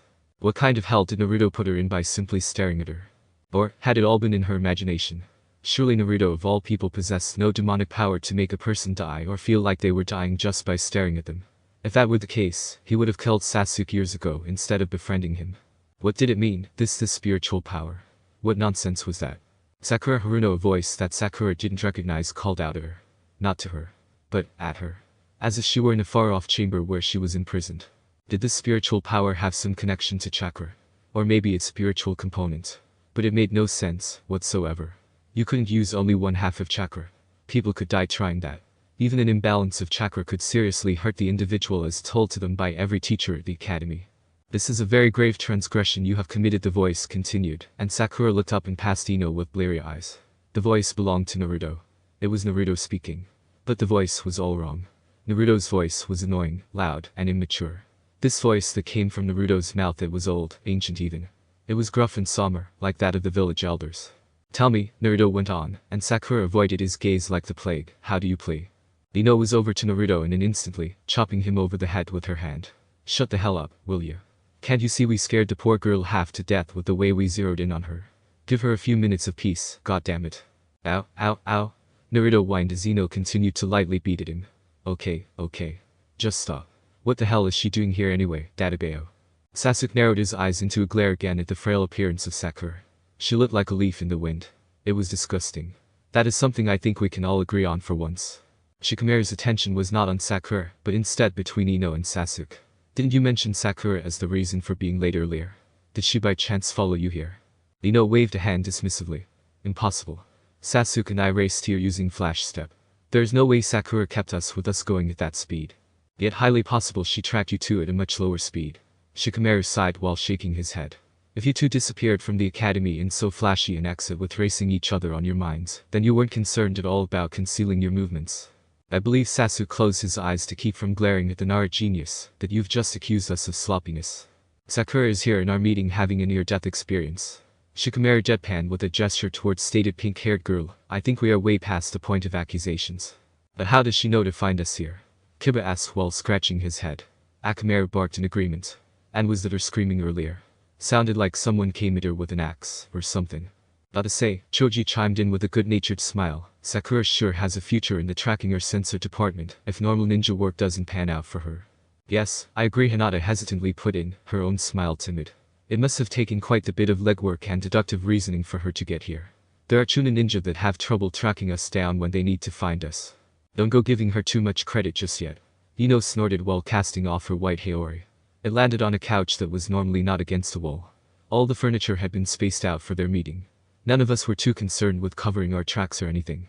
For all we know, she could have followed any one of us here.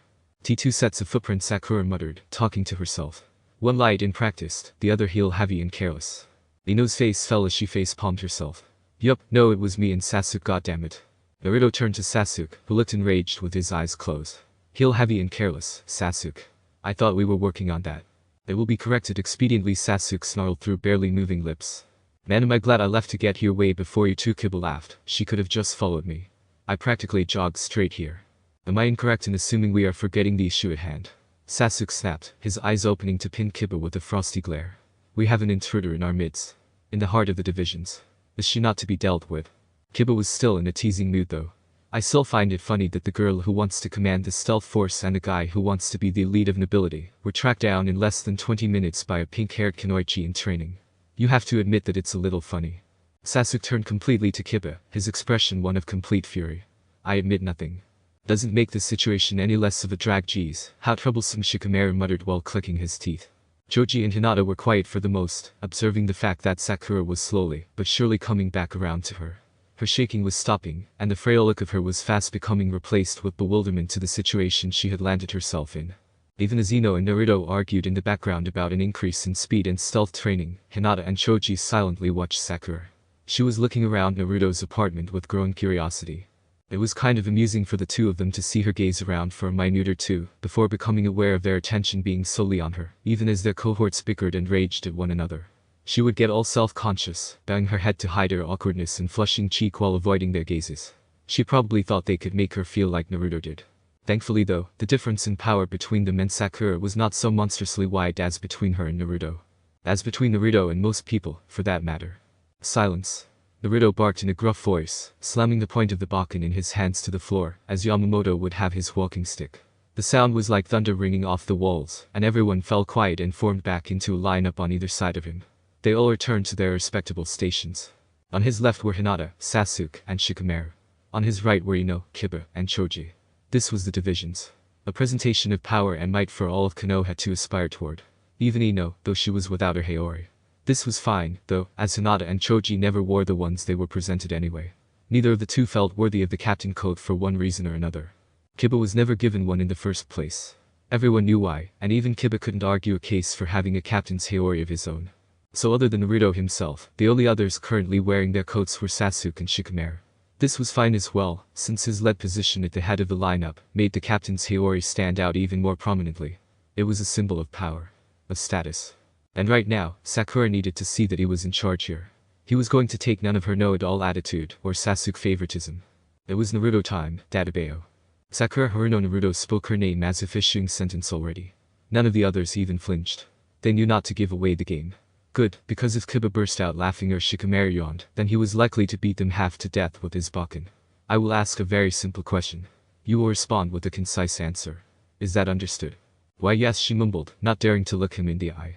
A part of him had felt bad about what happened to her earlier. Then a bigger part of him remembered the panic that had flooded his brain when she came bursting through his front door. Rukia, Konohamaru, even the damn Hokage had the decency to knock before coming inside. A part of him thought she was the Anbu Black Ops or some rogue ninja that watched them for weeks and was coming to kill Sasuke or maybe take one of the clan heirs for ransom. He had panicked and tried with all considerable chakra to simply stun the enemy before deciding to either fight or flee. Imagine his surprise when he looked up to see that it wasn't a rogue ninja or the secret police, but instead the girl he had a crush on a year ago. Well, he could flush that little fantasy down the drain after today. No way was she going to go out with the guy that practically shoved his chakra in her face to jumpstart her halfway through a panic attack. Why are you here, Sakura? Naruto asked, his voice now coming out kindly. He shifted his stance to appear more approachable. He relaxed his shoulders and opened his arms at his sides after sheathing his bokken. Taking a moment to blink, he made sure his eyes were perfectly laid to seem gentle and warm like a friendly and social person. This was the stance of Sasuke before his betrayal. Naruto hoped Sakura could appreciate such a change in approach. Well, Sakura didn't know where to look as her hands fidgeted together. It's okay, Sakura, you can look at me. Naruto smiled and spread his arms as if to give her a hug. Oh, okay. Sakura met his eyes and found only a bright warmness flutter over her. Like the gentle rays of the sun. I came here today because, well, you guys have been acting really weird over the last couple of years. You've been secretive and strange. And I wanted to know why. Fool. Naruto roared, making Sakura flinch back, like he slapped her across the face. You have allowed your curiosity to lead you astray. Privacy within dealings is everything to a ninja village, namely the one we are all living within. The punishment for such intrusion is death. Sakura gasped, but Ino rolled her eyes super hard at Naruto's dramatic declaration. That only applies to ninja and spies of foreign or traitorous intent. The most Sakura might get is imprisonment for a few months. At the most. Well damn, Ino, there's no reason to ruin the suspense I'm trying to build, Naruto muttered while rubbed the back of his neck. Yes there is, because she probably thinks we're going to kill her. Ino snapped back. We should put it to a vote, then. Shikamaru proposed, and everyone agreed. All those in favor of execution. Naruto put forth, and only one person raised their hand. Of course, this person was Sasuke, who had his eyes closed and was looking supremely unconcerned with the fact that he was calling for the execution of a 12-year-old girl. Sakura's heart broke a little right there. Holy hell, Captain Ichiha, that's just cold, man. Kiba whistled while shaking his head sadly. It is the law. The law written does not specifically state if the enemy has to be a traitor or foreign adversary. It merely states that any found stalking, spying, or otherwise invading the space of citizens of Konoha will be subject to termination. Sasuke opened his eyes, his gaze landing swiftly upon Ino. Termination means execution. We all know that is absolute. Ino sucked her tongue out at him. I'm fairly certain that wording wasn't created with someone like Sakura in mind at the time. The founders were concerned with powerful warring factions, not pink-haired schoolgirls. If she had lived back in the time, I'm sure they would have her head on a pike. Sasuke supplied coolly. If she lived back in those times, Sakura would be barefoot and pregnant. Ino countered with a hand on her hip. Regardless, Naruto stepped in before Sasuke and Ino put their fists where their mouths were. Sasuke is the only vote in favor, and so it is taken off the table. Any other suggestions? Shikamaru stroked his chin for a moment. I guess we could simply report her to the proper authorities. She wasn't invited here in the first place, and has not been friendly toward most of us. In fact, the only person she isn't hostile toward is Sasuke. And he just voted for her death, so... fair point there. Choji agreed. But, who are the proper authorities in this situation? Their parents, I guess. Kiba shrugged cluelessly. Sakura gasped. She would probably take execution over being ratted out to her parents. They would surely pull her from the shinobi program and make her take up some ridiculous trade, like textiles or something. She didn't want to make clothes. She wanted to wear them as she journeyed around the world as a kunoichi undercover. While the pink-haired girl was having a miniature crisis, everyone else looked between themselves. No one wanted to be a tattletale. It was just that simple. Okay, any other suggestions? Naruto put forth, and everyone adopted thinking poses.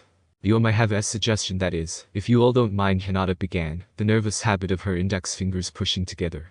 The Hyuga clan heirs rarely ever spoke in their meetings, and this would actually be the first time she proposed anything.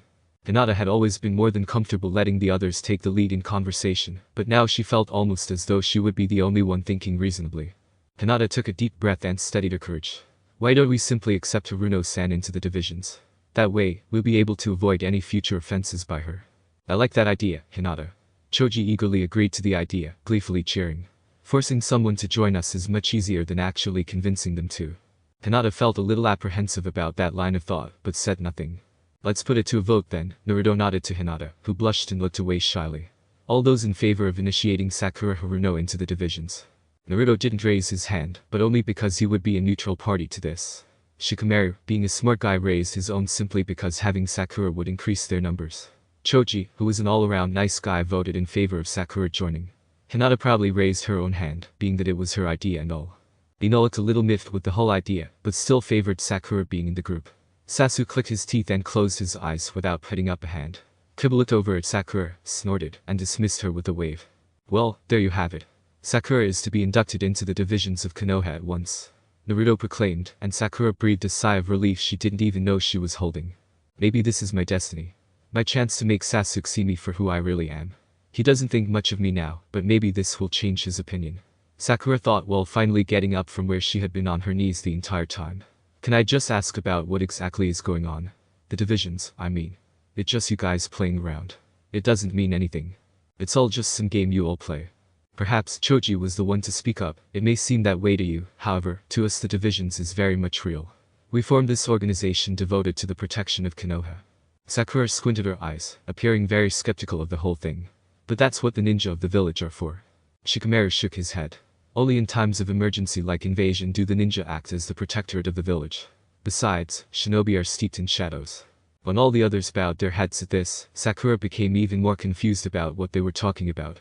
We have gotten off topic, Sasuke said with a small amount of edge to his tone, and to the point. Sakura Haruno has yet to be inducted into our ranks.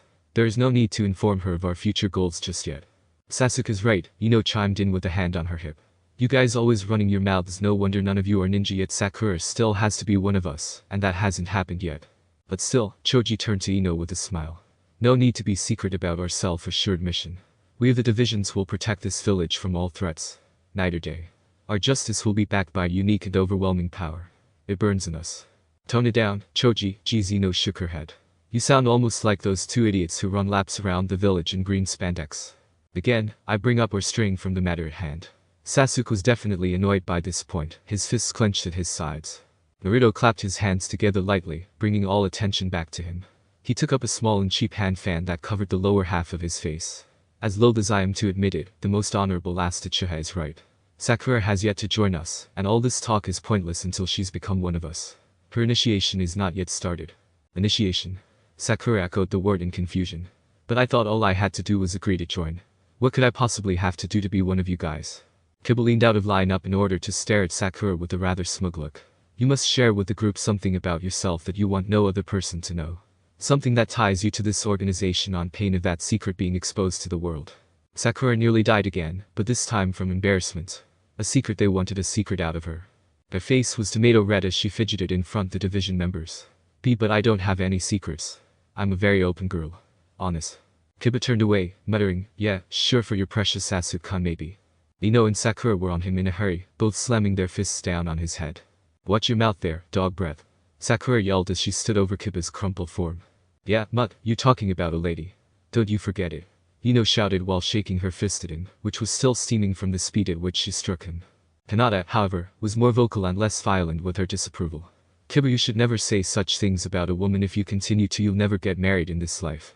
Even Sasuke and Naruto blinked at her words. For Hinata, that was as good as anything Sakura or Ino could have hit him with physically. Kiba got back up, dusting himself off while staring at Hinata in horror. Hinata ignored him in favor of Ino, who was now snorting as she spoke to Sakura. Come on, forehead, everyone's got a secret. Ino said with a pointed look at her pink-haired rival. Sakura struggled to get the words out, her face once again heating up. Oh well, okay fine. I like Sasuke. There. I said it. I like Sasuke. Kiba, Naruto, and Choji immediately began to boo her. That's not a secret. Choji gave her a thumbs down. Lame. Kiba stuck his tongue out at her. You're literally the worst kind of person. Sasuke kicked Naruto for that one. Sakura, Shikamaru was pinching the bridge of his nose. How can I put this? It's not a secret if anyone with working eyes has seen you in the last, however long it's been since you first laid eyes on Sasuke. Ever the peaceful one, Hinata spoke up in Sakura's defense, while her own cheeks were dusted a little pink. Why you guys, I don't think we should be so harsh on Sakura Senshi. What she did took a lot of courage. Hinata chanced a glance at Naruto, but only felt her heart stir at the sight of him. She squeaked as she looked away and hid her face. Naruto, however, shrugged as he had no idea what Hinata was on about. If you liked a person, all you had to do was hang out with them and spill the beans. It was super easy. He never made his intentions harder than they needed to be. Okay, how about this? Kiba walked up to Sakura, looking her up and down in an assessing manner. Sakura felt a little worried by this, but it wasn't like one of Kiba's pervert moments. Tell us, have you ever killed anyone? What the? Sakura backed away from him. Aha. Kiba pointed to her dramatically. So that's yes. No, you idiot. I was just super surprised you'd ask something like that. Sakura came back to get in Kiba's face as she shouted at him. Sure, cover your tracks now, Kiba dismissed as he got back into the lineup. What about poisoning your rich uncle to get all his land? Choji asked. What? No. How about stealing food to feed your sick sister that your family has kept a secret all these years? Kiba asked, tilting his head. No. I don't have a sister. What about secretly being an oil baron that wants to tear down an old studio? No.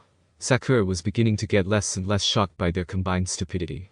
Secretly being from Iwa in order to infiltrate our village and kill the third Hokage. What? No. Sakura shook her head, then caught sight of something Kiba was holding behind his back. Wait. Are you morons reading these questions off a list? Kiba looked up at her as he crossed something off his paper. Huh. Oh yeah. He proudly held up the list. Me and a couple others made this a while ago. This list is called Why Sakura Has Pink Hair When Literally No One Else Does. Kiba was on the floor nursing a giant lump on his head for that. Choji wisely tucked away his copy of the list just as Naruto, Sasuke, and Shikamaru did the same. Even Ino and Hinata kept theirs in their pockets after that. All amusement aside, this is a very serious matter, Sasuke stated with narrowed eyes. I guess she really doesn't have any secrets. Ino shrugged, makes her a really boring person, though. Sakura was just relieved that they'd stopped pressuring her. Now they'd never know about the gold mine buried under her house. Their family's secret was still safe. So, do I get to hear any of your secrets now? Sakura asked brightly. The others gave her a deadpan look. Yeah, I figured not, she sighed. It has been decided then, Naruto said as he snapped his paper fan closed. He then pointed it dramatically at Sakura. Since you've no secret to bind your loyalty to this society, we'll simply have to use our secondary method of proving your worth. After Naruto shared a significant look with Shikamaru, the latter rubbed the back of his neck with a grumble. Geez, how troublesome, wish you could have just killed someone at this point. It would have been a hell of a lot easier. The Naru boy walked up to Sakura at a slow pace. Her heart pounded in her chest. What did he mean by easier? And what did Naruto mean by secondary method? Shikamaru stopped plainly in front of her. Things are about to get a lot more troublesome. Wait, what is that supposed to mean? Sakura asked, but Shikamaru put a hand in front of her face, and it freaked her out for a second. She could almost feel the build of chakra as it suddenly rose up from the Naru clan air. Then all she knew was white noise and bright light before she collapsed to the floor, unconscious. Shika, Kiba, take little Miss Saruno to the candy store. Naruto laughed manically for a moment as the two boys nodded to his command. I guess we're making a day out of this, how disgraceful, Sasuke said as he disappeared from the apartment in a blur. Choji and I will prepare the site for your arrival, Naruto. Hinata said softly as she and Choji vanished from their spots as well. Naruto was going to get ready himself, but he was stopped by Ino's hand on his shoulder. I know we have ways of doing things and all, but I just Sakura, she has to join us. She has to become one of us. It's just Sakura and me I need to make up for. Look, a long time ago, where Ino seemed so unlike herself in that moment, Naruto was actually worried. Normally Ino was the cool, confident one that, while rough around the edges, was always so centered and focused. Now, though Ino seemed really unsure of herself, she was fidgeting with her Haori in her arms and stumbling her words. Naruto sighed as he turned away from her. You know that's not for me to decide. Or you, for that matter. Only the head captain can decide if Sakura stays or goes, and that is only if she fails the test. Just have a little faith in her. I'm sure she'll do fine. Yeah, you're probably right. Ino sighed, and flickered away without another word. Naruto stayed for a little while longer. He wasn't sure why, but he could feel a change on the horizon. His gut was trying to tell him something about it, but for the life of him he couldn't figure out if it was good or bad. Oh well, Naruto shrugged. Whatever was coming their way, he was sure they could handle it. They were the divisions, after all. Ugh, my head, Sakura groaned, getting up from where she had been unconscious. Where am I? Sakura looked around, but didn't even recognize the area. It was slightly run down, but looked to have a good foundation. And was that? What in the world? When did the Uzumaki have a candy shop? Sakura asked herself out loud. Indeed, there was a rundown-looking candy shop in front of her with a huge sign atop it that read, Uzumaki's shop. Next to the sign was a giant lollipop, indicating that it was a place where sweets were sold. Oh dear, and they told me that you wouldn't be here for another hour or so. Oh dear, came a voice behind Sakura. She leapt to her feet, getting into the standard academy stance. The man before her didn't seem intimidated though, with his messy light blonde hair and his funky green clothes. The stripped white and dark green bucket hat atop his head was equally weird. And who the heck wore Jetta sandals outside of tradition anyway? To be honest, he looked like he was related to Naruto, though his eyes were gray instead of blue. Hello there, little miss. My name is Kisuke Hara, and I'm the owner of this here candy shop. The man proudly stated with a small fan hiding the lower half of his face. Sakura narrowed her eyes at him. I was told by my young friends that you'd be making a stop here for testing. Is that true? Sakura sighed. She might as well get this over with. Yeah, that's why I was drugged and kidnapped to this place, I guess. So, what do I have to do? All you have to do is follow me. Kisuke exclaimed, waving his fan at her. He moved past her with such fluid motion that for a second Sakura thought he was floating on air. The man led her into the candy shop, which seemed just as dilapidated inside as out. Care for anything sweet before we start your test? Kisuke asked lightly, but Sakura was not falling for any tricks. No thanks. I was taught never to accept candy from strangers. Sakura said while crossing her arms. Let's just get this testing stuff out of the way so we can both go our separate ways. My so eager, but for how long, I wonder? Kisuke said to himself aloud. Well then, I guess we'd better get started then. If you'll just take your place over by that boulder. Sakura's eyes widened as she instantly found herself in another strange setting. When did she enter this wasteland? What the hell had just happened? What in the world? How did you just teleport us? Sakura was seriously beginning to freak out. How in the hell did you do that without touching me, or even me being aware of it? What in the name of Yami are you, man? Oh my, Kisuke tilted his head in his hat to hide his sinister grin. You give me too much credit. These days, I'm just a plain old candy store owner. I don't believe anything you say, Sakura shouted. And where are we anyhow? I barely knew where that candy store was relative to the village, and now I could be halfway to Kumo no Raiden for all I know. Quiet, Pinky. A roar came from out of nowhere, making Sakura jump in surprise. A tall, muscular man with sharp features and short-length silver hair had appeared on the scene. His brown eyes were glaring at her. Kensei, good that you made it. The others will be arriving soon, Kisuke said as he waved stupidly to his companion. But we're late, then. Another voice called out as Sakura turned to see a group come walking toward them. The blonde cat leapt onto the shoulder of a man with jaw-length blonde hair and a straight cut. The other two was a timid girl with black hair and two pigtails, poked her head out shyly from behind a rather large man with a pink bowl haircut in a green suit. Sakura blanched at the sight of this guy. She was sure he was meant to be a mockery of her. She felt disgusted. Good. Everyone is here. That means we can begin in earnest, young Miss Saruno. Kisuke clapped his hands together with a smile. Are you ready? Sakura leaned to one side with a hand on her hip, the stance of an annoyed woman. I've been ready since I woke up unaware of my surroundings. Let's just get done with this nonsense. Right then. For your first challenge, you must go one-on-one with our little Ururu, Kisuke said as the frail-looking girl stepped forward. Before Sakura could even object to fighting what appeared to be a 7-year-old girl, an equally small red-haired boy came out of nowhere and started harassing her. He was roughing up her hair and pushing her around. The others didn't seem to take notice of this, however, as they were moving over to a crate and talking amongst themselves. Dummy little Ururu, the kid shouted, using his fist to harshly dig his knuckles into her scalp. You can't fight. Just let me do it, you coward. We all know girls can't fight. Hey you little brat. Sakura snapped, finally having enough. She marched right up to the kid and pushed him away from the girl. You better leave her alone, or I'll show you just how much a girl can beat you into a bloody pulp. The red-headed boy glared up at her, and she glared right back. That was, until she heard a pop and flinched back when streamers of paper fell in her face. Congratulations, Miss Saruno. You passed the first test. Kisuke popped another party streamer at the pink-haired girl. That was a test of justice, and you passed with flying colors. Jinta isn't actually that mean to Ururu. He was just pretending to be for the sake of seeing if you would stop him. A member of the Konoha division should never let an injustice go unchallenged, no matter how small. You people have severe mental issues, Sakura muttered aloud out the corner of her mouth.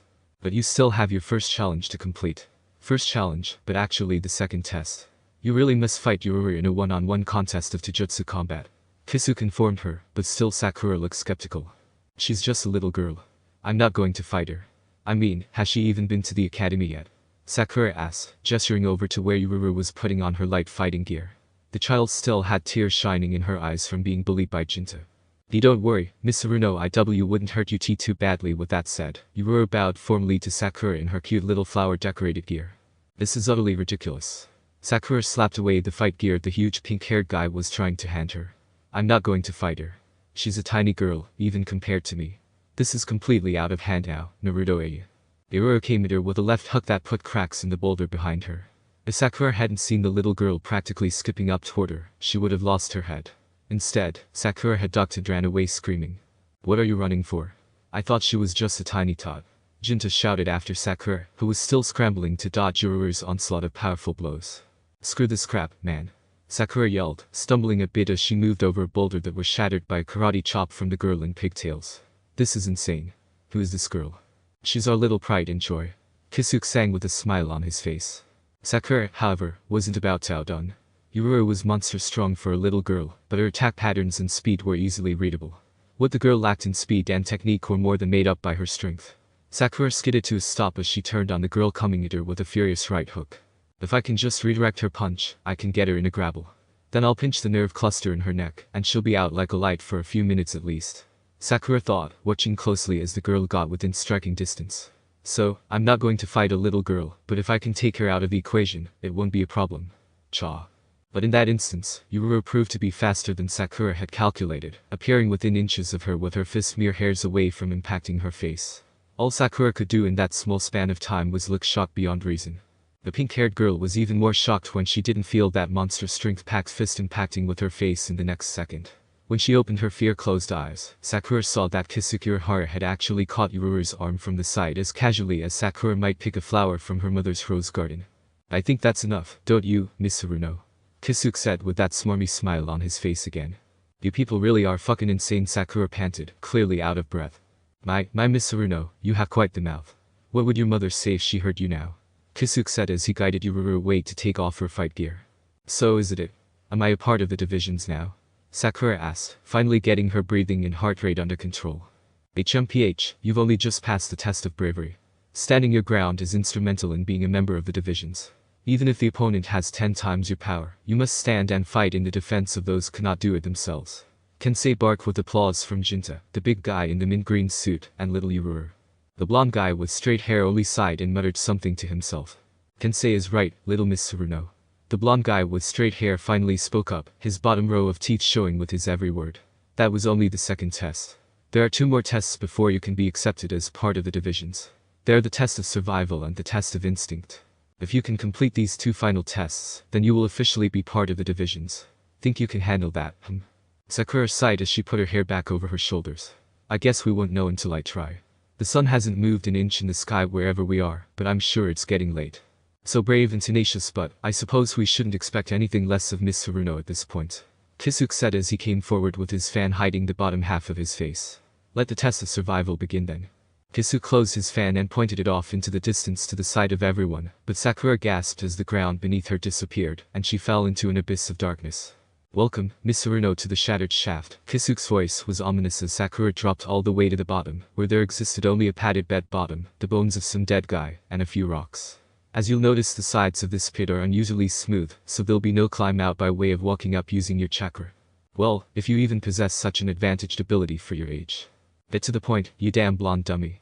Jinta stamped his foot repeatedly in annoyance. I'm getting sick of being pint-sized over here. Well, to make things short, since some of us are getting anxious, Kisuke sighed as he knelt by the edge of the trap hole, then looked down upon Sakura with the eyes of the devil. You have 3 days in order to find the power within yourself to escape or else die down there alone, broken, forgotten. Sakura's eyes widened beyond belief. There was no way. No way in hell. Hey. You can't just do this. This isn't some test, this is crazy. This is against the law. You guys knocked me unconscious. You guys kidnapped me to this place. You can't just leave me down here to die. Naruto, you bastard. I'm sorry, Miss Saruno, but it's out of our hands now. Only you can save yourself from a pitiful death. Not even your classmates will be able to save you here and now. Not Naruto. Not Ino. Not Hinata or Kibba. Not Shikamaru or Choji. Not even your precious Sasuke. Kisuke said as he stood to full height. If you want to live, then find the will within yourself to survive. And with that said, Kisuke walked away from the edge of the pit. He disappeared from Sakura's field of vision, and her panic began to rise. Sakura's breathing came short and fast, her heart racing. This was it. This was how she was going to die. In a strange place, at an unknown time, in a pit without anyone to care. Her mother had to be worried sick by this point. Probably fretting in the chair by their front door. Where's my little girl? Where in heaven's name is my Sakura? Her mom would cry herself to sleep in that chair while her daughter starved to death in a pit. Sakura felt faint on her feet. Suddenly, all her thought revolved around death. Everything else left her. She felt empty inside. Hollow. Like a shell of her normal self. With each passing thought she felt her sanity slip away from her. She kicked and screamed and clawed at the walls, but no one came to her rescue. All of a sudden, everything became all too real. This was where she was fated to die. Her father would mourn her silently, being the support her mother would need to get over their daughter's death. There would be no body recovered, so her funeral would be a closed case with a picture of her atop it. It would be the picture she took last month as it was most recent. People would come to the service out of politeness, but none of them would have anything intimate to say about her. They would give words of encouragement and say that she was in a better place. But she wouldn't be, she'd be bones in this pit. I can't die here. Sakura screamed, screwing her eyes shut tight. I don't want to die here. Let me out. Let me out. I want to live. I want to live. Sakura screamed at the top of her lungs as tears started to stream down her face. I'm going to die. Someone help me please. I'm going to die here. Sakura's voice bellowed, shaking the pit as she lost her mind after only a few hours. Her heart was racing. She felt like walls were closing in on her. She hated that feeling. It drove her crazy. Her father always said it was the Haruno family's survival instinct. That when the tough got going, the Haruno family fought like cornered wild animals. But there was no one to fight. There was nothing to do. No. I refuse. I refuse to die. Not here. Not now. Do you hear me? But there came no sounds. No voices. There was only her and her shattered mind. There was only death ahead of her. I refuse to die here. I refuse to die. Aired. So how long do you think it will take her to escape the pit? Shinji asked his cohorts. What was the longest any of us were down there? Yururu tapped her chin, trying to remember. That would be you, the blonde cat pointed a paw at Kisuke. You were the one who set the 3-day standard. You dug your way through the ground and out of the pit. You needed to be in the hospital for a couple of days afterward because you were so close to starvation and dehydration. Sounds about right. To be honest, I don't even remember my time in the pit. It was all such a blur. Came damn close to losing my mind, though. Kisuke fanned himself as they all sat around a table inside the candy shop. That's it though. The isolation of it all is what kills you. Kensei said, whittling a wooden toy with a combat knife. Being down there I thought I saw ghosts of my family. Oh, Sazuru was about to say, but the Hachi covered her mouth. Remember, young Miss Yururu, our true names are not spoken during the initiation process. Hachi said, but then everyone threw a look at Kiba, who had dropped his transformation. What? Kiba snapped at them, I hate being run-sized. Why couldn't I have been Renji or Kaku? Hell, I wanted to be Kamar. That was not what we decided, though, was it? It was decided that you play the part of Jinta for the test of justice. Kensei fired back, slamming the edge of his combat knife into the table in front of Kiba. That had the dog boy going a little pale. Be lucky that we even allow you to participate in the process. If not for the test of instinct being against one of us as a random opponent, then the only people who are really needed here are Kisuke and Yururu. Still feel cheated, HMPH. Kiba muttered, crossing his arms. That pit really is something though, a twisted stroke of genius on your part, Kisuke Shinji complimented as he stood and went to the sliding door that separated the wasteland from the candy shop. The head captain was very generous, giving us the use of the Iowa Defense training grounds for this kind thing. They even helped us erect this shop with this barrier seal that acts as an instant transport to the field. But the pit a pure move of intellect to use something Ichigo needed to regain his Shinigami powers, as a test of survival wit. Glad we improved it though. The blonde cat said while swishing her tail. The padded bottom, rocks, and bones were nice touches. No need to dig your way out when you can use what's around you to escape. The bones can be sharpened on the rocks, or the rocks to sharpen each other. The padded bottom can be cut up to use as rope. The rocks can be used as grapples to help with weight issues. It all came together very nicely, I must add. The blonde feline, who was so busy about to finish patting itself on the back, was interrupted by a scream. The most blood-curdling scream they had ever heard, and it rang out for all to hear. Aye. The group leapt to their feet as they all stared at the sliding door in fear and shock. Just what the hell was that? Kensei asked as they ran for the door. Shinji slung it open, and in seconds they were all standing in the wasteland. It sounded like an animal. Kiba looked around, his eyes going in every direction. It sounded like a damn demon. Shinji gritted out as he prepared for anything. Kisuke was the one to bring up the rear, coming to the forefront of their group calmly, as he glanced around for anything at all out of place. Then he heard it. Does anyone else hear that? Kisuke asked, eyes narrowed ahead of him. Kiba focused a bit and became very much aware of the sound. It sent a shiver up his spine. Is it someone breathing? It almost sounds like a monster. And it's coming from. Kensei closed his eyes to concentrate on the breathing, then snapped them open in shock. The pit. Sakura. The blonde cat gasped, then jumped forward toward where the pit was located. But Kisuke grabbed the cat just before she could look over the edge. That was a saving grace, though, as the cat would have been crushed by a bloody hand that came over the edge of the pit and cracked the ground as it clawed its way up. What the devil? Kensei asked, brown eyes white as Sakura came over the edge like a zombie from a late-night television show. Sakura rasped loudly like a dying animal as she crawled up and out of the pit. But this thing was not Sakura at all. The whites of its eyes had turned completely black. The jade green of Sakura's eyes had turned to yellower eyes that looked sickly. Its tongue lolled out of its mouth like a deprived creature who wanted a taste of human flesh. It moved with unnatural twinges and twitches, its neck snapped from one side to the other as it stared at the group. Wahahahaha. This thing bellowed in wicked laughter that shook the ground. Free from it all. Free at last. That fool didn't know what she was doing, but now I'm free at last. Kisuke narrowed his eyes at the Sakura impostor. Just what in the world was this thing? It snapped its head toward them, then licked its lips as if they appeared delicious. Sakura was a fool. Fearing death. Ha. She's been so afraid her whole life, but at last I'm now free. Then it surprised them all by rushing toward them with a burst of speed they had no idea was coming. The group scattered, and it went after Kiba, who defended himself from its bloody clawing attacks with blocks and parries. I'm going to kill you all for putting me in that pit. Then I'll thank your graves for setting me free. Wahahaha. The evil creature laughed insanely as Kiba kicked it away and into a boulder, which cracked upon impact. What the hell are you? Kiba asked, heaving in breath from this sudden attack. The creature only laughed more as it closed the distance between them in the blink of an eye. Only to be stomped into the ground by Ino, who had transformed back into her regular appearance from that of a cat. What fun. Oh, what fun. What fun. The deranged monstrosity cackled as it picked its face up from the crater it had made. Oh, but can't you tell, chew toy?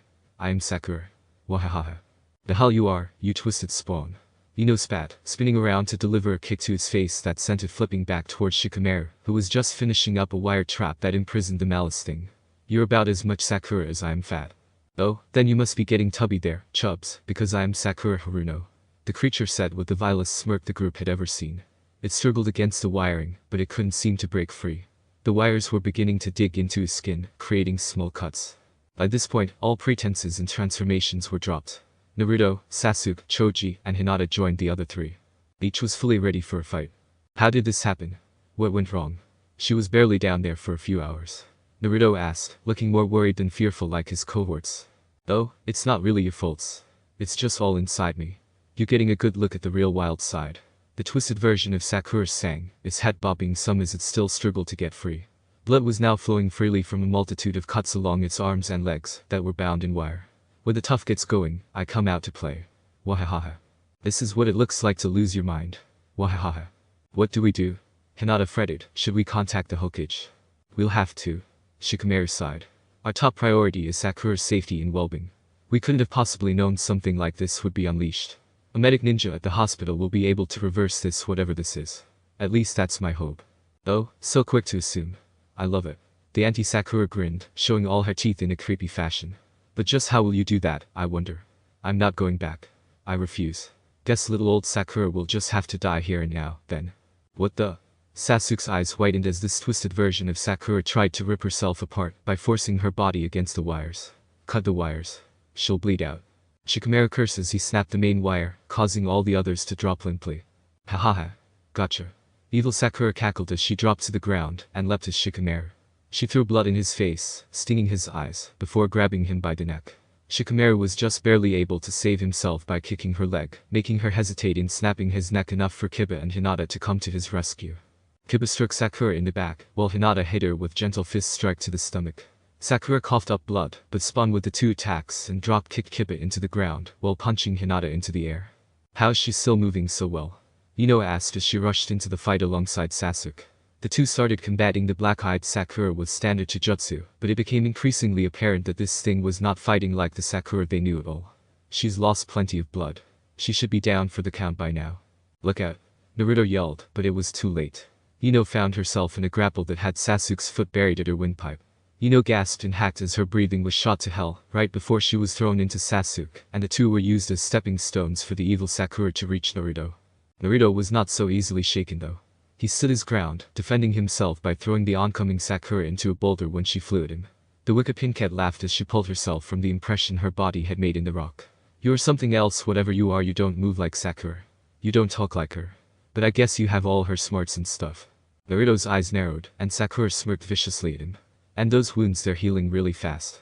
Those cuts have stopped bleeding, and so have your fingers. I guess you just ignore pain and press onward toward whatever you set your sights on. It's like all of Sakura's body and mind got a supercharge. I don't like you very much. You talk too much, and you reek of power. Terrifying power. I cannot let you live. You must die. Sakura screamed, charging at Naruto with something gleaming in her hand. Naruto. Look out. She's got a kunai. Kiba yelled, helping Hinata up of the ground. Damn it. Sasuke cursed, feeling his kunai pouch empty of his emergency weapon. That crazy girl had stolen it from him. Naruto, move. Ino shouted, seeing that Naruto had not bothered to move an inch, even as the dark Sakura raced toward him with the kunai aiming for his stomach. You're not Sakura, but you have Sakura's body, Naruto said, standing rooted to the spot. His eyes were fierce with determination. We brought her into this. I can't bring myself to do what's needed for bringing you down. It would only hurt Sakura. Then all the better for me. Wahahaha. Dark Sakura laughed manically as she aimed to gut Naruto like a fish. A shadow leapt from behind the rocks, and the clashing of two metals rang out. All eyes widened upon seeing a completely unknown figure with inky black hair, who was protecting Naruto with the use of a wakizashi short sword. Oh my, the pale-skinned stranger said with extremely narrowed eyes and a grin of a Cheshire cat. That sure was a close one. Wouldn't you agree, Captain? Tenten squirmed in the spot she was currently sitting. She sat traditionally at a small table, palms going a little sweaty as opposite of her sat the third Hokage. The man was legendary, having trained the Sannin and hailed as the ninja professor for his knowledge of pretty much everything ninja. Tenten had no idea how she had even gotten to the point that she could have a very private meeting with the Hokage, sitting across from him the last minute or two, as he appeared perfectly at ease with staying in peaceful silence for the rest of the evening. He always makes me feel this way. Tenten thought, shying away from the table a little as she looked down on it. It was shiny, and she could see her own reflection in the finely polished wood. Like I'm one of his grandchildren that has come over for a visit. I remember when I was in the orphanage, he would come and read to us. This man, a great and powerful shinobi, has always left me feeling like he was just a regular old grandpa. Tenten, are you perhaps hungry? Hiruzen Sarutobi finally spoke, rubbing at his bearded chin in thought himself. I find myself with an appetite, so really what I am asking is if you'd like to join me for lunch after we've wrapped things up here. Oh, Tenten jumped at being directly addressed so casually. Lunch with the Hokage. That was what kids in her class dreamed about. The only kid she ever knew that had lunch with the Hokage was Naruto, and even then, it was rare. I would love that, Lord Hokage. Please, Tenten. You must relax. He waved at her, displaying a smile that made her think she was amusing to him, so skittish and awkward. There's no one here but us. You may call me Sarutobi, if you like. I think Hiruzen would be a bit too casual, even given how closely you'll be working under me from now on. She didn't know what to say. Even now, in the ceremonial room of the Hokage mansion, Tenten was rendered dumb in front of her village's leader. He was one of the 3 oldest active shinobi in the entire world, and still the most powerful. And yet, here he was inviting her to lunch with him. Tenten took a deep breath to get herself under control. Yes, Lord Sarutobi. Thank you for your kindness. Tenten bowed her head to the table, and Sarutobi gave an amused chuckle at how polite she was. If only she could rub off a bit on Naruto. Now then, Sarutobi's eyes sharpened a bit as they were getting down to business. I understand you have something for my personal attention. Naruto and Sasuke were very direct in making this meeting happen. I was told I'd be impressed quite a bit. Tenten did not raise her head from the table immediately, but did so in a slow fashion to convey that she was taking everything with the fullest amount of attention. This time, when she looked up at Sarutobi, her own eyes were cast in a firm expression. Tenten's face was drawn in a cool manner as she reached under the table and presented a long black wooden box to her leader, complete with a red ribbon tied in a bow. Lord Hokage, no, that's not right. Lord Sarutobi, I thank you for seeing me personally. Tenten once again bowed her head, but this time it was quick and short. On behalf of the divisions, I, Tenten Yadamaru, present you with the fruit of my labors, the first fully created and complete, and by proxy the oldest Zanpakuto. Hiruzen stroked his chin as he sat up a little straighter, staring at the box with a glimmer in his eye. He took a tentative approach to accepting this gift. He opened the box gently, then gazed upon the finely crafted sword that lay within it. This Zanpakuto, as she called it, looked to have been made by the hands of a master swordsmith from the land of iron, and yet, he knew without a doubt that young Tenten had crafted the blade almost completely by herself. Only a couple of years, and she has such masterful of the weapon-making arts. To think she wanted to be like Tsunade when she has such talent in this field. I am glad it did not go to waste.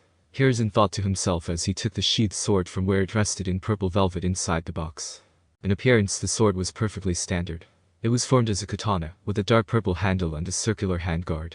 However, Hiruzen could feel the blade for what it truly was. This sword before him held great and terrible power, but at the same time felt so horribly empty. It puzzled him. How could a sword feel so hollow when Hiruzen could sense the greatness of it? Perhaps he was getting a taste of its hidden potential.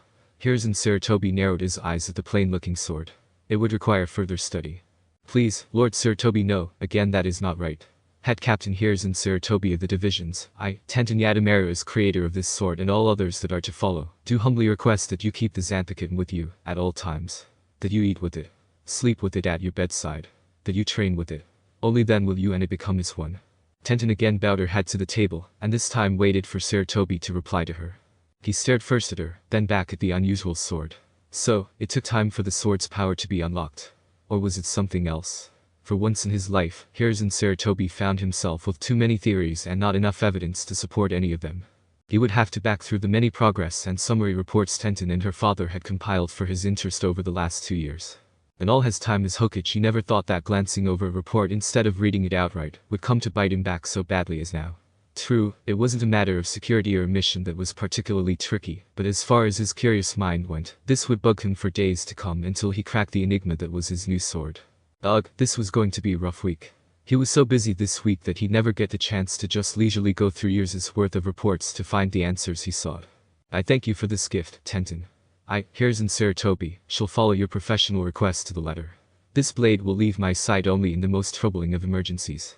My only hope is to prove myself worthy of such a handsome gift. Tenten lifted her head, and the smile she gave was unmistakable. Hiruzen had seen it many times throughout his years. It was one of pride and accomplishment. To have your hard work recognized by those you held in high esteem meant the world. Hiruzen was glad he could make her smile as such at him. Perhaps he was not such a failure after all. Thank you so much, sir. Tenten finally squealed, letting herself go just a bit in front the Hokage as he relaxed himself. She couldn't believe things had gone so well. There was a second there where she thought she was going to drop the box while placing it atop the table. And she had almost forgotten Naruto's only rule that she distinguished that the gift was not for the Hokage of Konoha, but the head captain of the divisions. At first, she didn't really know what Naruto had meant by that, but now she was beginning to understand. I was really nervous about coming here all by myself when the others told me that I could finally present the creation of the Zanpakuto to you. Thank you for making me more comfortable. It's not a problem, Tenten. You should always feel at home with me. The village is like family to me, and so we should never be uncomfortable in each other's presence. Sarutobi smiled at her, and she smiled back just as happily. Then a perplexed look overcame his face. Though I am curious. Where are young Naruto and the others? I thought for sure they would attend such a ceremony with importance to the growing history of our new societal organization. Tenten shook her head. They seemed to be a hurry when they came to me. Apparently, it was Hinata that reminded them that the ceremony was today. Something else for the divisions came up with them, though. Something about a new member, though I could have just misheard them. A new member? That does sound like something to distract them from even this. Sarutobi placed his Zanpakuto back in its glorious decorative box, and picked the box up as he rose from his spot at the table. Tenten waited a second, and then rose herself to show the proper respect for her leader. It has been years since they added a friend to their little group, the last of which had been you, yourself Tenten. Even though they are all more popular than before, their group has been seen by most as inapproachable because of how close they have grown together. No one wants to feel like the third wheel in a group that seems so tight-knit. A shame really people don't take a risk in forming new bonds with one another. It is one of the reasons that my predecessor and old sensei, Tobirama Senju, formed the ninja of this village into teams of 3 after graduating the academy. So, people would grow together and form those lasting bonds with people, even if they were unfamiliar with each other. That's very interesting, sir. I never knew that. Tenten was beaming, she knew. To talk with Lord Hokage and hear the stories he could share was a rare treat for an academy student. Sure, he came by every month and watched their classes, but he rarely spoke to them individually. Normally he just gave a lecture to the class. Yes, I suppose it isn't a detail taught in the academy, since prospective ninja need first pass their exams. I should make a note to the program to emphasize it more often. The guards at the door opened it like automatic when Sarutobi arrived at the door. In the hallway, he continued his conversation with Tenten, even as his guards flanked behind them in silence. Naruto and his little friends must be initiating the new person into their ranks right now. The person must not have had a secret to share that would bind their loyalty to the group. I had a secret, and still had to be tested, Tenten muttered, and Sarutobi chuckled. Do not feel too bad, young Tenten. They did not even ask for my secret, even though I would have shared it. I, myself, even wanted to take part in their test, but they refused me by saying that it would be unfair. Whether that meant unfair to them or myself, I am still unsure. Probably to them, sir. You are a very powerful ninja, after all. I don't think any of us could devise a test that would even begin to challenge you. Sarutobi laughed, and Tenten went pink. I thank you for the high praises, Tenten, but you would be surprised at just how puzzled your gift has left me. I will be spending much time in the future figuring out how it works. Tenten started awkwardly. It was all in the report, sir. You did read the reports from my father and me, right? Oh shoot. Sarutobi tipped his hat to hide his fretful eyes. He then scratched his chin, a nervous habit when he was caught in a bad situation. He would hate to let on that he had only been barely interested in what Tenten created for the divisions before today. He would have never thought she, a genin ninja for barely a year now, would be forging swords that could potentially rival those of the Land of Iron, or even the legendary ones of the 7 Swordsmen of the Mist. Oh, yes. Yes, I read the reports, dear sweet little Tenten. However, it has been some time since I last got a good look at them. Yes, that's it. Please forgive this old man. My memory is not what it used to be. He tipped his Hokage hat even further down to hide his shame, but Tenten seemed to accept his excuses at face value, since he was the Hokage, and would have no reason to deceive her. It's okay, Lord Hokage, I should have never even spoken out of turn like that. You're a very busy man, so it would stand to reason that you can't recall every detail off the top of your head. Even if you didn't read a few reports in between every now and then, I'm sure you had more important details on your mind. Forgive me for being so prideful of my hard work. Tenten stopped to bow properly to the Hokage, but he was too nervous to stop in his frantic pace. He would be taking young Tenten and the entirety of Naruto's little divisions group with a lot more seriousness from that point onward. Yes. All is forgiven on both sides. Sarutobi waved her off as she and his guards caught up to him. Now then, about lunch. How about my treat, entirely? Anywhere you want to go. Tenten's eyes sparkled like a dream come true. She rushed to the side of the Hokage, giving him a hug around his waist, as a daughter might give to a father who presented her with a birthday gift. Oh, thank you Lord Hokage. Thank you so much. He chuckled a bit as he patted her gently on the back. Think nothing of it. Really, it is I who should be thanking you.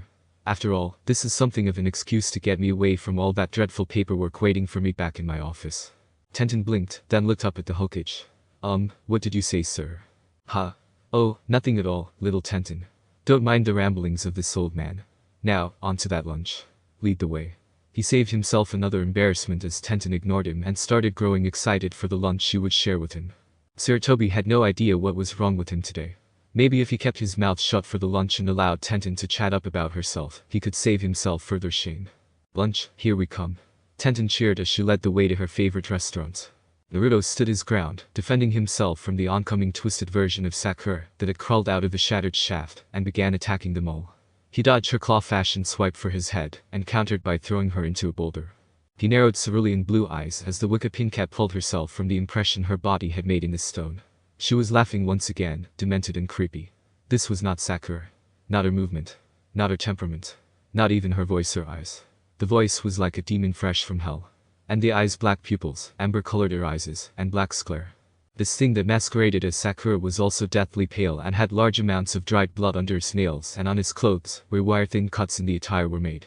You're something else, whatever you are. Naruto finally spoke to the apparition directly. You don't move like Sakura. You don't talk like her. But I guess you have all her smarts and stuff.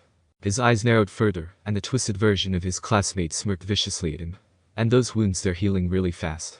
Those cuts have stopped bleeding, and so have your fingers. I guess you just ignore pain and press onward toward whatever you set your sights on. It's like all of Sakura's body and mind got a supercharge. I don't like you very much. You talk too much, and you reek of power. Terrifying power. I cannot let you live. You must die. Demented Sakura screamed, charging at Naruto with something gleaming in her hand. Naruto, look out. She's got a kunai. Kiba yelled, helping Hinata up of the ground. Damn it. Sasuke cursed, feeling his kunai pouch empty of his emergency weapon. That crazy girl had stolen it from him. You idiot, move.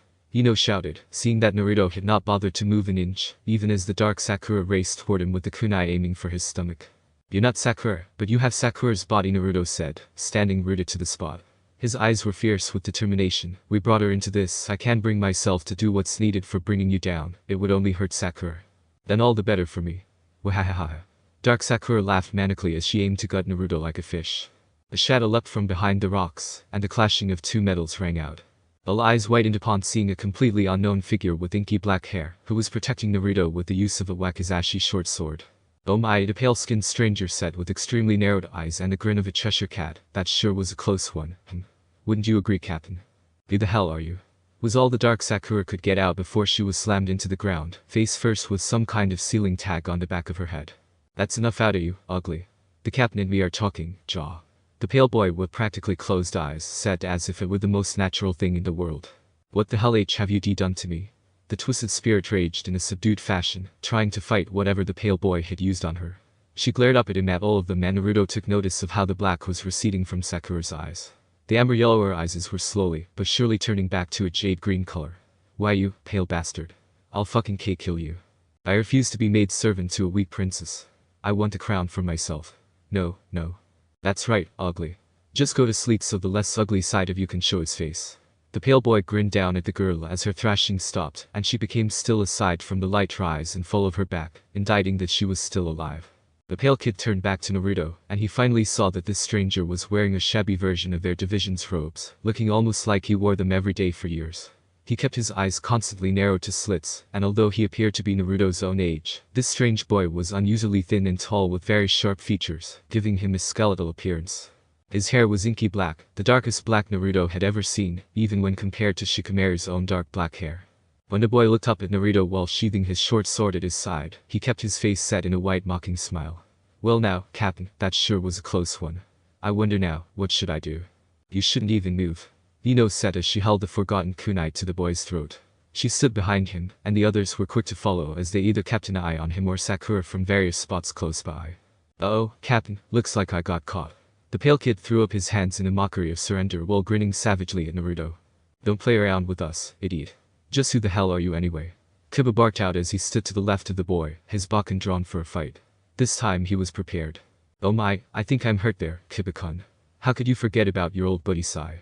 The boy said, mocking Kiba with his smile as the Inizuka bristled. I don't have any friends called Sai, and they damn well wouldn't be as creepy as you. Well, that just breaks my itty-bitty heart.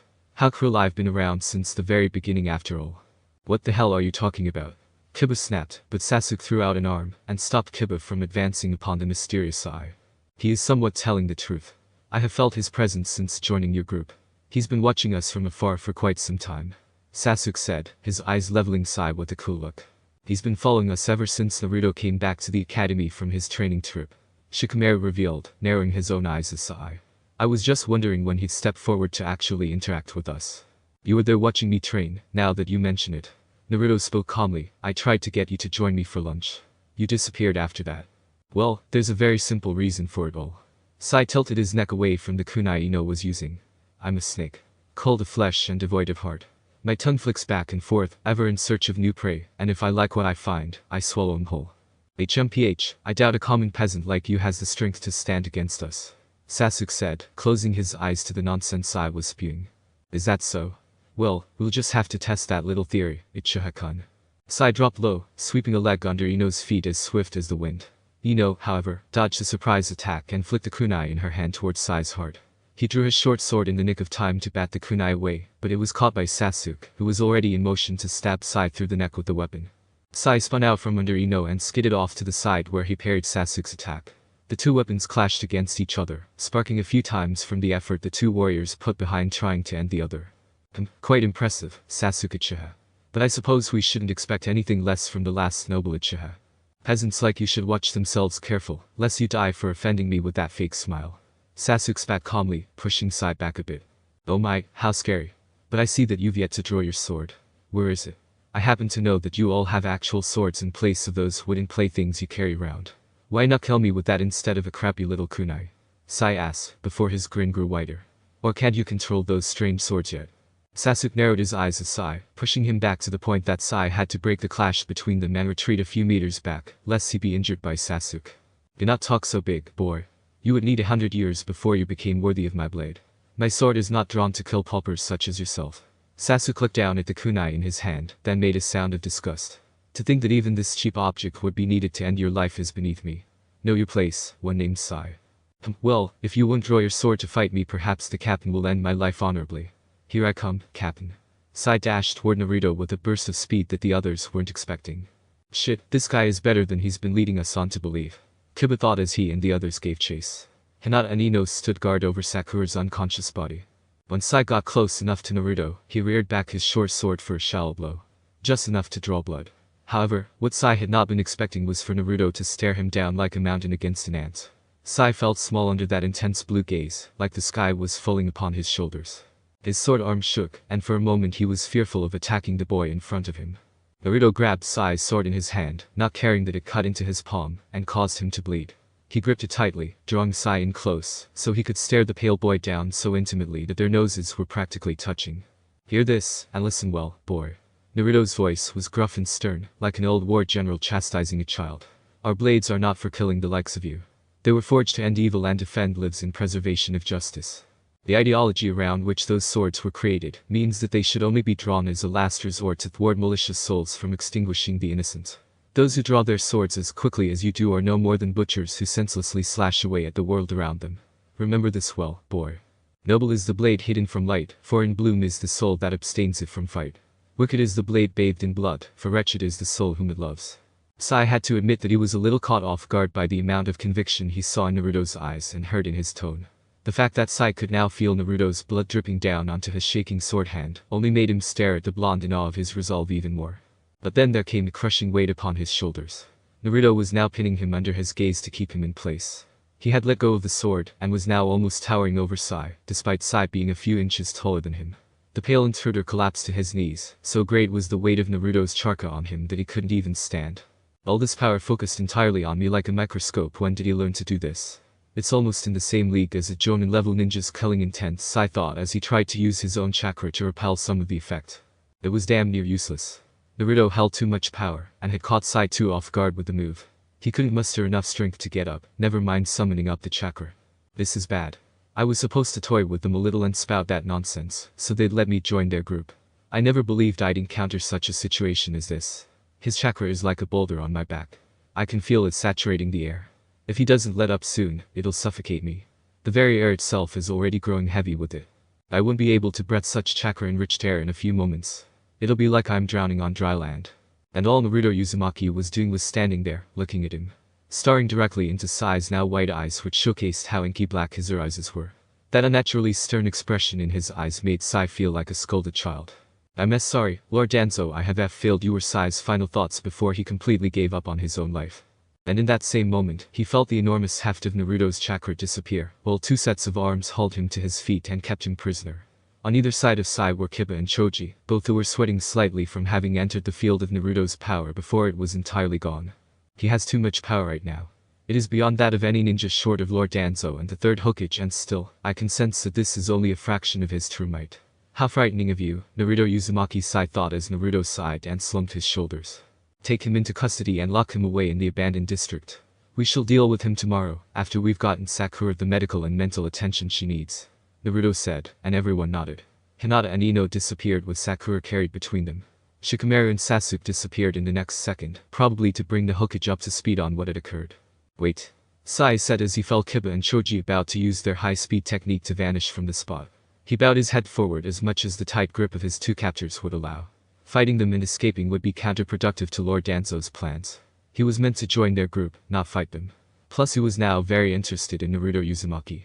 The boy with so much power, and yet he didn't kill Sai when everything a ninja was taught was to kill the enemy, if they weren't specifically commanded to be captured. So why the mercy? That was what Sai wanted to find out. Once again, Captain Naruto Uzumaki, my name is Sai. I really do wish to join your ranks as a member of the divisions. I saw this as my chance to introduce myself. Though this attempt turned out badly, please allow me a second chance. I believe I would be fit to portray the character of Junichimaru, if you will allow me. Understood. Naruto nodded firmly only once. Take him away. Yes sir. Kiba and Choji chorused before vanishing in blur with Sai between them. Late in the night, when the village was still and all who could find peace in their homes slept easily, a lone shadow slinked through the Uchiha clan's abandoned district. This was where only the ghosts and shades of the slaughtered Uchiha families still roamed, but now moved something among the living. Sasuke Uchiha sat in his home, up late that night, as he went through various scrolls, in order to better prepare himself for the training he would put himself through the next day.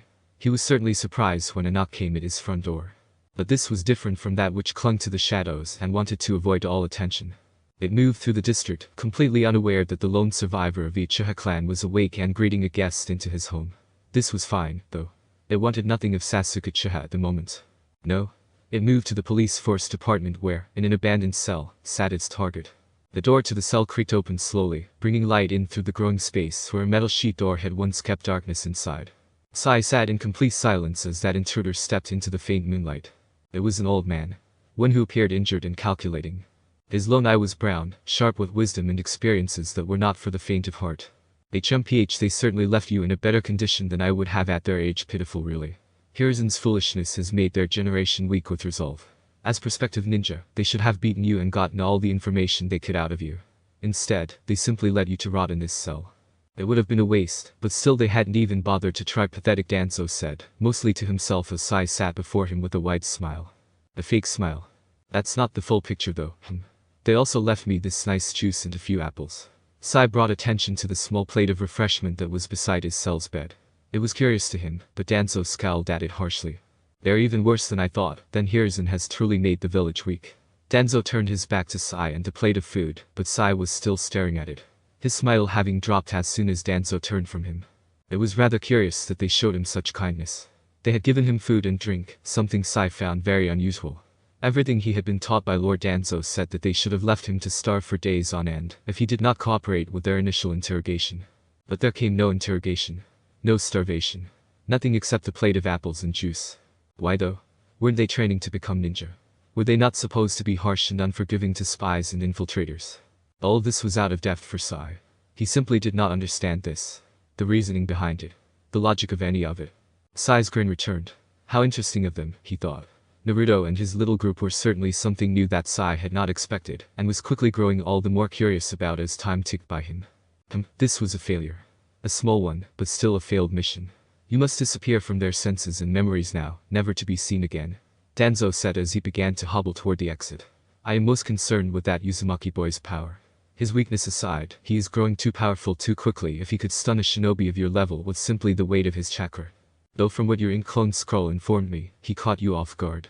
You disappoint me, Sai. You will need more training. Shock and surprise are unbecoming of shinobi. I will have a few operatives beat this weakness out of you. Of course, Lord Danzo. Sai grinned, because it was nothing new. Nothing out of the ordinary for their faction of ninja. Just same old, same old. Nothing at all like Naruto and his group of divisions, as they called themselves. Sai's smile faltered a little. This bored him. Ordinary boredom. He wanted the unusual. But, if I may, Lord Danzo. Sai spoke up, raising his head to Danzo, who must have been expecting Sai to say something, because he was already turned around to watch Sai critically. The mission has yet to fail. They have yet to reject me. It is possible that I can still infiltrate their group of friends. From there I will continue to observe their little play group as they grow stronger, gain Captain Uzumaki's trust, and eliminate him and the others, if the time should ever come. After all, it would seem that kindness is their weakness. One that I do not share. This answer seemed to please Danzo as he made gruff chuckle at the back of his throat. The old warhawk turned back around toward the doorway and began walking away from Sai. I am not worried. The roots of Konoha shall forever remain strong. Sarutobi's loose reign over Uzumaki is nothing more than short-sighted dribble that will become ruin in the future. If you should succeed in your mission to join them, which you will, you are to do what you can to make them more in line with our ideals. Understood. He made no mention of how Sai was referring to the Uzumaki boy as captain. He didn't care. So long as Sai remembered who his true superior was in the end. He left Sai in the cell while wondering what the future had in store for the Uzumaki boy. The jailer of that power. Later that same night, Shikamaru and Choji enjoyed their stay together in Shikamaru's room, as they conversed about the day's events. Hard to believe we got 2 members for the price of 1. Choji said, munching on a bag of chips even so late in the night. Shikamaru only grumbled about it. What a drag at this point, I'm not even sure which one is worse. Sakura has some kind of hollow-like entity inside of her, and that Sai guy wants to be Jin Ichimaru, a person known for being a traitor to Soul Society, even if he was secretly helping them. You don't trust him? Choji asked, giving Shikamaru a look. Shikamaru shot a deadpan look back at the chunky boy. And you do? Choji smiled with a shrug as the bag of chips crinkled in his hand. You got me there. We hardly know anything about him other than his name being Sai and his interest in joining the divisions. He's been watching us for such a long time and even knew about the creation of our Zanpakuto. He's certainly proven himself a wily character. Ha, ha. Just like I always imagined of Jin Ichimaru. Yeah, and that's what bothers me about him appearing now instead of before or later. Shikamaru crossed his arms as he sat atop his bed. Choji had grabbed the spare futon, and was more than accustomed to sharing the room with him. Do you think he knows about the other stuff, too? Choji gained a thoughtful look, but then sighed. We've no reason to doubt that he might. We weren't exactly being secretive about the swords, but we weren't advertising them to the village either. The other stuff we were more careful to keep concealed. There's always a chance that he might know about 1 or 2 things. In fact, he might know about it all as if he were with us from the very beginning. However, until he tips his hand of information, we must keep our own close to chest. Never let him know more than we know for sure that he knows. Geez, Shikamaru chuckled, shoulders relaxing a little. You spend way too much time around me being serious, and all you are slowly, but surely turning into another member of the Nar clan. The same could be said about you becoming an Akimichi. Choji smiled. Here. Want some chips? Eh, sure. Why not? I can eat. And the two shared snacks and laughs late into the night. Elsewhere in the night, Sasuke was surprised and a little startled to find Kiba Inizuka knocking at his front door. Inizuka, to what do I owe the disturbance of this hour? Sasuke asked, though allowed Kiba into his home without further complaint. There has not been an emergency, has there? Last I heard, Sakura Haruno was recovering well in the village's hospital with us able to see her come the morning. Kiba waved it all aside. No. There's no emergency, and Sakura is just fine. I came here because, well, it's a little embarrassing to say I don't exactly know how to come out to you about this. The words I want to use escape me. Geez, this is going worse than I ever thought. Sasuke gave Kiba a deadpan look. Inizuka, I understand that we all received quite the panic because of Haruno's hollow attacking us. And that you may feel that the next skirmish we encounter would be more perilous. However, if you are here to confess your love for me, then you will sadly be disappointed that I return no such affection for the male gender. What the fuck? Sasuke Kiba screamed, horror written across his face as he stared in shock at the last Uchiha. Dude. Not gay, not gay, not gay. Kiba Inizuka does not swing that way. Of course, you would make such a scene after rejection. Do not worry yourself, though. I will pretend this never happened to the others. Though Naruto will probably figure it out. He suspected you had feelings for me. What? What the hell? Naruto, that bastard. I don't like you, jackass. Naruto was probably trolling you, dumbass. Of course. If that is the way you want to continue, I will play along. Kiba looked to be at the edge of his sanity, and Sasuke was taking great pleasure in it. Serves him right for coming to the Uchiha's home in the middle of the night, as if they had not spent 2 entire days together earlier. Whatever Kiba had to say to him should have been said then, and not right as Sasuke was finally dragging his tired ass to bed. I don't like I'm not gay. Look, I came over here because I want to be your subordinate, not your lover. So, you are into submissive roleplay that I did not need to know. I will seriously kill you, Uchiha. Kiba grabbed Sasuke by the collar of his robes and yelled in his face. Sasuke smirked as he got in one final jab. I refuse to kiss you, Inuzuka. No matter how you try to take advantage of my exhausted state. Kiba quickly let go of Sasuke and hopped back as if attacked. His face was burning bright red, and he was stuttering and shaking his head.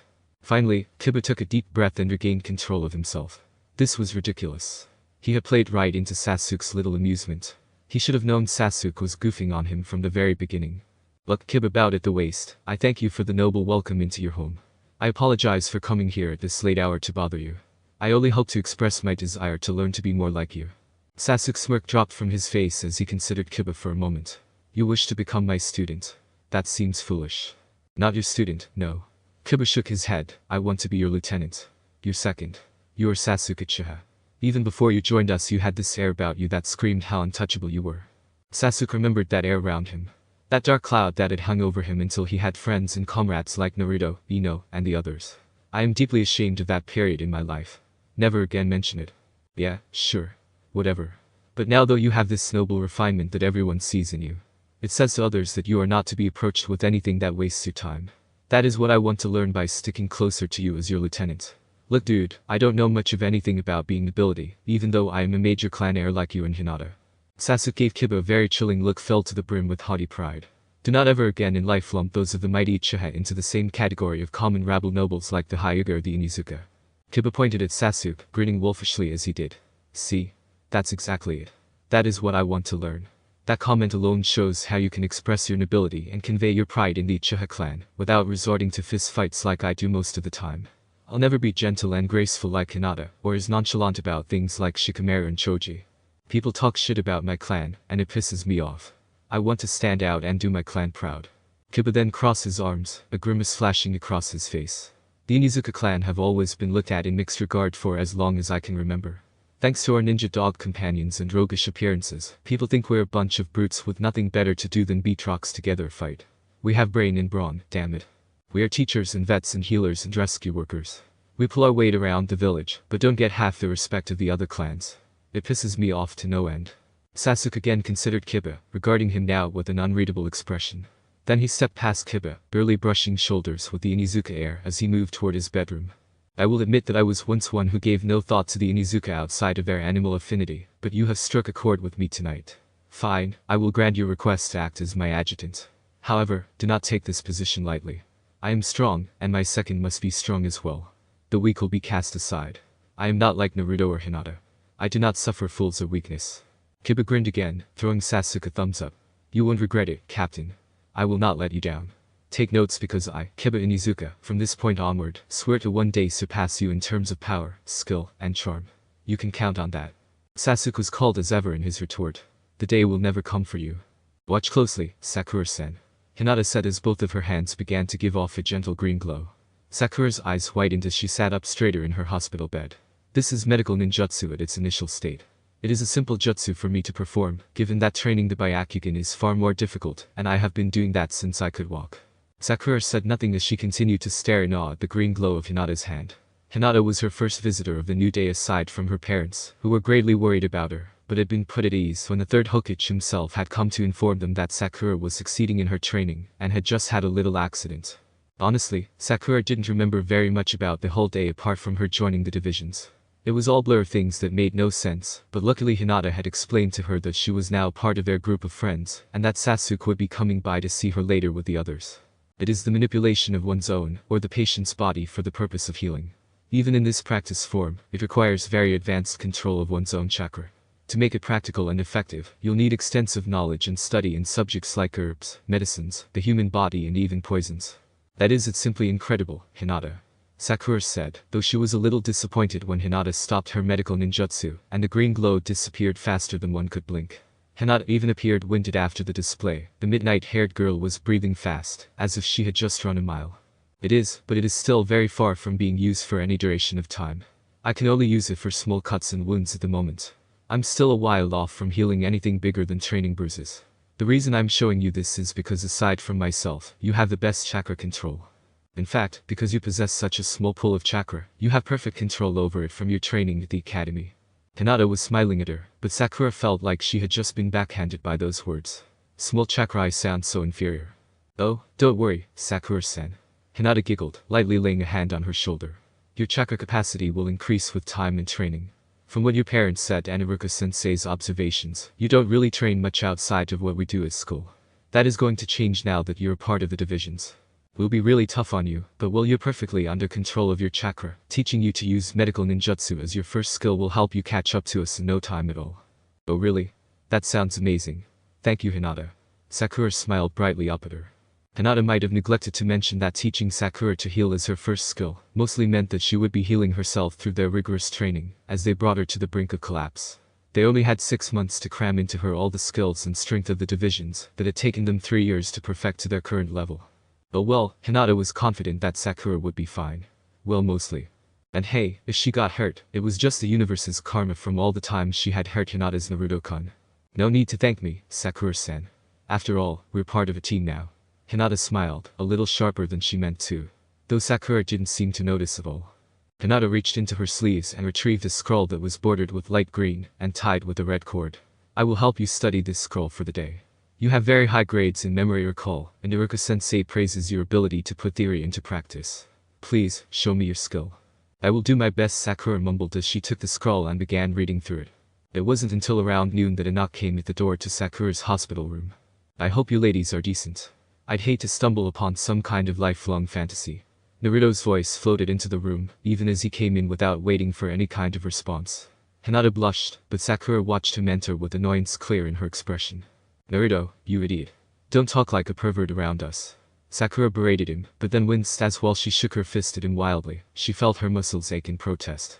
Whatever training she had done with Hinata and the others had put a real strain on her body. Sakura only hoped that when she was released from the hospital that her mother had a nice, warm bath waiting for her at home. Well now, seems you're as lively as ever, Miss Saruno. That's good. You're really going to need that high spirit for all the training you'll be put through. Naruto smiled, taking out his small paper fan as he fanned himself lightly. I can tell by the scroll in front of you that Hinata has taken the initiative in introducing you to the first part of your training, which is becoming proficient enough in medical ninjutsu to heal minor injuries. Yeah, Hinata is really great at helping me understand the things I don't get. We're actually done with the scroll after this last bit. Sakura relaxed herself, knowing that getting annoyed by Naruto's cheap antics would only hurt her more than him in her current condition. Then please, don't let my presence distract you.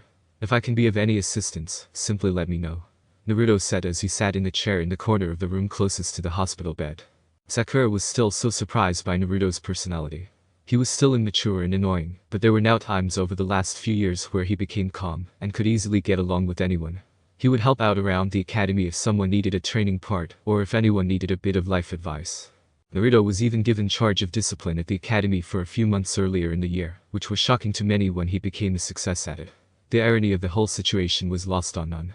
Still though, Naruto for the most part was cocky and playful, whipping out that paper fan when he wanted to be silly or making weird comments from the manga series he and his friends read, but no one else did.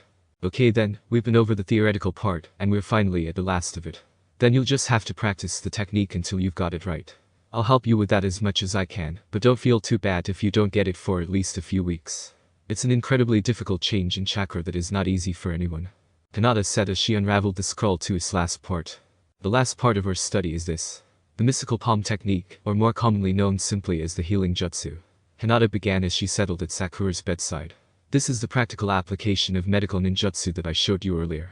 It is medical ninjutsu which allows the user to speed up the body's natural healing process by sending chakra from the hands into a wound or afflicted body part. This allows the user to heal a patient without the need for medical equipment or surgery, making it very useful on the battlefield. It can be used to treat both external and internal injuries. However, as I said earlier, it is vital to have perfect chakra control before even attempting this. You must match the amount of chakra used to the severity of the affliction or injury. Because of this high level of difficulty in chakra control, only a fair few highly skilled medics can use the technique, and even fewer become medical ninja to use it in missions and battles.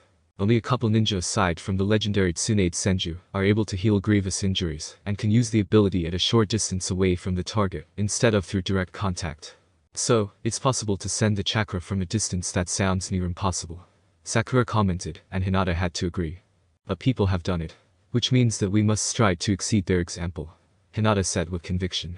Sakura had to stare at the girl. While she was still timid and shy, Hinata had come a long way from the girl she was a few years ago.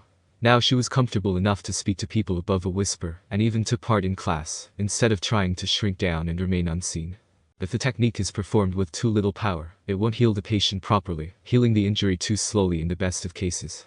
However, if it is done with too much power, there is a likely chance that by sending an excess amount of chakra into the patient's body, the user will overload the patient's normal circulation of chakra within the body, trapping the now victim in a comatose state. I guess that can be used for if I'm forced to treat an enemy, or if I get held hostage, huh? Sakura looked up again at Hinata, who nodded. Yeah, I never thought of it that way, but you'll need to prove to us that you can properly execute the technique before we let you anywhere near a person with it. What will I practice on then? Sakura asked. You'll be practicing alongside me and Choji on fish fresh from water, sealed within scrolls. Hinata answered, getting a shocked look out of the pink-haired girl.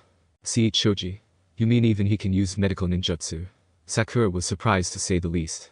I never really saw him as the healing type. He's not. In fact, he's barely able to control the jutsu because he still lacks the proper chakra control. But he's a lot better with it than Sasuke and Naruto. Hey. Not in front of Sakura, Databeo. Naruto shouted from his chair, making Hinata giggle while she blushed. Those two overload the jutsu and, well, it's not a pretty sight, is all I should say. Why I never, Naruto muttered while crossing his arms and putting his nose in the air, making Hinata giggle again, and even Sakura smiled a little at his antics. The Hyuga girl turned back to the patient. Nevertheless, it is a very hands-on healing method, so you'll need supplementary material to properly use it. That you'll be studying in your free time in order to catch up. I have faith that you'll make us all proud. Hinata smiled gently at Sakura, who felt that she was undeserving of the girl's belief. Not even in their gang for a day and already they believe in me. How can they be so confident I'll succeed in any of this? Sakura thought to herself, looking down at the scroll in her lap.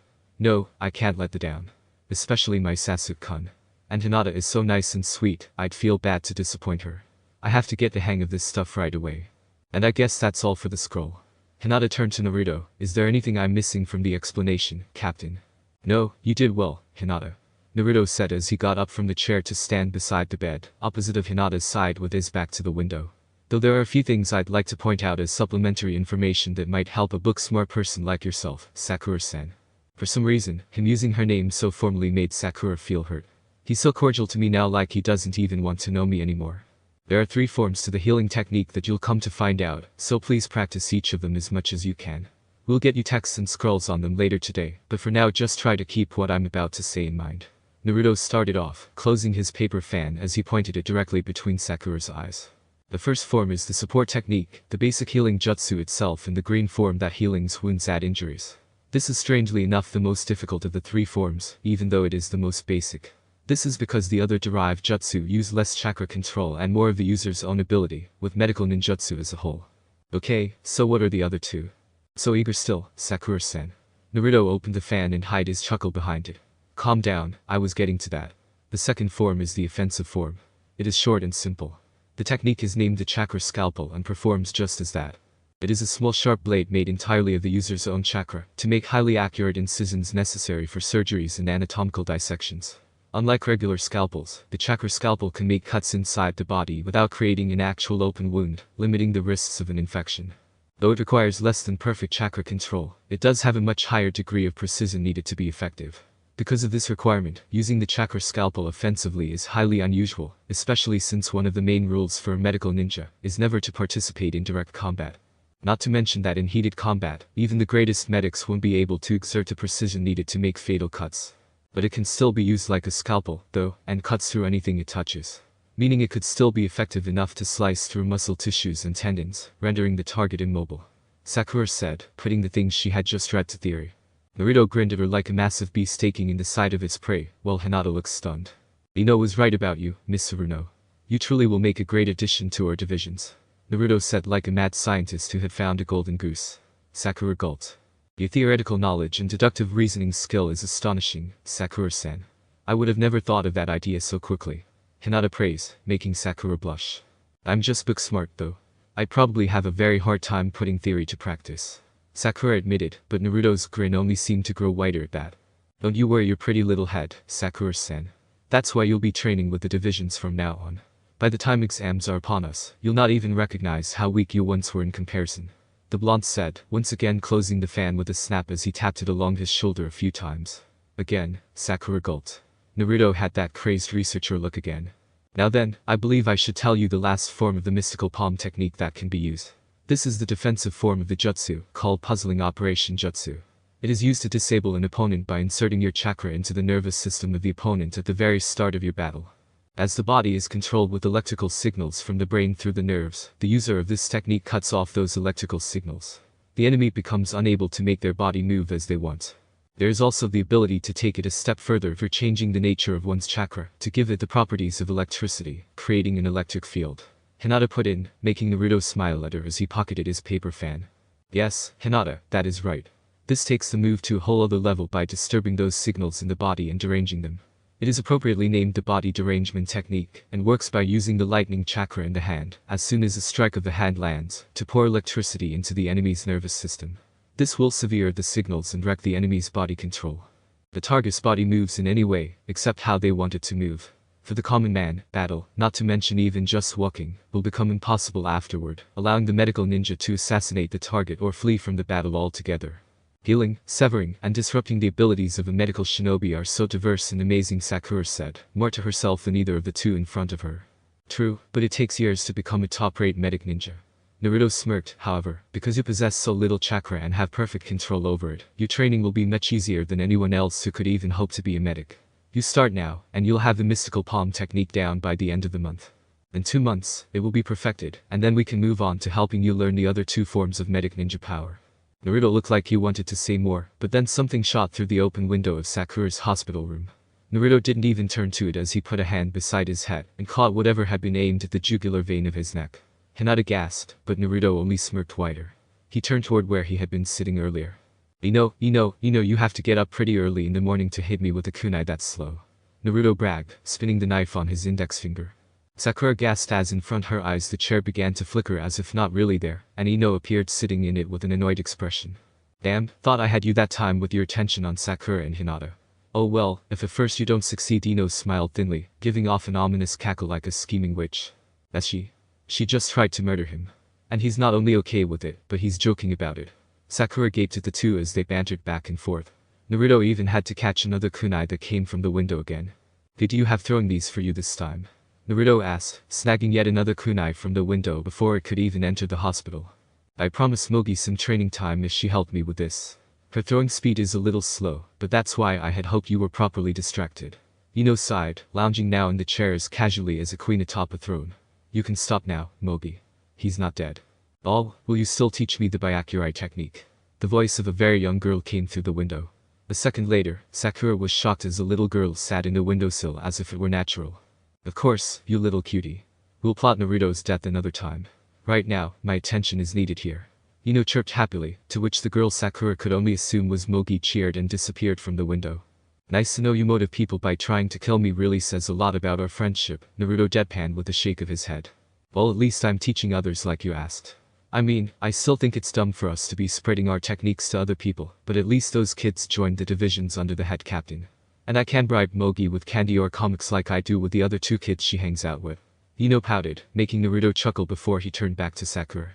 Naruto reached inside those black robes of his, past his white haori, in order to find something. Then he pulled out a scroll that was bordered blue with a green ribbon tying it close. One last thing, Sakura-san, before we let you take it easy for the rest of the day. Naruto said as he untied the scroll and unraveled it to reveal a summoning seal. This contains the fish that you'll be practicing on once you get the technique down pat.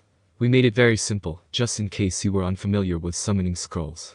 All you need to do is put a bit of chakra into the center seal, and the object inside will be summoned. In this case, the object is a fish that will live for about 5 minutes if you can't keep it alive using your medical ninjutsu. So, in other words, one of Kami's poor helpless creatures will have its life in your hands. So be sure when you unseal it, no. Ino smacked him upside the head, and Hinata seemed to approve.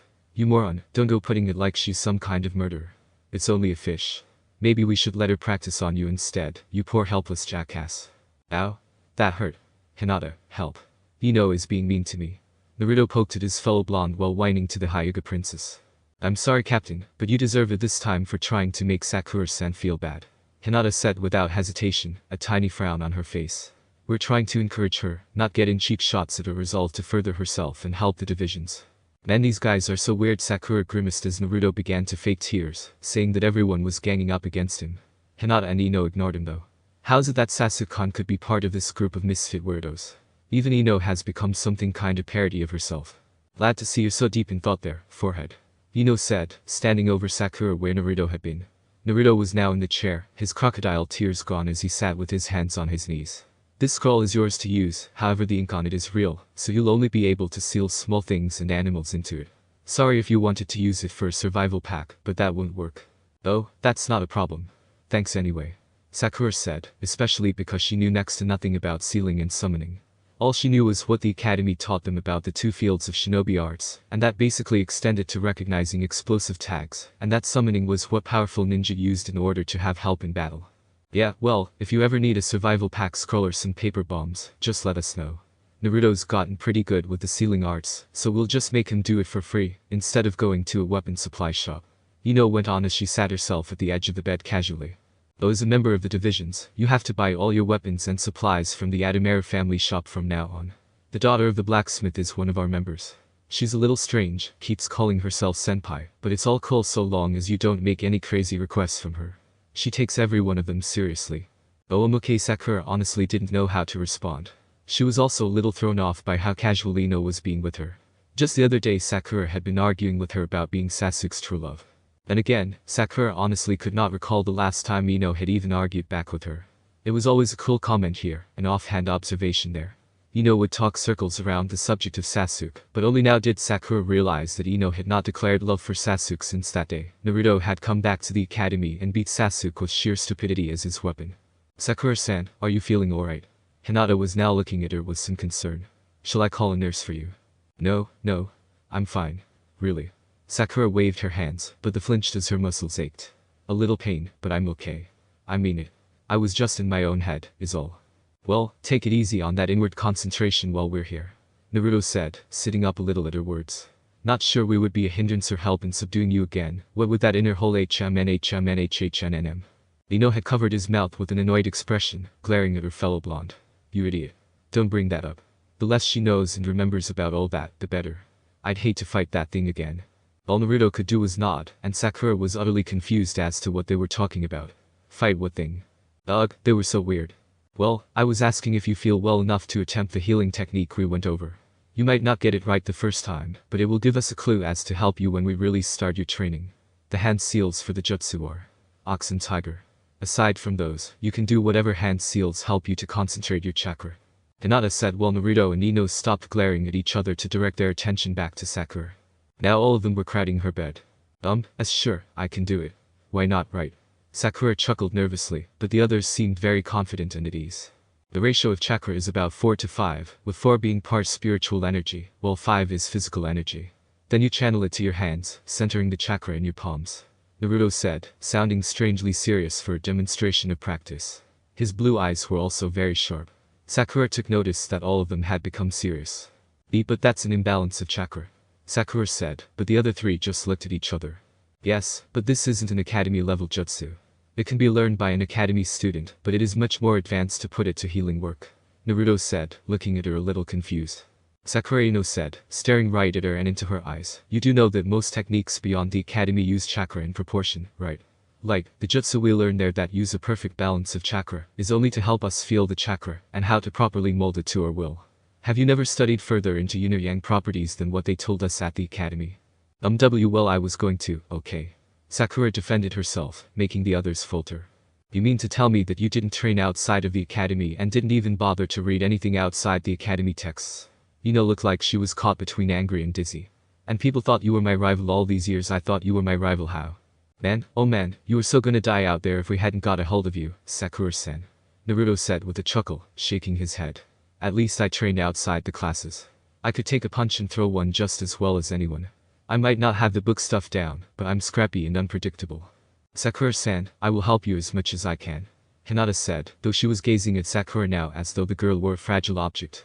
The pale-eyed girl looked afraid to even touch Sakura. Sakura could only sigh. She went from smart to stupid in the eyes of all three of them in 60 seconds flat. Even Naruto, who apparently knew more about healing and sealing before Sakura had known, and then still even more. So, that ratio was 4 against 5, right? Sakura said, and then concentrated on her chakra. Yes, this is because you'll be focusing on healing physical wounds, rather than restoring chakra. That will teach you once you've got the healing technique down. The chakra restoration technique is a division's only ability. Now, then whoa. The gasps that went out around her were like music to her ears. If there was one talent Sakura truly did have, it was perfect control of her chakra at will. Small or not, no one else in all the school could boast the same. The gentle green glow coming off her hand was soothing, and this new version of chakra left her skin tingling in a manner similar to dressing in freshly laundered clothes. Oh my, Hinata placed a hand over her heart while she gaped like a fish. But that's impossible.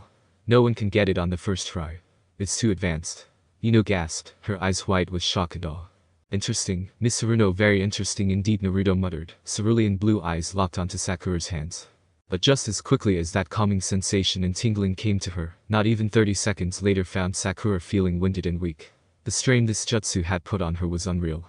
The only time she had ever felt so drained was back when she first joined the academy and was made to learn the 3 integral techniques: replacement, clone body, and transformation. Her lungs couldn't fill with air fast enough, and her hands, which had just been consumed in a healing aura, were now shaking like leaves in the wind.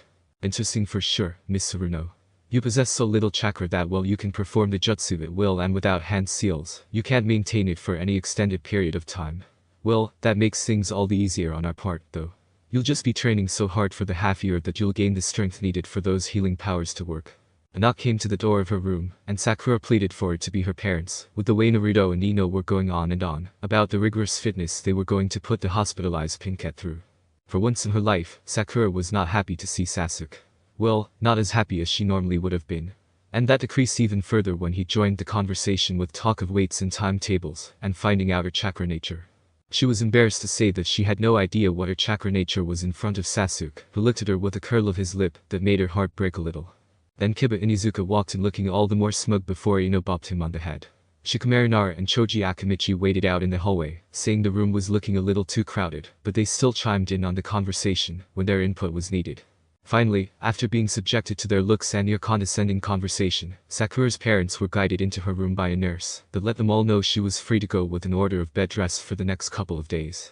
Naruto made to argue but was tied in white bandages by the nurse, who dragged him away, saying that his hand was still to be looked at after whatever happened in Sakura's joining the divisions. The others made farewells as they greeted Sakura's parents, and then made excuses to leave. Ino went through the window, which worried Sakura's mom. Hinata and Sasuke disappeared from the room in blurs, which startled her dad. Shikamaru and Choji walked away in normal fashion, which disappointed Sakura, who thought they might be just as weird or impressive as the others. She had actually thought they would meld into the floor or something. The pink-haired girl was disappointed when the Nara and Akamichi clan heirs simply walked down the hallway and left casually. Sakura was super thankful though when, instead of scolding her or even bringing up the incident that had left her hospitalized, her parents hugged her tight. They said they were so proud of her for making friends and joining a study group, as they thought it was called. Then they walked her home, and Sakura's smile grew 3 sizes as she sank into a warm bath, while her dad and mom made her a plate of cookies with a bowl of ice cream to help her relax. Sakura dearly loved her parents. Sakura was sitting cross-legged on her bed at home. In front of her were several scrolls spread out along the bed and even a couple on the floor. Most of them were the ones her new friends borrowed from the Konoha library about basic theory behind medical ninjutsu. Sakura hummed in thought as she read over a basic ninjutsu theory scroll from the library. The scroll covered just about everything they had learned in the academy.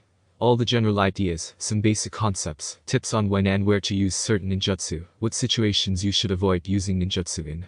All in all, it was a beginner's guide, or the basic 4 years of ninjutsu theory classes she and her fellow academy class had sat through bored out of their minds. If I could have just read this one scroll, then why did I study for 4 years? Sakura asked herself aloud as she took the scroll up in hand. Though, Sakura had to admit to herself that she was a little dissatisfied to be the weakest member of her new group, the divisions. Just earlier that month she had seen what they referred to as a basic sparring session. Those weirdos threw around lightning and flames and were using actual swords. At school that same day, Sakura played witness to how now every member of the divisions was wearing their black robes at all the normal hours of day. Naruto and the others even made a fuss about how Kiba was wearing some sort of badge along his right arm. It was all too weird for her. Everyone outside the divisions was now looking and talking to her like she was on some sort of pedestal. They called her the sane one. The one that could relate to being held up to normal standards and practices. Of course, unlike everyone else, it hit her more personally to be the weak link of her group. She didn't feel jealous or anything of that nature. She was now privileged enough to see the true strength of the group, especially Naruto and Sasuke. They were strong. Like crazy strong. She probably knew better than anyone, even Iruka-sensei. It had hit her personally because she was so far behind them all of them. Even with her beginning her training as a medical ninja, she wasn't entirely satisfied and could practically see the huge gap between her and the founding members of the divisions, which they were telling her that she was now going to be part of. The founding of the divisions. They were ridiculous. They were even calling her the healing blossom of the divisions. But that actually made her feel kin to cool. Healing blossom, Sakura Haruno. It even sounded cool, but she'd never let them know it. All she really wanted was to grow stronger, faster and all around better, in order to impress Sasuke with her ninja skill. Even after a month had passed, and she was able to perform the basic healing technique up to several minutes now, Sakura still felt that she was worlds away from even stepping into the realm of power that was the divisions.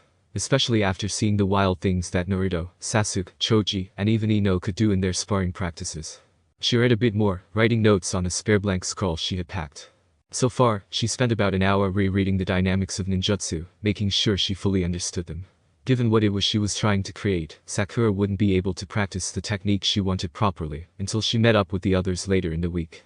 Okay, I see, finally this is what I was looking for, Sakura said, finally connecting the dots in her mind as she read on with haste. After she was satisfied with what she had, Sakura looked at the time, feeling her eyes growing weary. It was getting quite late. Gently, the pink-haired division member gathered up all her scrolls and got off her bed, her bare feet landing gracefully on the carpet. Laying all the scrolls she had been poring over down on the dresser, Sakura walked back to her backpack and took out another scroll. Going through hand signs as she recalled them in her mind, Sakura unraveled the scroll. She went through the hand signs again, though this time with greater speed as she placed her hand over the sealing matrix of the scroll, a plume of smoke, signaling that she had been successful in her scroll summon. There we are. Sakura said cheerfully as she reached down to the scroll and took up the flopping fish and target board. Walking over to an empty space on the wall, Sakura strapped the small fish to the bull's eyes and set it up. After nodding to herself, the girl walked all the way across her room before taking in a couple of deep breaths to clear her head. Okay. First step, flex my limbs before doing any sort of physical training. The others keep telling me that practicing the kata is better than actual stretches, so here goes. Sakura said to herself as she took another deep breath before she punched her fist into the air in front of her, followed quickly by a kick and 3 speedy jabs. Sakura moved about as though she were a boxer, fists slashing out before quickly reassuming their positions at the sides of her midsection. She punched and kicked again and again, growing into a steady rhythm. As she worked through her form, sweat began to lace her brow. Sakura smiled through it all. She had been practicing on her taijutsu ever since she had mastered the basic academy-style forms over the last month. Every night, Sakura stayed up for hours in her room, in front of her mirror, working on basic drills from what she had learned from the others in the ninja academy. Reviewing all the things they had been introduced to her so she could better put them all together into practical application. She would move around her room, fighting imaginary opponents as she fell, recovered, ducked, dived, and other such stuff before her hygiene rituals and going to bed. It would have been much easier and more efficient if she had a sparring partner at her level to start off with, but the others were such hard hitters that even that lazy coward Shikamaru was out of her league. And Hinata, that girl, scared the crap out of Sakura into jutsu spars. I guess Sakura breathed as she threw another punch before a roundhouse kick. That's the price I must pay for creating my own path. Another quick succession of blows to her imaginary opponent. I don't need mom and dad worrying about me, I can go it my own. I can't rely on others to protect me anyway, I need to be strong for myself. Her breathing became labored as she took in a deep gulp of air, pausing in her workout. With that in mind, Sakura took out a kunai and began practicing with the weapon, throwing it, and hitting the small fish tied to the bullseye. Okay, Sakura breathed, going over to where she laid the scrolls out on the dresser. Fingering the scrolls and reading through their titles, Sakura's face lit up as she grabbed one. Turning to the small fish, which was now dripping blood on the carpet, Sakura grimaced as she pulled the kunai out and laid the fish on a blank scroll. Sakura read as she placed her hands over the fish and channeled her chakra to the wound on the poor thing. This went on for a few minutes, and Sakura grew excited when she saw the bleeding stop and the wound begin to close. However, her excitement was short-lived as the pink-haired girl had to pause when the fish stopped thrashing around under her hands. Looking at it, Sakura sighed as she could just tell the little thing had died on her. Sealing the fish into the scroll, Sakura turned back to the scroll on the medical ninjutsu, beginning her reading once again to understand where she had went wrong in the theory, to better improve her execution of the technique. After nearly half an hour passed, the pin cat finally had enough. She put all her scrolls away for the next day, and finished her packing with a sigh. Sakura sat atop her bed, flopping back onto it without a care in the world. When her mother had come up to tell her dinner was ready, Sakura went to wash her hands and face in preparation for the meal. "So, dear, how goes the training?" her father asked with a smile over dinner. "Your mother and I hear you practicing in your room at all hours of the night. You must be working very hard." Sakura nodded, proud that her parents were recognizing her efforts. "It's okay, but I feel like I can do better. Something is just not clicking correctly. Once I figure out the piece I'm missing from my training, then I'll be a successful ninja for sure." "Well, I know those new friends of yours will be sure to help you." Her mother and father shared a look. The type that told Sakura they were about to say or ask something she might not like to hear. "One of your new friends is Naruto Uzumaki, correct, Sakura dear?" Naruto. Sakura looked up from her plate of food to blink at her parents. She knew they had some kind of problem with Naruto, but never told they'd actually bring it up. "Yeah, I guess you can say that. He's in the same group with me, Ino, and Sasuke." "Well, you should be careful," her father said, his voice sounding more firm than he probably thought. "Kazuma," his mother admonished, and her father looked sorry. "I'm just say that he's a troublemaker," her father tacked on quickly, raising his hands in a defensive manner. "True, he's not caused many problems in the village as of late. Almost been a couple of years since I've last heard him cause a ruckus, but still take care when hanging around that boy. Your mother and I worry about you. A lot. But since your group has so many of the village's most notable clan heirs, especially the last Uchiha, we're sure it will be okay." Her mother reached over from her side of their small dining room table to give Sakura's hand a gentle squeeze, as if to comfort her. "We're just asking that you be careful. We trust you, but sometimes young boys like Naruto Uzumaki they can get you into trouble without either of you knowing why there's trouble in the first place. There are people in the village that hold a grudge against that boy for, his pranks. Yes, his pranks. He used to be quite the little hooligan." Sakura was very confused by all the looks her parents were throwing each other, and the way they were talking circles around her, as if they were avoiding some unspoken subject. "Naruto is a bit of a goofball, I'll give him that," Sakura admitted with a shrug. "He's certainly odd and annoying at times. But he's helping me become stronger along with the others. He's not dangerous. I wouldn't exactly call him harmless, either, since I've seen what he can do with his weird abilities. Just promise us that you'll be mindful and careful on how you conduct yourself when around that boy." Her father's face softened when Sakura blinked in confusion, but slowly nodded. "Good. Puts my old heart at ease. Dear, I've told you to stop saying that you're old." Sakura's mother smiled, sharp and sweet. Her father started sweating in fear. "After all, I'm only a few months younger than you. It would imply that I'm old, and we both know that's not the case. Right?" "Why yes. Of course, my dear Sayori." Her father laughed nervously, and Sakura felt that she might have to finish her dinner in her room. "Good. I'd hate for you to bring out my own training as a member of the Allied Mother's force. The shell bullet has nothing on this fist right here." Sayori raised her fist up to her husband, who flinched back while she laughed at his fright. "Ha, ha, ha. One punch is all I'll need, Kazuma. You remember our first date, right? You'll be the death of me, I swear," Sayori Kazuma mumbled with a pained expression to himself as Sayori continued to laugh. Sometimes her parents were so weird and annoying. "Ino, are you okay out here?" Mimori Yamanaka stepped out into the cold night air of their spacious backyard, looking for her blonde daughter. Ino was there, alright, dripping with sweat and a film of dust from the tough training she was putting herself through. Mimori could only sigh at her daughter's actions. She hardly understood where the girl's determination came from. One day it had been all about clothes and hairstyles, and the next she was asking for training weights, and actually dragging her father in the forest for stealth exercises. Inoichi was starting to complain that it was getting hard to find their daughter these days, especially since he knew she no longer abandoned him for dango trips back to the village in the middle of their hide and seek. Mimori wanted to know where it had all gone different.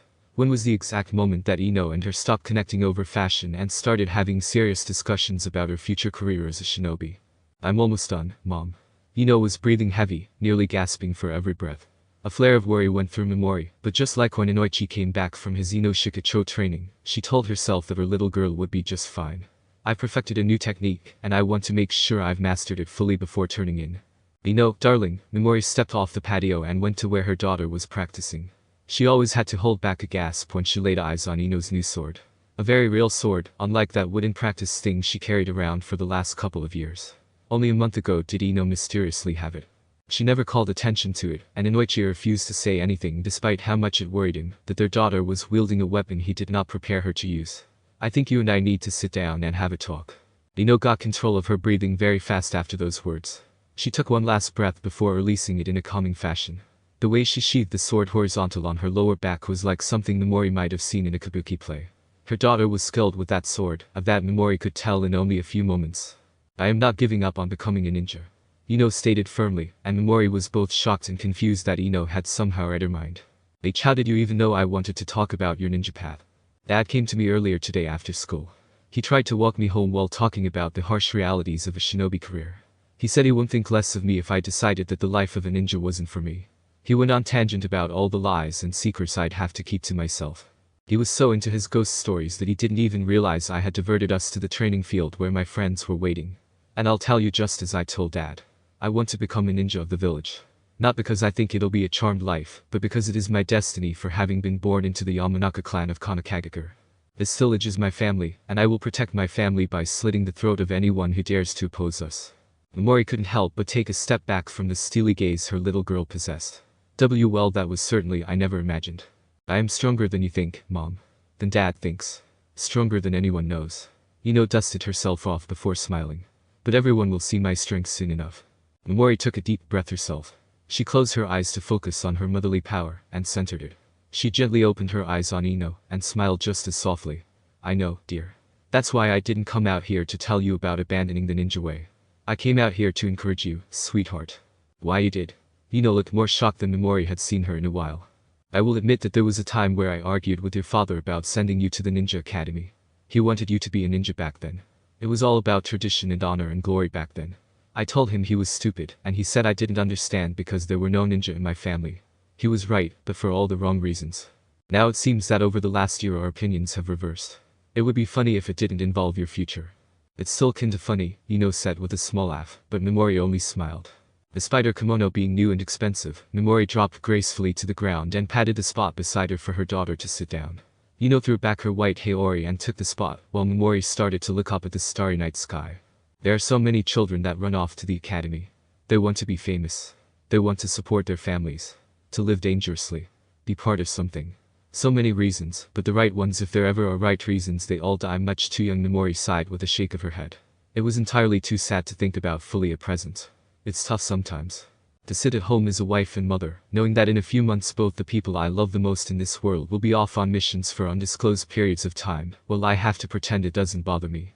Mom, Ino whispered, but her mother raised a hand to silence, used the same hand to smooth down Ino's hair. You are strong. But you are so much more than that.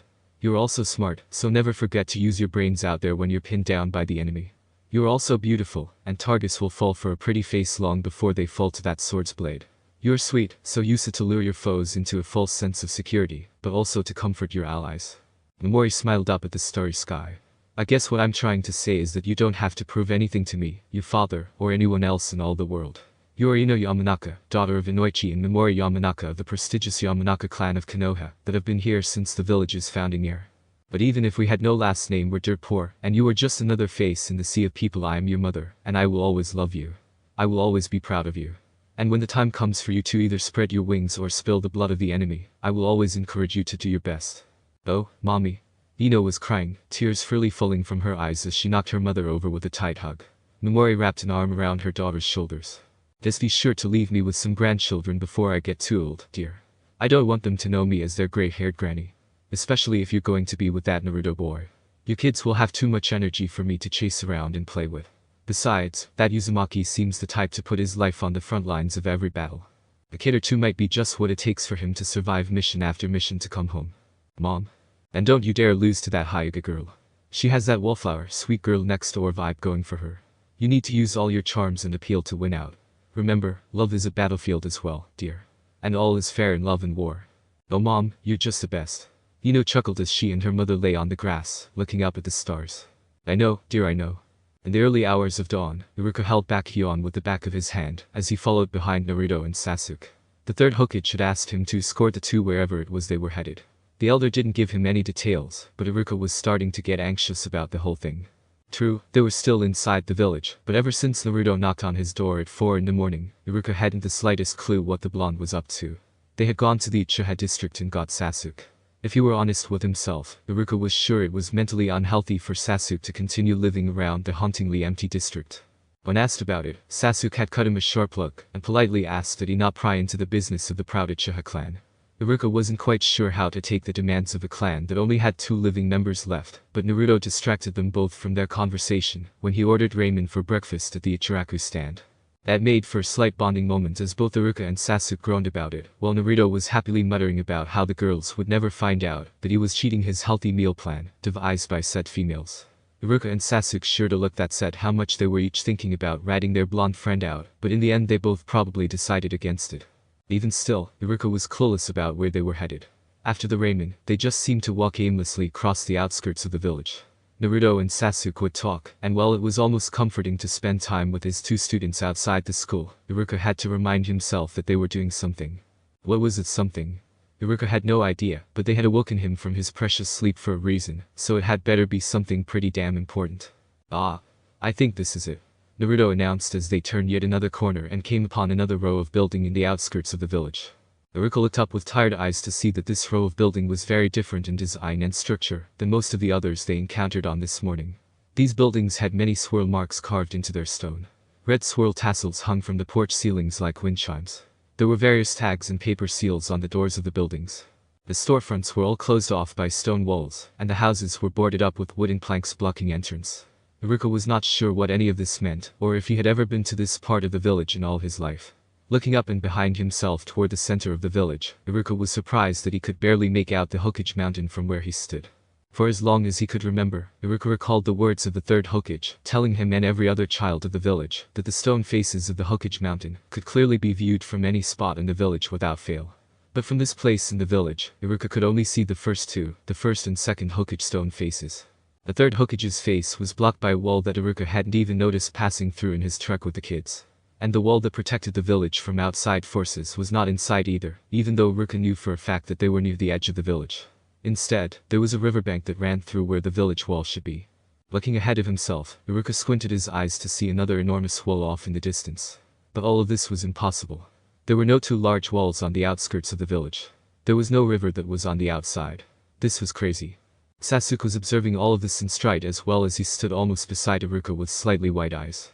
Then his onyx eyes narrowed, and his lips curled into a scowl. Impressive. Even long after their demise, the Uzumaki clan's secrets are still guarded in this district. One would think that over a decade would be enough time for their seals and spells to fade with time, but apparently not. Naruto smiled cheekily and scratched the back of his head. Yeah, and I don't think they'll be fading anytime soon either. I can kind of feel these tags and tassels and carvings siphoning off chakra from me. Like little specks of it falling off me and immediately being drawn to the nearest tags until they've had a fill before going to the next one after a few seconds. Like these things are trying to see if I have enough chakra to safely power the next tag before they start taking my excessive energy. These things probably draw even more power from nature around them. HMPH, the Uzumaki seemed devious indeed. No wonder they were so heavily opposed. Sasuke closed his eyes and adjusted his expensive scarf. Having entered this place, it feels like ever since we set foot through that ceiling barrier, 1,000 eyes have been watching me intently. Rukia's eyes went wide. Ceiling barrier. What? When? How? Rukia had not felt a shift in the air. He had experienced no change in the rhythm of his chakra. There was no difference in sound or sight. He had not even seen them approach a wall or ceiling tags when they were walking. You seem confused, Iruka-sensei. Naruto noticed, his smile dimming a bit at the way Rukia was looking around in a small panic. Yeah, Rukia admitted, because it was only Naruto and Sasuke around him. As the actual ninja between the three, Rukia should have been the first to notice everything and assess his safety for his two students. I never noticed a barrier or any ceiling tags before entering this place. Everything appeared the same as before turning that corner. Ruka-sensei, Sasuke began, his eyebrow quirked in a show of patience. We never turned a corner. That was the illusion of the ceiling barrier. On that corner you believed we turned was the ceiling tags that hid this place from you and me. Naruto puffed out his chest a little. By me being in Uzumaki by blood, I didn't even see the illusion. I did see 8 glowing tags on the archway we passed under the wall. Passing through it made me feel funny, and I had to drag the two of you through it, because you were both just standing there like a couple of drifters for a while. Rukia rubbed his chin in thought. Sounds to me like the old compulsion and false canopy seals that were employed by the Uzumaki clan during the Second Great War. I know little about sealing, such as identifying and disabling the more common ones, but that is the extent of my knowledge. Everything else I know only from a historical context. Naruto was grinning like a fox now. Then that makes me your sensei in the subject, Iruka-sensei. I've been studying seals for a couple of years now. I've even gotten access to the really complex stuff sent to me ever since a few months ago. Apparently, I have a godfather who is a super busy spy ninja. He's off on a long-term mission, but when the old man told the guy about my success in sealing, he sent me his personal scrolls in the art. The godfather. Rukia was both shocked and angry about the information. Naruto had someone out there that was supposed to be taking care of him. Finding out the man was a ninja eased Ruka's anger only a little, because there was no mission no matter how long that lasted for 10 whole years. Where was this man? Why had Ruka never met him in all his time protecting and teaching Naruto? The third Hokage obviously knew the guy's identity, so why had he never told Ruka, so he could be on the lookout for him? Or so back when Naruto was young and asking about his family, Ruka could have explained that the only person with some connection to him was far away, helping to defend the peace of the village. That would have been a lot better than having to tell Naruto that he was alone in the world, but would always have Ruka if he ever needed him. Ruka's fists clenched tight at his sides. Naruto deserved better than loneliness. Naruto was a bright kid, with an ocean's worth of determination and good heart. Ruka knew that if he barged his way into the Hokage's office and demanded answers, the third would simply point out that Ruka had no such clearance to that level of information. Anything around Naruto was highly classified, only being told to anyone, including Naruto himself, on a need-to-know basis. But that just opened up an entire can of worms that Naruto himself probably didn't consider yet. If he had a godfather, then maybe he had a godmother as well. Maybe there was an entire family out there, or inside the village, that knew more about him. Maybe there were ninja who walked around the village that knew Naruto on a more personal level. Maybe even Anbu or Jonin level operatives who could tell him about his parents. Maybe even the ones who were ordered to protect him on a regular basis were actually doing it not because of orders, but because they knew who Naruto really was. Ruka had to take a deep breath and calm himself before he got truly enraged. Sometimes the secrets within a ninja village affected them on an all too personal level. It was unavoidable.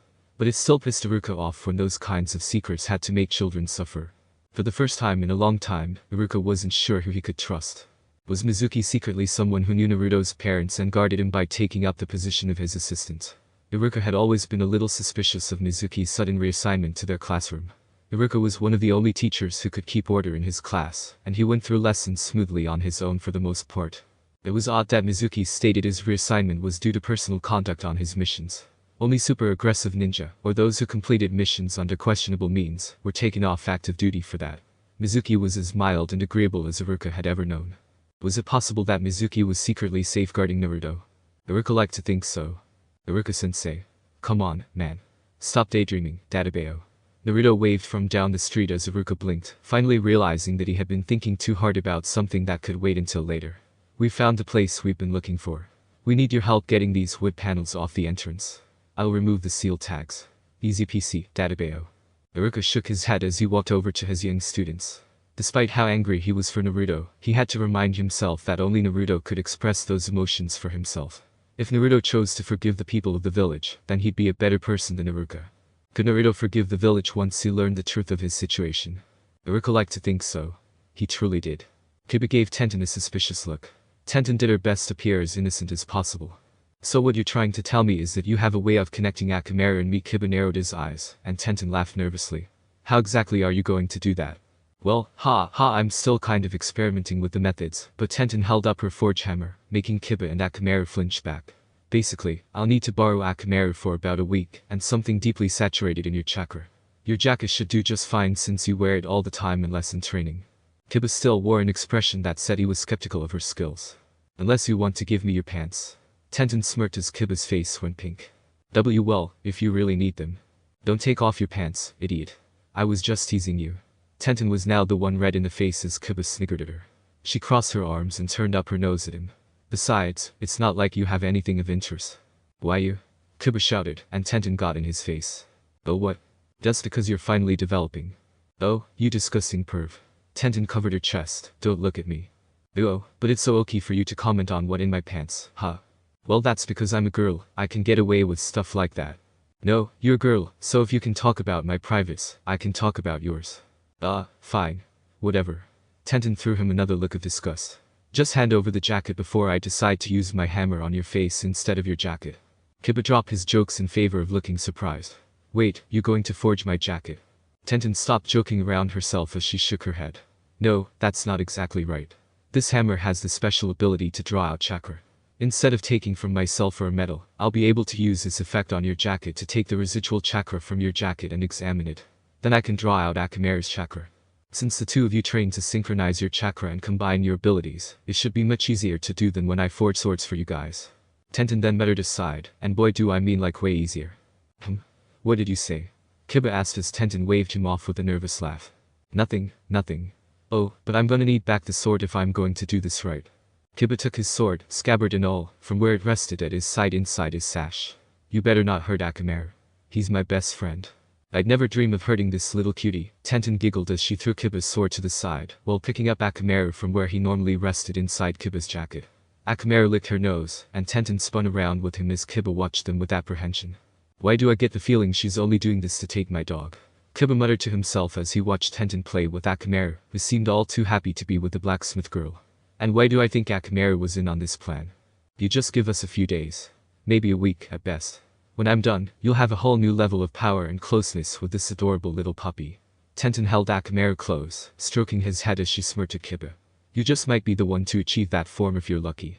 Whoa. Wait, are you serious? Kiba asked, but Tenten turned away from him, looking over her shoulder back at the Inizuka boy. Maybe, it all depends on how close you already are with Akamaru. She began walking away, back into the blacksmith side of her dad's weapon shop. Well, after I get down with him. He might just forget all about you. What? Hey, don't steal my dog from me. Kiba yelled as Tenten laughed at him. Come on, cutie, let's get you some treats and a couple of chew toys. I always wanted a dog of my own. You want to be my friend instead of Stinky Kiba? Akamaru barked happily at that. Hey, don't betray me, buddy. Haven't I always been good to you? Akamaru looked back at Kiba, and seemed to stick his tongue out as Kiba's comically shattered on the spot. Tenten laughed all the more.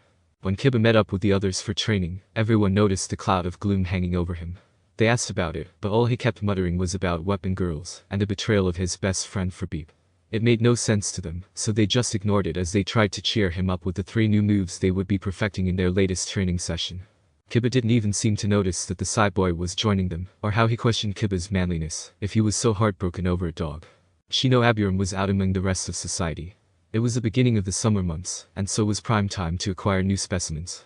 Whether to add them to his arsenal, his collection or to his research it was uncertain, but Shino could honestly say that was enjoying his stroll through the forests of Konoha. Their village held one of the most diverse ecosystems for exotic bug life, so here he was scouring the trees in pursuit of his favorite pastime. The young Aburam let out a deep sigh, completely submerged in the serenity of his environment. Without any need for a logbook for documentation, the boy in the high-collar jacket and sunglasses moved from trunk to trunk across the wide expanse of land, checking every possible place his insectoid targets could be hiding. As expected of someone of his discipline and character, he was incredibly thorough. Rushing past a couple of branches, the young academy student spotted a purple-silver-winged cicada perched atop a fallen log resting against a large oak tree. The song of the insect filled the air with the ringing of soft bells, adding to the sounds of the forest and luring Shino to his position. It was often called the bell bug princess of the insect world, partly due to the sound it emitted and its high ratio of females to males. Glasses flashing, the young teen reached down to pick it up, only for the insect to suddenly fly off when a cluster of twigs and leaves fell from the forest canopy above him. Blinking, Shino looked up. Oi, Konohamaru, calm down. It was only a joke. It was just a joke, Databeo. I'll murder you, Dumbus. I just lost that tooth. It's not my fault it was your front tooth. Grind. Oh shit. Shino raised an eyebrow at the commotion of the 2 leaping through the trees overhead, who quickly identified as Naruto Uzumaki and Konohamaru Tsurutobi. They called themselves the 5th Division, but Shino saw no logic in it. For years now, Shino had been telling Uzumaki's group that divisions weren't made up of 1 or 2 individuals. Their casual retort was for him to mind his own business. That meant he went back to observing them from afar. They didn't seem to mind, especially since the other boy who was watching them was recently accepted as one of their members. Shino wondered sometimes if he approached them more casually as they liked, if he could also. Shino recoiled a bit as the sound of a tree snapping in half came from nearby. He saw it full, and then was greeted with a flare of white and orange swishing into his field of vision. Black robes passing grey jacket as blue eyes met reflective sunglasses. A white smile spread as in the next second blonde hair seemed to phase from existence. More black robes appeared, and Shino was a bit intimidated by the child carrying the terrifyingly huge meat-cleaver type of sword. Uzumaki. You can't escape me. The next moment, Konohamaru was also gone. Shino blinked. Perhaps he would just observe their group a little while longer. The sound of the school bell signaling the end of the day rang throughout the entire building, cutting Iruka's lesson on simple deception methods short. It also broke the class out of their daydream trances of boredom.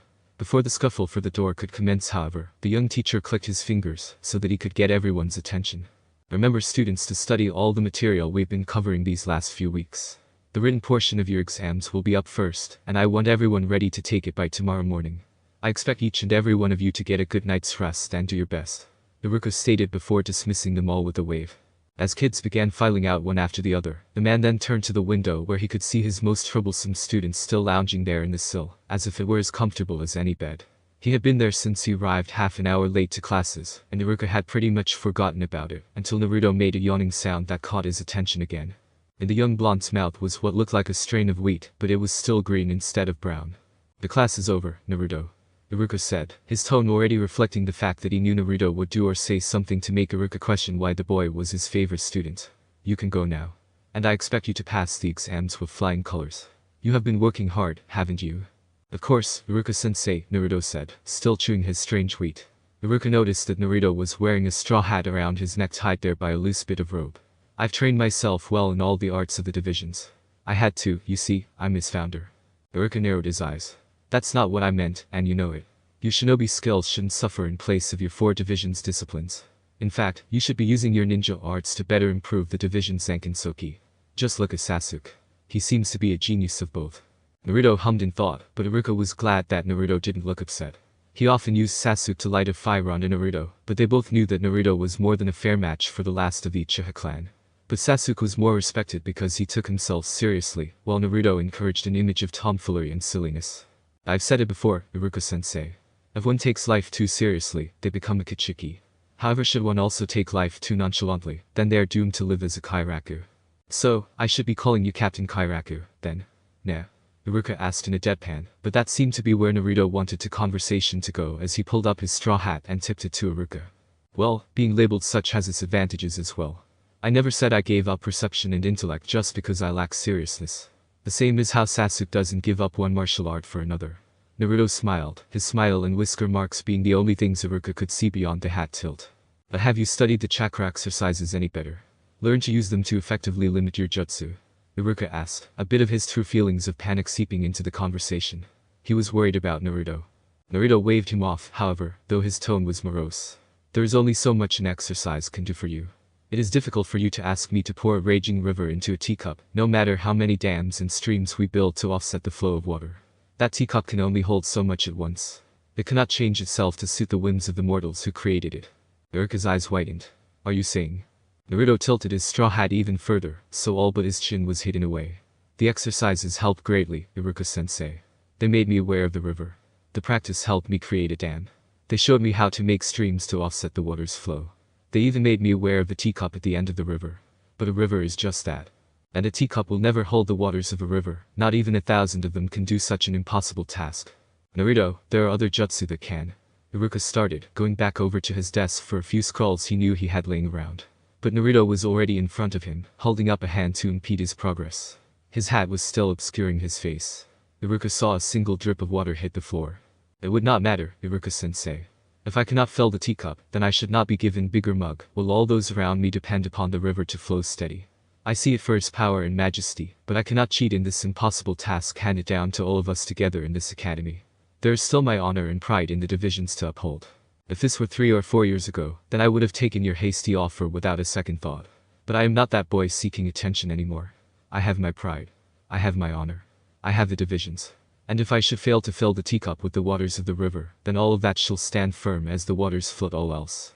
Rukia didn't know if he was proud or frustrated with Naruto's stubbornness at this juncture.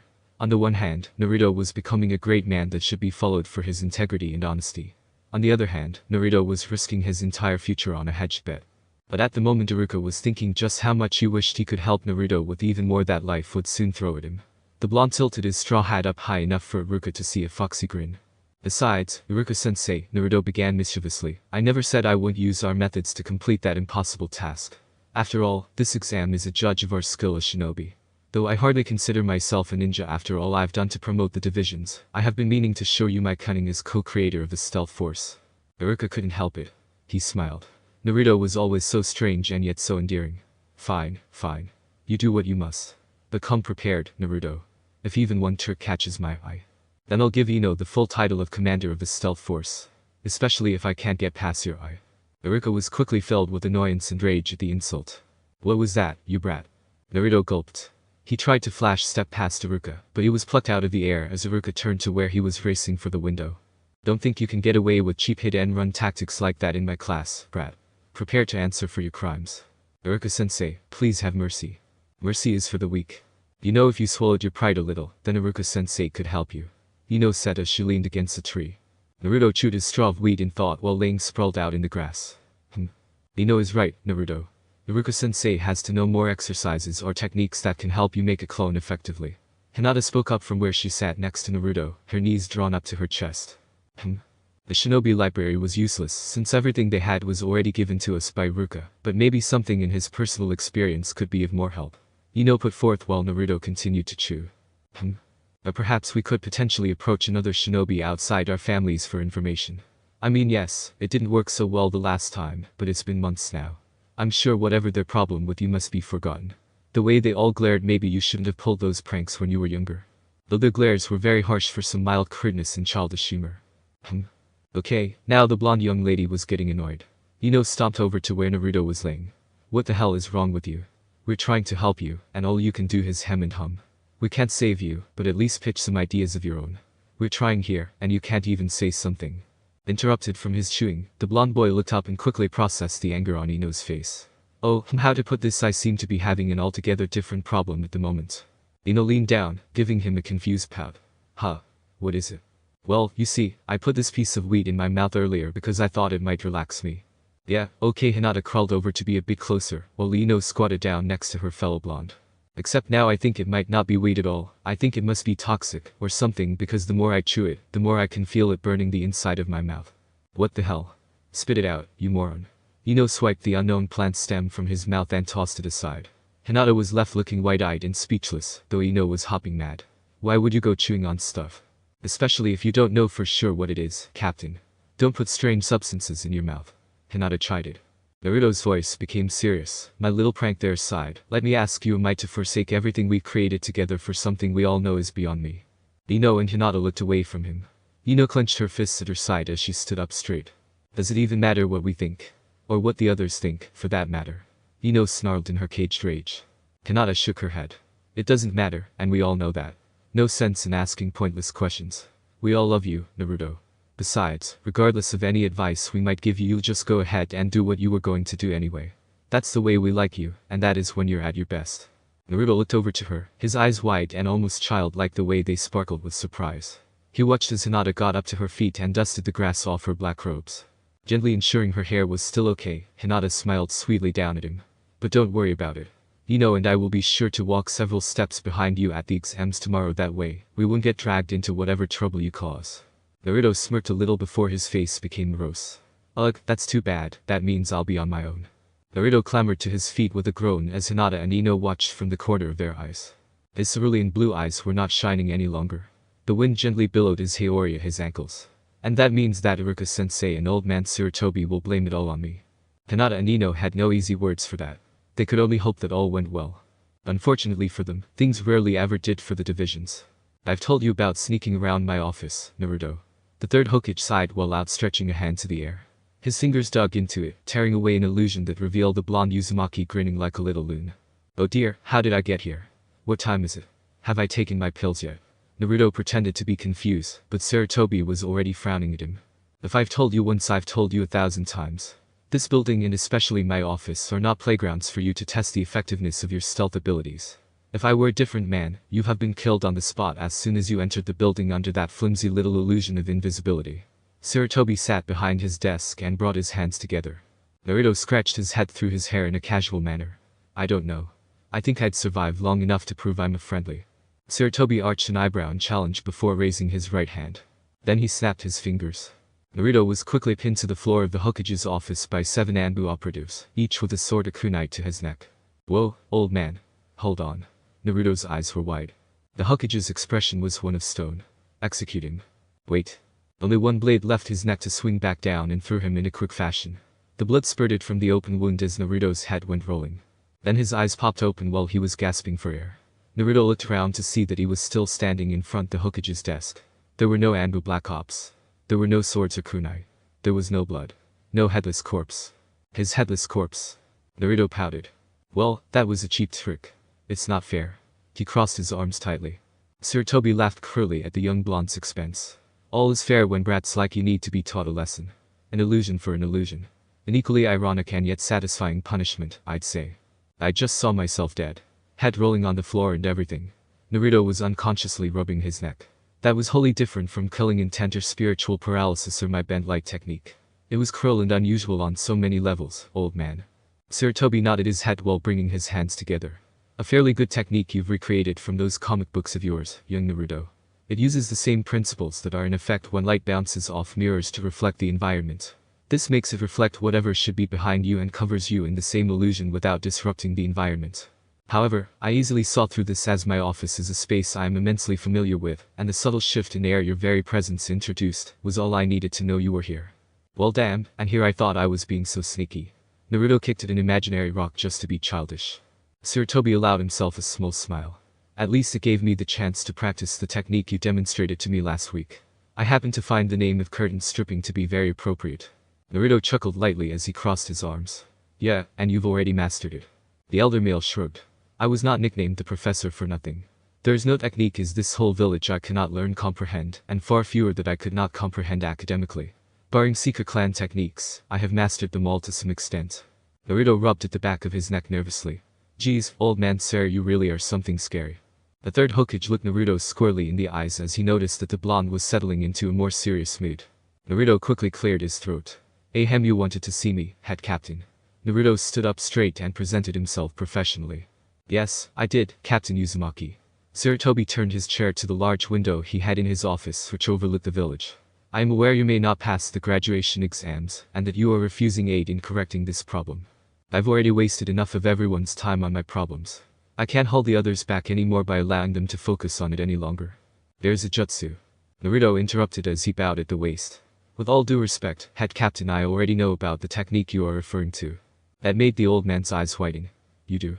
Naruto nodded. Yes. It was mentioned a few times in the notes of sealing expert Mito Uzumaki and the letters sent by my godfather. But as they both referenced, the technique is forbidden. It was Sarutobi's turn to nod. Yes, you are correct. I must apologize for my moment of personal weakness. Sarutobi got out of his chair and stood fully in front of the window, looking down at the academy below, as the children went through outdoor training. I can't use forbidden power to pass an academy graduation exam, head captain. Naruto stated firmly. If I did, what would that say about me? My fellow students? About our academy? Our standards? Your leadership? I'll not put all that in jeopardy just to become a ninja. Some things just aren't worth it, and a career in the shinobi program falls in that category. Besides, Naruto smiled. I'm already a full-time member of the Konoha divisions. I don't want to overwork myself, you know. Sarutobi saw another face in the window. A pale young boy with amber eyes who wanted to know everything at any cost. I am relieved to hear you say such things, Naruto the third Hokage sighed despite himself. Then he became very serious as he turned back to the young blonde. However, there was another reason for my calling you to meet with me. I have an academy problem of my own that I need your help dealing with. One that has recently come to our attention. Naruto lifted his chin a little higher. What are your orders, head captain? Sarutobi nodded grimly as he began to inform Naruto of the problem, watching all the while the boy's eyes grew larger and wider.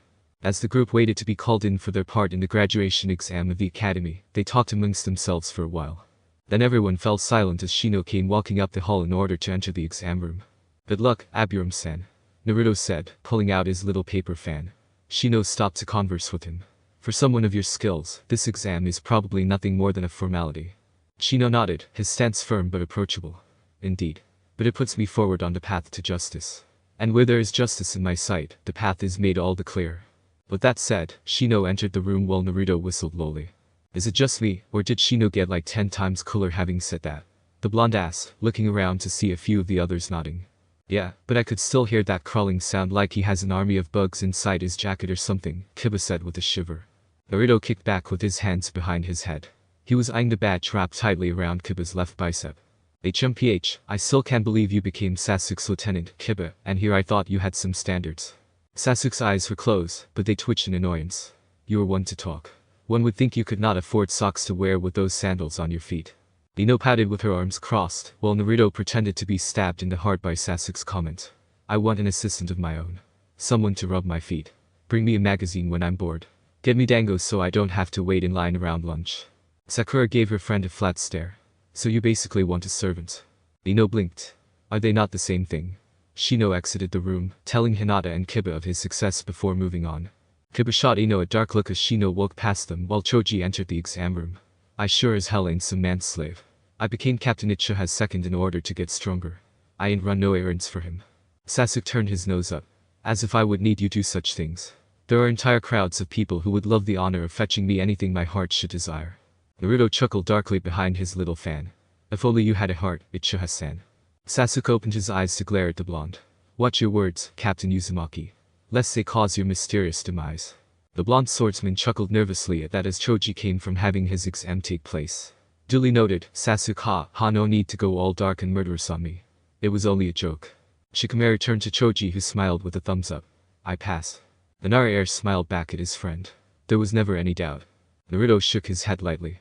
I'm still under the impression Kiba has been replaced by some sort of impostor. The real Kiba wanted to punch Sasuke's face in as much as I do. Kiba smirked, showing off his fangs a bit. And I still do. This is a way to get on that path. By learning my enemy, I better my chances of beating him. Naruto shrugged. Or you can just do like me and become stronger. Some of us can't shrug off and heal from training overnight, you know. Kiba made a face. In fact, you're literally the only one of us that can do that. The rest of us need, at least, a few days, whereas you just pop back up after a few hours. Get on my level then, scrub. Naruto said, putting his nose high in the air while crossing his arms. Kiba growled at him, taking a step forward. His hand gripped his sword handle. What was that, Uzumaki? Naruto smirked himself, looking straight at Kiba. That's Captain Uzumaki to you, lowly little lieutenant. Why I oughta. The next second fought Kiba and Naruto tied up in white bandages from mouth to toe. Holding the end of those bandages were Shikamaru and Hinata. Geez, Kiba, you shouldn't let Naruto goad you into this stuff every day. Shikamaru grumbled. Hinata, meanwhile, was shooting a cute little stern look at Naruto. And you, Naruto, should not belittle Kiba-kun for his decision. He wants to get stronger in his own way, and should be encouraged for that. They all froze as a shadow dropped down next to them. It was Sai, grinning his fake smile as he took in all their tightened expressions. Well now, don't everyone hug me all at once, you know. Sai said as he moved closer to the group. And after I came all this way from my place to wish you luck in your graduation exams. An exam, Ino sneered, that you are not taking when clearly you are our age. You have skills comparable to our own, and you don't wear the Konoha headband. Sakura was also glaring his way. One would think you a spy in the village, Sai. You know what happens to spies, right? Sai was not intimidated by their antics in the least. He wagged a finger at Sakura as though he were entertaining a mere child. Now, Miss Saruno. Only bad spies get caught. And Sai is a good boy. He does as he's told and brushes his teeth after every meal. Ino crossed her arms under her budding breasts. Well, you better just stay squeaky clean, little boy. In fact, I think Sai needs to be forced into the adjutant role. I second that. Sakura said readily.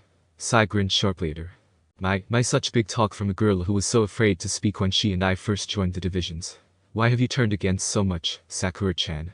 She glared at him in disgust. Because you are way too creepy. Shikamaru sighed as he released Kiba. That does bring up a point. If we are going to be a real organization, much less the village's version of the Soul Society, we will eventually need adjutants and subordinates. Naruto was already out of his binds as though he had never been captured. Hinata looked back and forth between him and the empty bandages on the floor, as if he had done magic. She was sure she had made them extra secure that time. I don't see the point. Naruto shrugged as Sakura stepped forward to explain. The hierarchy of power and ranks needs to be established, she said as the others gave her their full attention. This is so there isn't any chaos or many political plays and grabs for power between the members of any given society. First there must be rules, and then comes those who would enforce those rules. And so follows everything else. Seeing that it was her turn to take the exam, Sakura politely excused herself while the others returned to the conversation. Sai only smiled bigger. My goodness, you all sure do talk a lot. The others ignored the dark-haired pale boy, as Choji rubbed his own chin in thought. Counting both Sai and Sakura, I think we only have 9 real members right now. Even with Tenten that only brings the number up to 10. I guess you could count the head captain, but that would still only be 11 members. The number is far too low for us to go out and seek lieutenants. Well, I know what I want to be, Sai said, making the others turn to him. I want to be a captain. The others rolled their eyes, but were tense as he walked over to Hinata. Sai put a hand on her head and rubbed her hair as an adult would do a child. Kiba rolled his eyes as Sakura exited the room, and he was called in for his turn. Let me know how this all plays out, will you? He said to Shikamaru, who only shrugged. And I know exactly who I'd want as my adjutant. Sai said, leaning into Hinata, who was paralyzed with fear and shock. She found Sai to be the creepiest person she had ever encountered. He was like a snake, coiled precisely to attack and kill anyone who had the displeasure of crossing his path. He was poised to strike should they show even a moment of genuine hostility toward him. Or even a single fraction of weakness. Naruto, however, came to her rescue and defused her rising fright. He knocked Sai's hand off her head and got between her and the inky black boy. Naruto's stare was hard and determined. I would never leave Hinata with the likes of you. Sai was not offended, however, by the harshness in Naruto's tone.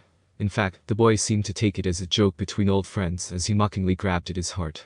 Oh my, how cold of you, Captain. You've hurt me. That wasn't very nice of you. Yeah.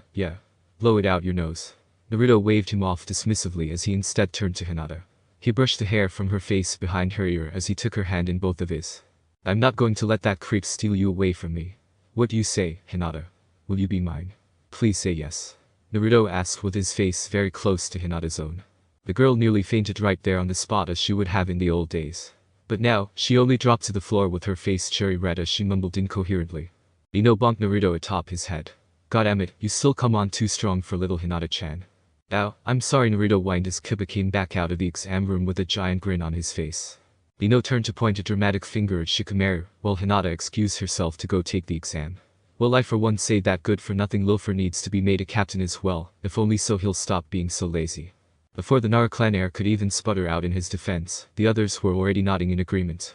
Sorry, Shika, but it's for your own good, Choji said, patting his shoulder as Shikamaru looked pained. You know, I think can be a captain as well, but I just don't feel like I'd have earned the title. Naruto and Sasuke are hands down the strongest of us with you, Ino, being only a few steps behind them due to their raw power. Shikamaru is without a doubt the smartest of our group, so making him a captain is a no-brainer. Ino has always been a captain and surely can back up the rank, so there's no need to change that. And Sai could be a captain if he toned down the creepiness due to his obvious skill as a ninja. Choji smiled and rubbed the back of his neck. I just want to feel like I've earned the title of captain. I know I'm no slouch, but compared to you guys I think I'd have to go the Kiba route. I'll try my hand at being Shikamaru's lieutenant for a while. I'm probably the best of all 4 types of Kido right now, but I'm not as natural with it as Naruto, and he's not that far behind me at all. Even Sakura is about to surpass me in the healing arts of Kido, and while that's wonderful it's also a little disheartening. It's just kind of intimidating with so many of us being so good at this stuff. Choji, there's no need to feel worried about any of that, Hinata said as she came out of the exam room. You are amazing at all the skills we've learned over the last few years. I can't compete with your level of Kido, and I can only barely keep up with your Shunpo. Plus, I take pointers from you in Zanjutsu practice. Choji smiled even as Shikamaru took his leave to complete the graduation exam. Yes, but your Hakuta is leagues above my own. In fact, you are best in the field of hand-to-hand combat, followed closely by Ino, Naruto, and Sasuke. Hinata blushed at the compliment. You should take pride in your skills, Choji. We all have room for improvement. It is why we train ourselves as hard as we do. We must be the pillars upon which rest our wonderful society. Our very own Konoha. Naruto and Kiba began to clap loudly with manly tears in their eyes, as Hinata shook her head at them with a small smile. Wonderfully said, Miss Hyuga. Naruto had his little paper fan out again as he fanned himself liberally. Such stirring words to the beauty of our society. Why, if only the head captain could have heard such a speech.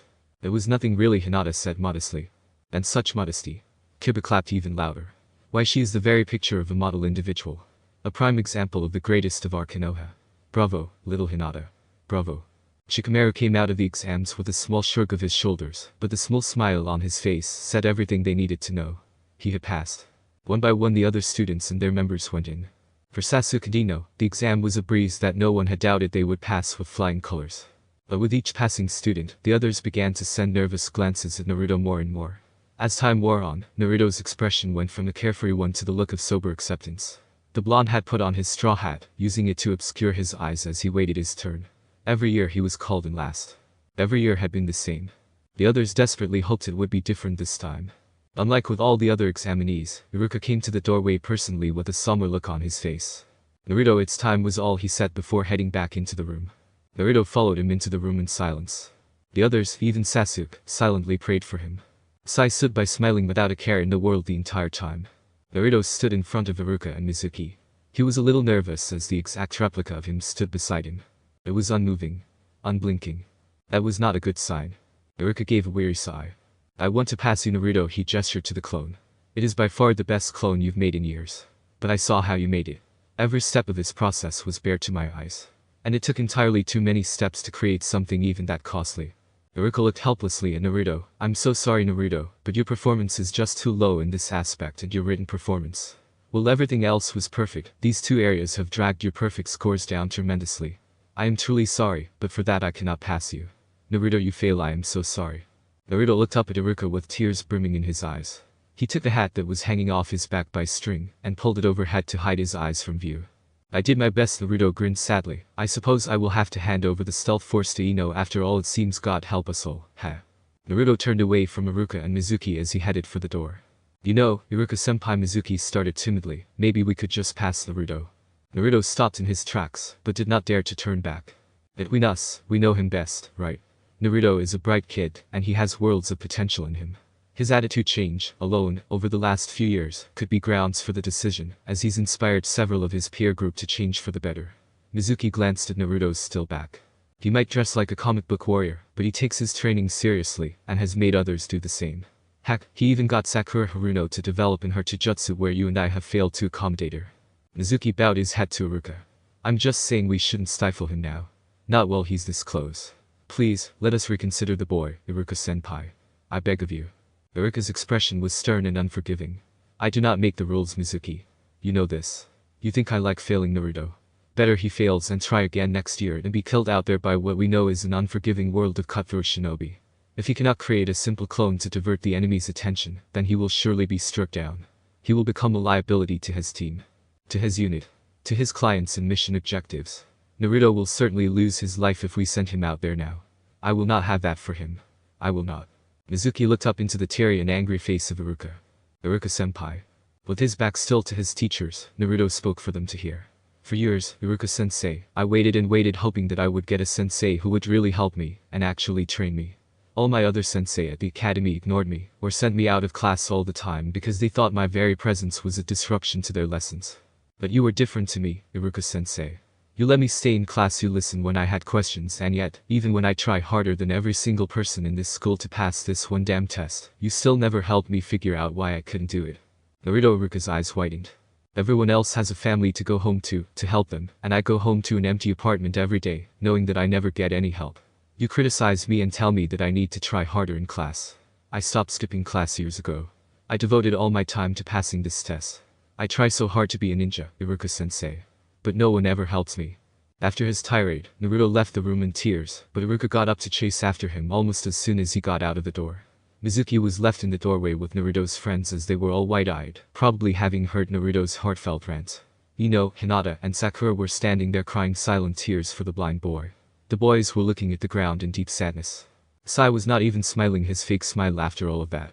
Shall we go after him? Sai asked meekly, not sure what to do with the others looking so emotional. It was all so foreign to him. He felt very much out of his depth. No, Sasuke said, collecting himself in a single deep sigh. We cannot share the blame for Naruto's failure. This falls squarely on his shoulders. Kiba looked at Sasuke with a small amount of contempt. How can you say such a thing, Sasuke? Sasuke leveled Kiba with a piercing stare. Because as the one who understands him best, I can attest to the fact that Naruto does not blame any of us for this. He is too upstanding to pin the blame on anything but his own shoulders. He bears that burden alone, and despite his outburst, I am sure I have not misjudged him. Shikamaru sighed, and figured emotional stuff like this was why people picked up smoking as a bad habit. He was only 13 years old, and was itching for a cigarette. Or anything really to make the pit of his stomach stop feeling like someone had dropped a block of cold lead into it. We should still find him, at least. Ino put forward. If not to cheer him up, then to at least be sure he's okay. I agree, Hinata nodded, though I do think we should give him a few hours before we approach him. Naruto needs his space right now. Mizuki spoke up, reminding them that he was still there. I say you give the search party an hour or two. Rukia might be back by then. I have some work to do, so just give Naruto a large block of space for the moment. I don't want him exploding on one of you kids as his emotions are misguided right now. The kids nodded and Mizuki headed back into the exam room. He shut the door behind himself. They were unaware of the malicious smirk on his face. Okay, then I have about 3 hours before they find the fox-faced brat. How can I best go about this little plan of mine to gain power, while finally being rid of the fox demon once and for all? Thanks for watching.